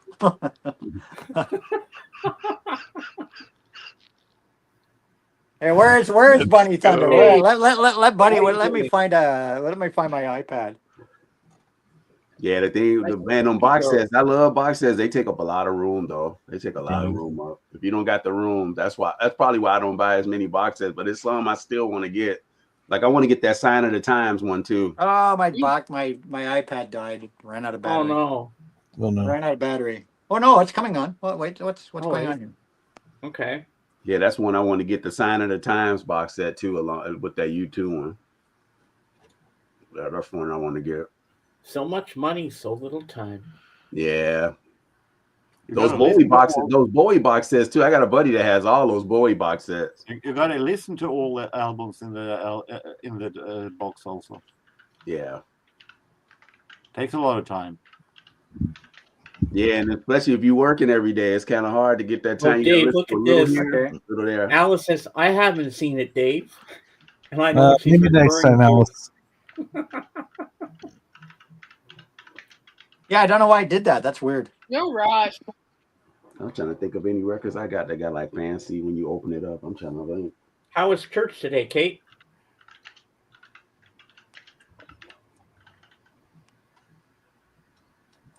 Kate's having issues, I think. Yeah, I think she Looks more like she's Good, busy busy. writing something. Very busy. I got busy right when I got home. Ah, the That's why I was mic running late. also. Really late. I was trying to think. I don't think it's gonna happen, Alice. Not today, at least. Not today. Maybe next week or maybe. They've tried. We tried. It's just he's so mean. He won't share his record with anybody. He's a mean man. Well, Dave, I guess you're gonna have to go out and buy the record now. There you go. Then you can always show it on screen if you want to. I just like seeing AGK pull it all out because I know last time he said it took him a couple hours to put it all back away. Hey James, you got Not box gonna sets? You got happen. box Not sets, gonna don't you? happen. You have any box sets, James? The only few. box sets I have are the CD ones that I've shown you of John Lennon and the Let It Be Yeah, okay. and the Doors. Yeah, I only got a few too. I only got a few. The Jimi Hendrix, that's like one of my favorite ones with the purple. It's like velvet. Oh yeah, and I have the box set for the White Album, the actual vinyl one with Yeah, the my Easter favorite- demos. My favorite one is the Jimi Hendrix one, and then the Rolling Thunder, the Bob Dylan one. I have that one. Mm. And yeah, and then the Ella. I like the Ella one. It's real compact, but it has No like problem, Kate. Always happy to have you here anyway, even though we were having issues today. I can show a box set that looks pretty shitty, but it is one important one that I like. It looks very, very. The cover itself is very, very bad, but I needed to have it, and it is Jazz at the Philharmonic box set. As you can see, it's almost falling apart. It did, but I bought it for a very low price. And, you mean almost? And it was really having a Jazz at the Philharmonics on a box set was something that I really needed to have, no matter how quality was. Yeah, that's pretty cool. Yeah. Nice. Yeah. Totally get that. Packaging is only one side. Really. But the music, I don't listen with the packaging. As long as it doesn't fall apart, that's the main thing. I mean, I have some sheets for vinyls that definitely are also falling apart, but usually also the vinyl in it reflects that in form of scratches. Yeah. Well, it's just some 70s shit from some kids back then that one box absolutely set mistreated. This is a nice box set that came out during Record Store Day. This one came out. You don't hardly see a lot of people talk about this one. This one is Ty Rundgren's album, Something Anything. Out. But this one's cut at 45, and it's pretty cool. I always thought it was pretty cool. I found this because it sold out here. It's like the little tape box. Oh, you're welcome, Kate. We all love you. Oh, yeah. It's pretty cool. I like that. It's cut at 45. It's on color vinyl. It's on the color vinyl. It's actually one of my favorite 3M logos for the tape. I like that blue color. Yeah, this is the one with Hello It's Me. He does on there. Pretty neat. When you see the light. Oh yeah, this is a different color one. Ooh. Oh yeah. Yeah, this was cut by Chris Bellman. I think it's interesting how you. I always interpreted how people get their inner sleeves into the outer sleeves. You do it dust preventing. I do it easy access. Yeah, you do it so when it slides out the side. I get it, but I hate to double hand it. Crazy, right? Sometimes they can be a pain in the ass to get back into the thing. It's like pushing. It's like, oh my god. Yeah, you put it on the side way. I get scared when I put it like this on the side when the record slide out. I'd be scared that I'm gonna scratch the record that way. Yeah, that's pretty cool, man. Oh. I've dropped a couple records that way. Dead Can Dance one too. Oh, that one. Ooh. Yeah, this one went out of print real fast. This is like the one of their when they got back together. Brendan Perry. And that's what came with it. Nice. Yeah. But it's on regular black vinyl. I swear this would be pinned up on my wall or something. I would not respect the inner sleeves in any kind. And then Jorgen's favorite. This is Jorgen's favorite right here. Always showing that. Jorgen. Yeah. Depeche Mode. Ah. I have the CD. Yeah. Still one of my favorite box sets. I ain't even paid that much. When I saw it at the shop, it was like, yeah, that's the way the CD looks. Yeah. Yeah. Yeah, that's amazing. Does look like a little blown up CD cover in that regard. Yeah, it does. When it comes to detail. I do too. Probably one of my favorite sounding records in my collection too. It sounds really good. I was surprised. It was pressed in Germany. But I have a hard time not putting the first one, 81 to 85, even higher because it is nostalgia. I got it when I was a child. This one sounds amazing. Yeah, that one is also good. Buddy Brugman. Gerald, nice. Buddy Brugman Orchestra. Yeah, I bought this one at. I remember seeing it at Reckless, and it was like $70. And then when I went back, it was gone. The guy said, "Oh, we sold that one." So I go to Milwaukee, find it for $40. It's just like, oh, it worked out. Nice. I remember finding it for the 45 and thinking I never heard of Buddy Brugman. I thought that is this some kind of a low budget? But he was a really great big band leader. Yeah, this was done by Ryan K. Smith. This is when I first discovered Ryan K. Smith. They did the Analog Sparks. I'm looking for the one they did. They did the Cranberries too. There's a Cranberry album. They did the pressing for that one too. I'm looking for that one. It went out of print. It's like you can't find it. It goes for a lot now. It was just a regular CD. I mean, regular LP. I mean. So AGK, did you have something you want to show us? Well, yeah, I couldn't do it on the iPad. I have to just do it on my computer, I guess. So. All right, I'll make it big. Oh, hold on. I haven't found it yet. All right. You wanted to see? We were gonna have Bunny Thunder before we left. I was going to show you.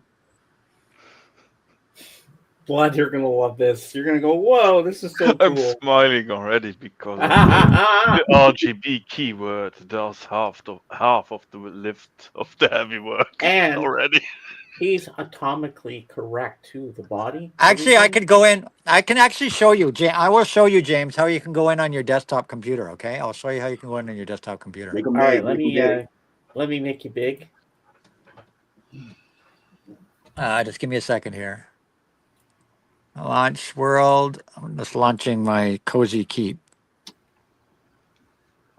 So it's launching. It's launching. This is launching. This is in my account. It's once you download VR Chat on Steam or whatever, you can go in on your desktop.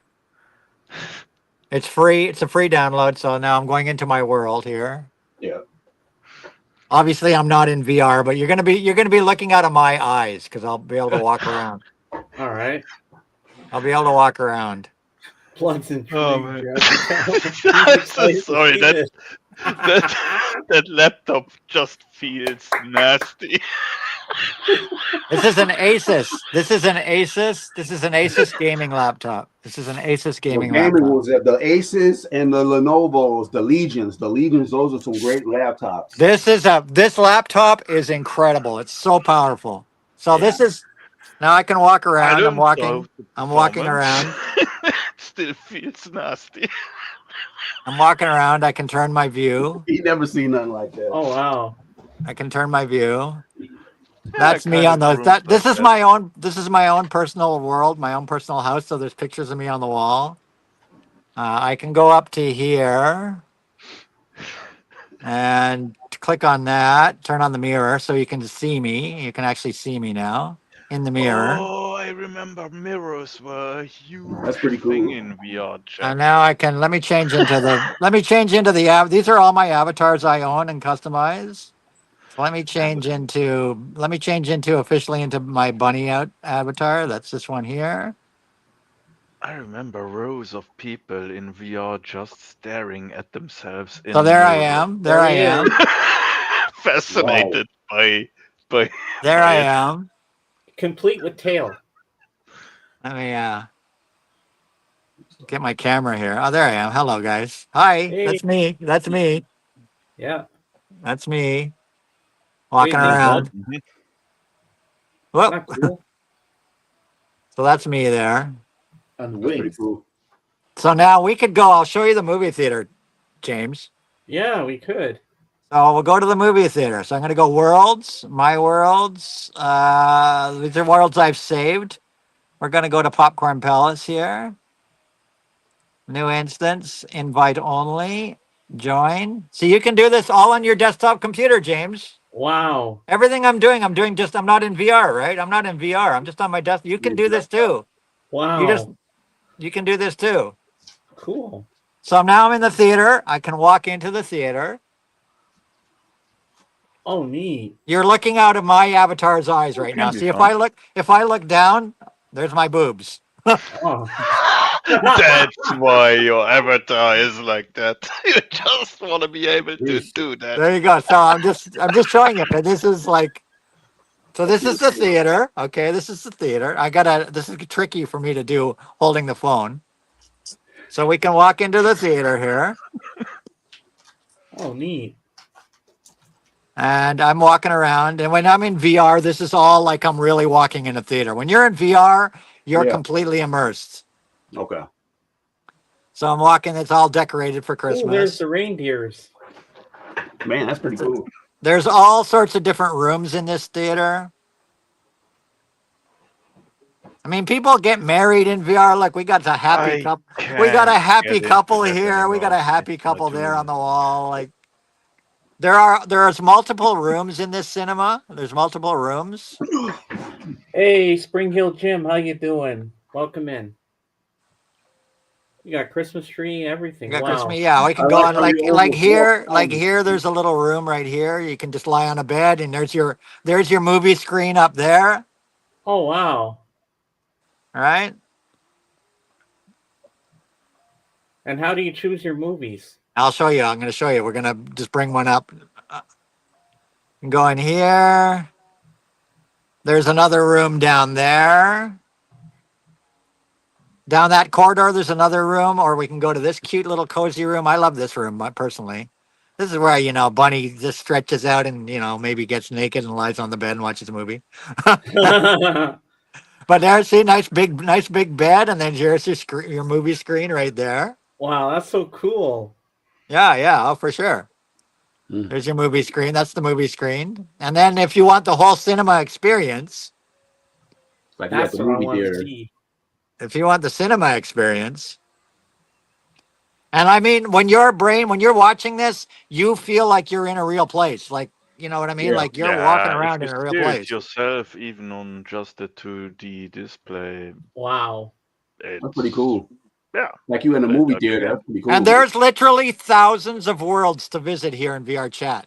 You could spend every day and never go to the same world twice if you wanted. Where am I going I here? think you're going to get this too. I can tell. Where's the theater? Where I'm getting lost here. Hold on a second. Where am I? It's hard to do this in the See you later, desktop. Kate. Love you. It's hard to do this on the desktop. I'm almost used to doing this in VR. You know what I mean? So Yeah. Is it GPS? okay, here's the allowed to cinema. Yeah, here's if you want to have like the actual cinema experience. Is the GPS allowed there? Here we go. We're gonna go into the cinema.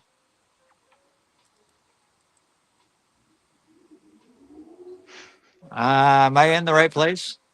I don't know. The lighting is strange. Well, it's a dark theater, but I don't know how to enter the theater. And I see don't know how to bright enter the- billboards and a void of blackness. oh, there we go. There we go. Oh, So here's the wow. cinema. Here's the cinema. Nice. All right, let's sit down and see. So we can just sit. We can sit on any of these seats here. Like if I take my avatar, I go like this. This is where I change all my clothing and everything. But I can also sit my avatar down like this. Because I'm because I'm not in VR, I can just do it manually. Now I'm sitting down. And if I go like this, personal mirror, now you can see I'm sitting. I'm just sitting there. I'm just sitting in the theater.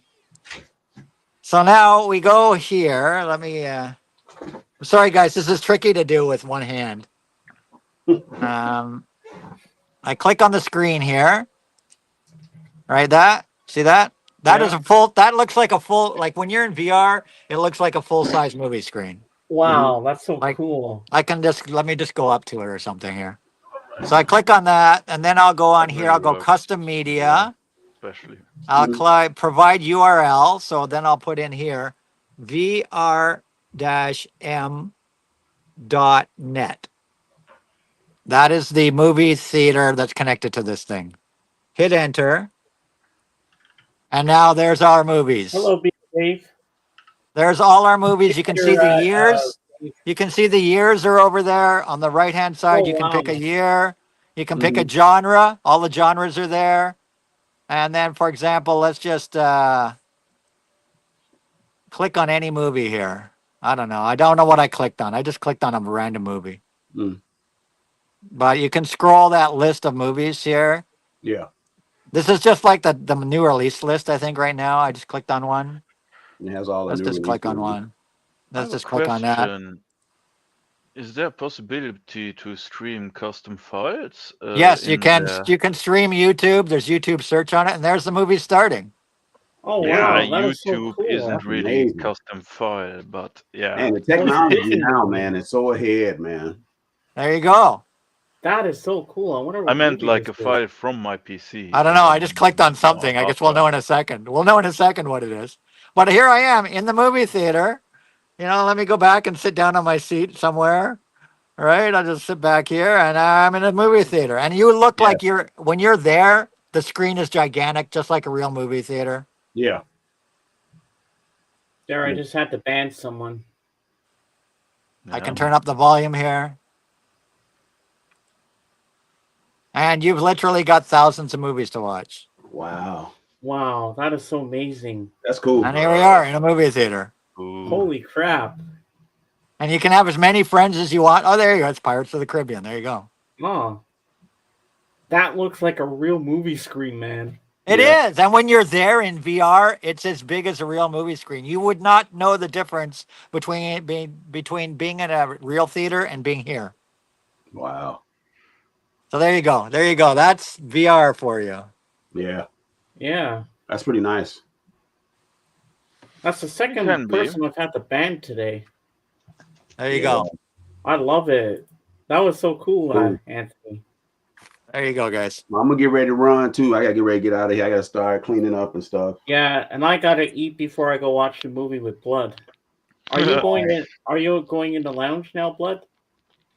I'll soon, I guess. Maybe. Yeah, we not can go hang out immediately. in the lounge while I eat my dinner before we watch the movie if you want. Yeah, I'll not be there maybe in the next 20 minutes, but yeah, at some point. Okay, well, yeah, I'll meet you in the movie theater. I'm gonna eat, and then I'll meet you in the movie theater.